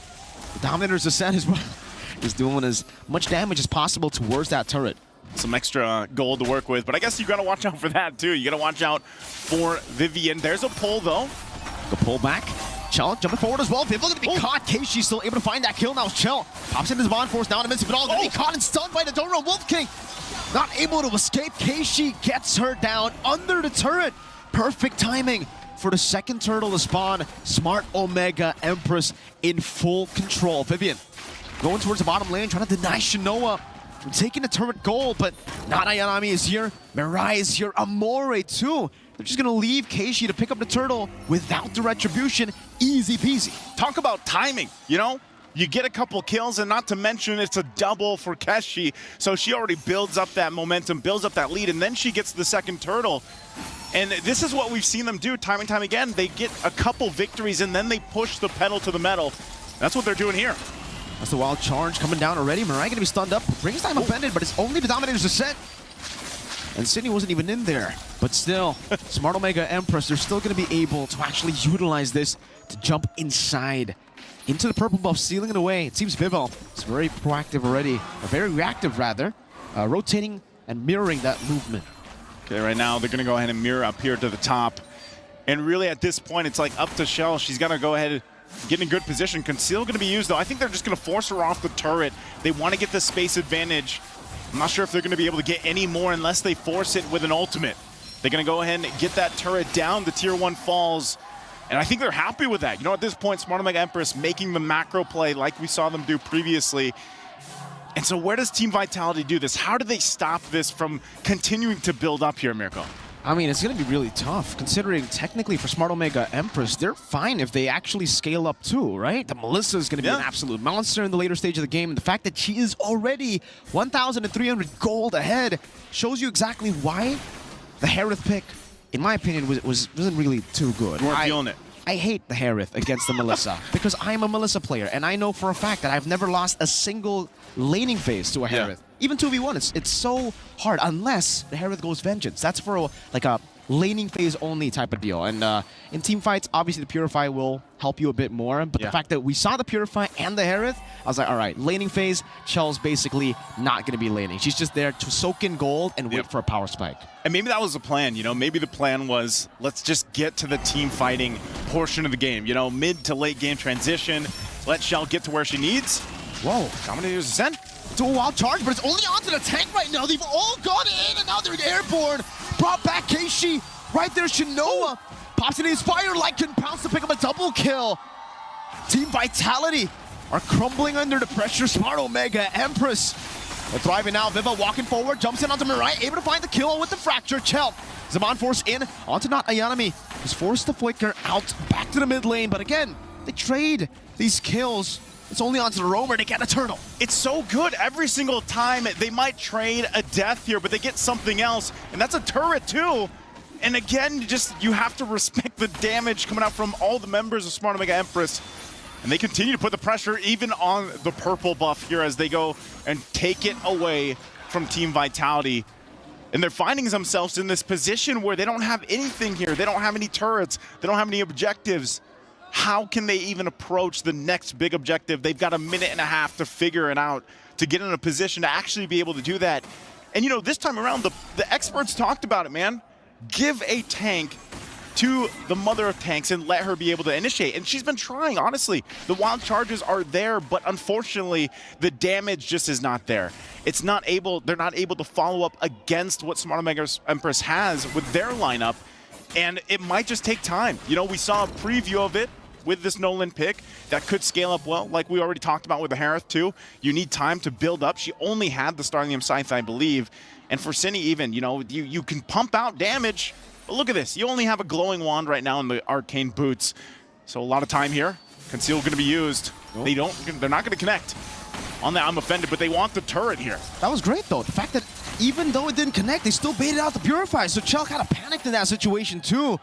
Goes to show you the level of composure that Smart Omega Empress have at this point compared to Vitality, who at this point, it does feel like, you know, they are panicking a bit. Yeah. Popping those Purifies, going in for these desperate engages, and all that just for Smart Omega Empress to be leading by 4,000 gold. Vivalda staying very active around the map, but not going to be chased down. That's a Lycan Pound. Wow. No purple buff, no energy. That's a Skolo kill down below. Keishi assassinates the assassin. And that's tough. Even with the retribution, there's nowhere you can run. There's nowhere you can hide. And that's not going to happen there. And Murray goes in once again. And this might just be, once again, another objective in the hands of Smart Omega Empress. They're trying to trade it at least for a turret up top. They get their second turret of the game here for Team Vitality, but they're going to have to get ready for a defense. And you already know, if anything to be said about the last 4 games that Smart Omega Empress has played, they will force that fight into the base. They will use everything that they have to start a fight under the turrets once that Lord gets marching in, as they take everything from Team Vitality. And now, once again, the tier 2 turrets. Here's a conceal play. Gonna go in, good wild charge over into the onward, and the Earth Shatter punishing Shinoa, who's so far up front. Down there's a set still in the midst of it all. Amore gonna be melted down, but still is able to get out with the Purify. 2 members taken down. The Lord still up to use for Smart Omega Empress. Great choice. As I was just saying, you know, they're gonna take everything from Team Vitality. Vivian says, no, not anymore. Goes in with the wild charge, and that's exactly why she needs heroes like this Grok to be able to make that decision, pop the conceal, make a big play, and that might been enough to go ahead and negate this whole push with the Lord for now. Still at a gold deficit though, a couple thousand gold, but that's been enough to go ahead and clear the waves out that they needed to. I'm not sure if Smart Omega Empress still wants to go for more here. Good onward by Fumi Echo. She's going to be picked up, though. Has a Primal Wrath. The airborne into the knockup as well now. Flickering back. Vivian still there. Mirai able to find Imo Pena into the go-away. Shinoa dealing with some damage as the Dominator's Descent is forced to be used defensively. Keishi walks forward. The Lycan pounce over to it. Viva on the bottom lane. Cine. Oh, no. Caught in the muddles. Chelt going to be taking a whole lot of damage. Mirai taking a lot of turret shots, but will still be able to survive. Holy Defense pop in, and Smart Omega Empress won't be able to crack the base turret open. But in the bottom lane, it does seem like, at least for Team Vitality, there is a trade. They get a tier 2. I think at this point, that's all you can do. Team Vitality knew that they still had to deal with the Lord. They don't lose the base turret. That was actually good for them, granted how far behind they were. And this gets them a couple more defensive items that they need, especially for Vivian. You can see now Divine Glaive locked in for Cine, so now that damage is going to be quite a bit. And even the Malefic Roar plus the Blade and Hunter Strike there for Vivil. So she has been making moves across the map and at least gets those 3 turrets. So this gives them a little space to work around with, but they still have to be careful and cautious of the gap. We're still talking 5,000 gold here for Smart Omega Empress. They have a lot to work with. Chell also picks up the Divine Glaive. So this might be that moment that I was talking about, you know, mid to late game transition. You're now here in this portion of the game. You should be able to utilize this Harith. Yeah, you lost the lane. The matchup wasn't good for you. You kind of had a stalemate. You wanted to soak up as much gold and XP as you could. Now it's time to shine. Now Cine, oh, she can't even use the Dominator's Descent. She gets deleted right off of the I'm Offended. Wow. As I said, they had to do something. Unfortunately for Cine, she just got sent to the moon. And at this point, it's going to be a Lord take here. But look at this once again. Vivil just trying to make a play on top. But they'll send not Ayanami up there to deal with it. And that's going to be an objective secured here. So no tier 2 on the top side. The plan has been spotted out. But look at the rotation. I don't think they're going to catch her in time here. She should be able to get back just in time. They're not going to find the right bush. So it's up to them. Defense time for Team Vitality. Oh. And it's going to be quite tough, in my opinion, right? Because, sure, they should have okay clear with Cine, but the fact that she's so far behind compared to Amore, 2 levels behind, and it's a Harith. I'm not too sure about that clear speed, right? You have to use your Zaman Force. So even if you clear out the Lord, that's a massive resource that you would rather have in these skirmishes compared to just defending the Lord. And look at how Smart Omega Empress are already tackling the siege, right? They're just slow pushing the top side. They're waiting for it to build up so that they can get as much value as possible. At this point, Lord still top side. It's going to go in and take that turret down. Some of these shields obviously down too already of the base turrets for Team Vitality. They got to watch and avoid that lantern too. They could get dragged through the wall and then forced to fight. Murray also looking for an I'm Offended here. Lord gonna charge in, get the top turret. Now the mid gonna be, here's the conceal though. Shinoa finds the go-away, able to escape Shinoa! Able to get the outplay towards the back. Cine still able to claim the kill though, as that is gonna be Chell up top using his Mon Force already. Vivian gonna fall in the bottom side of the map. From the Echo, the Primal Rat brought back to the team right now, as that's Murray, who's right there to follow it up. Minute waves have been cleared up. Now Detsunus welcome, not connecting, but the base is wide open. The Roger's on it, still trying to clear out the waves, still trying to go for it right now. It won't be enough, the defense is not there for them. Match point for Smart Omega Empress. A try there, a try with the conceal, but not enough.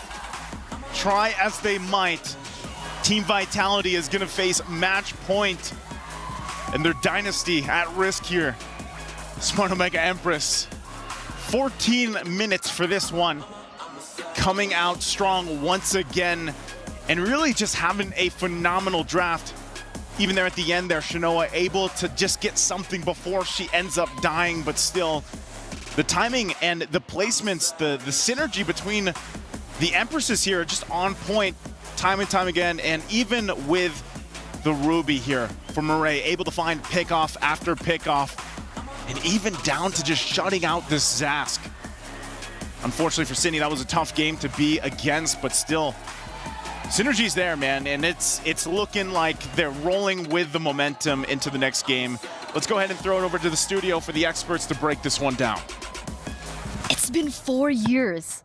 4 years of the dominance of Team Vitality, and I don't think we've ever seen this team being put in this position that the Empress has officially done. This may allude to the fall of an entire dynasty. I told you, I'm from the future, and what happens in the finals will blow your mind. I don't want to speak out of pocket, though. I want to make sure that this series gets the coverage that it deserves, and I think LaFell will agree when I say the draft for Vitality is slowly getting better, but it's not at the level where it could match Smart Omega Empress's momentum. I would say we were talking about traps, and does this not look like Team Smart Omega Empress put them in a trap? Like, this higher pick was forced, right?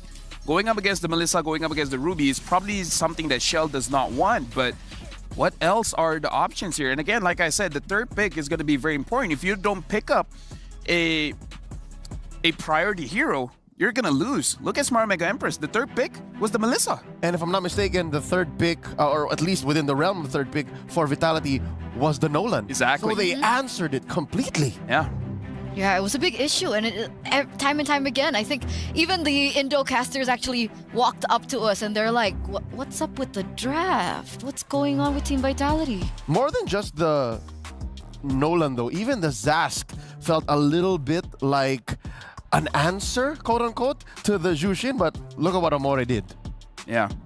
Honestly, when we're looking at the draft here, this time I feel like they are a little bit more damaged. It's just the coordination here, because it does seem like there were quite a few instances where they went for the team fight. It's just that Smart Omega Empress, they were able to play around the team fight a little bit better.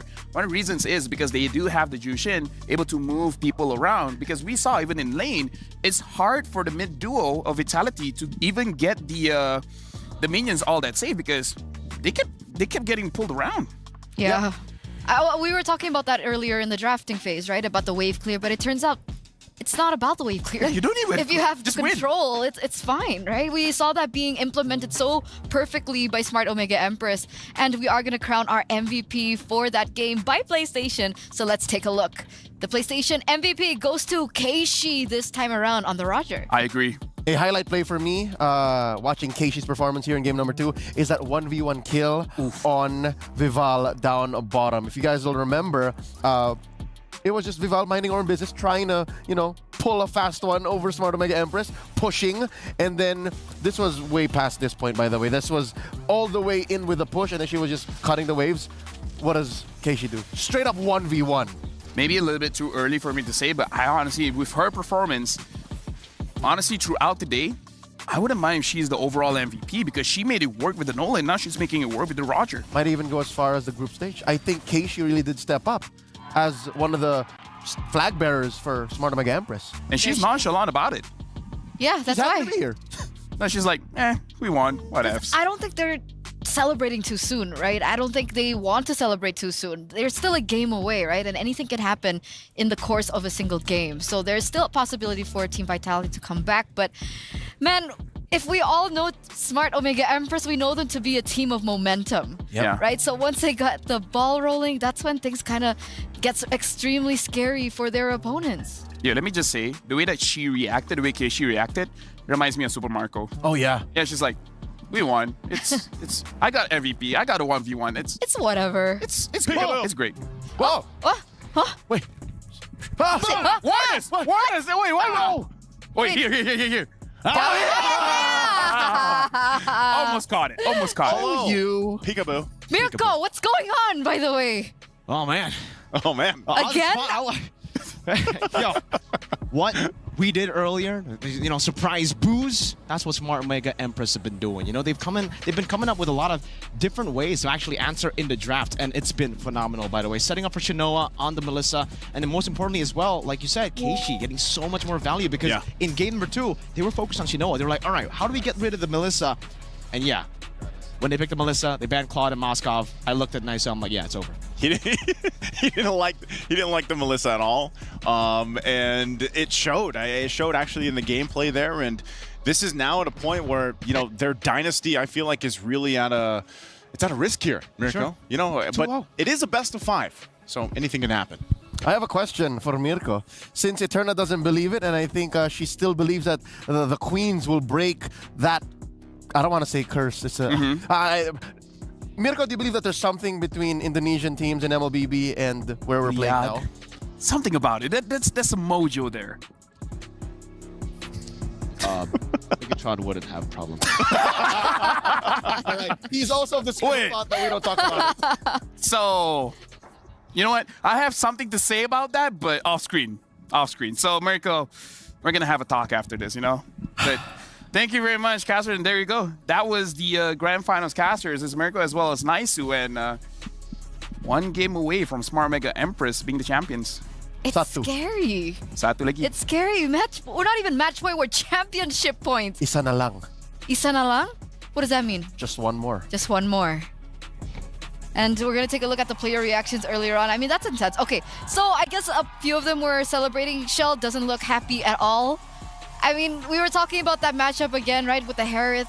She's known to be, alongside, of course, the mother of dragons, the mother of tanks, Vivian. Shell is also known to be one of the pillars of Vitality. And when she's not given a favorable lane like that, it looks like even she was frustrated that she couldn't pull off what she usually is able to do. I have a question for you, Eterna. Okay. You've followed these ladies, the queens of MLBB, for years now.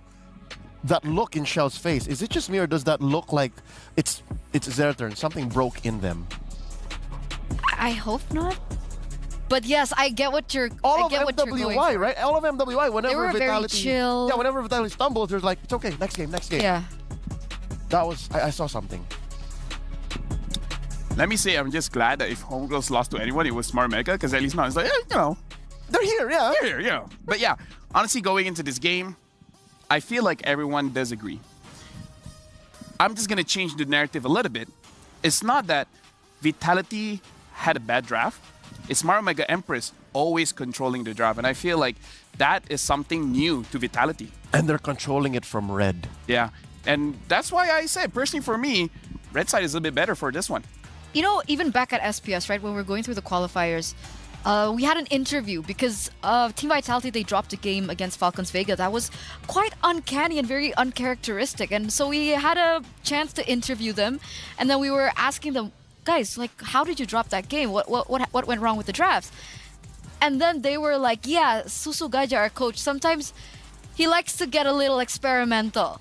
So I thought that was a joke before. And so the thick plottins. Maybe not in Grand Finals. Not here, not like this. Yeah, so Grand Finals. I mean, I thought it was a joke, but maybe that's what we're seeing. And here's what's scary is you already see it in the players' faces. They're already reacting to whatever this possibly might be happening. Again, I kind of feel like there's a reason why going for comfort works. But here's the thing. There was some level of comfort. Again, a modicum of success on the Zask, and again, Chell on the Harith is a proven thing, but maybe it's the timing, it's the momentum, it's the pacing. One thing that I do have to say, remember Shell? Yeah. On this Harith? Mm-hmm. There are times she avoided the team fight and go for something else. Do you remember that? Right? A major team fight around Lord. She went and ended the game in the mid lane. She might be really good on the Harith, but maybe they have a problem with the Harith in terms of the team fight. I'm just saying, right? There could be a correlation. If that's the case, then this is a very costly misreading of that situation. Yeah. It cost them a game, match point at that. No, because again, Harith going against a Ruby, going against a Melissa. If you're facing one, it's fine. You're facing two troubles that the Harith could potentially have. So, yeah, I don't know. If you want the Harith, sure. Get the Harith into a good draft. It's just the one thing that I usually notice about Team Vitality is this is not new to them, right? Being in a position in game where they're not leading that momentum from the early game, it's not new. And they always find ways to come back. But usually those comebacks are made and created by Shell alongside with Vivian.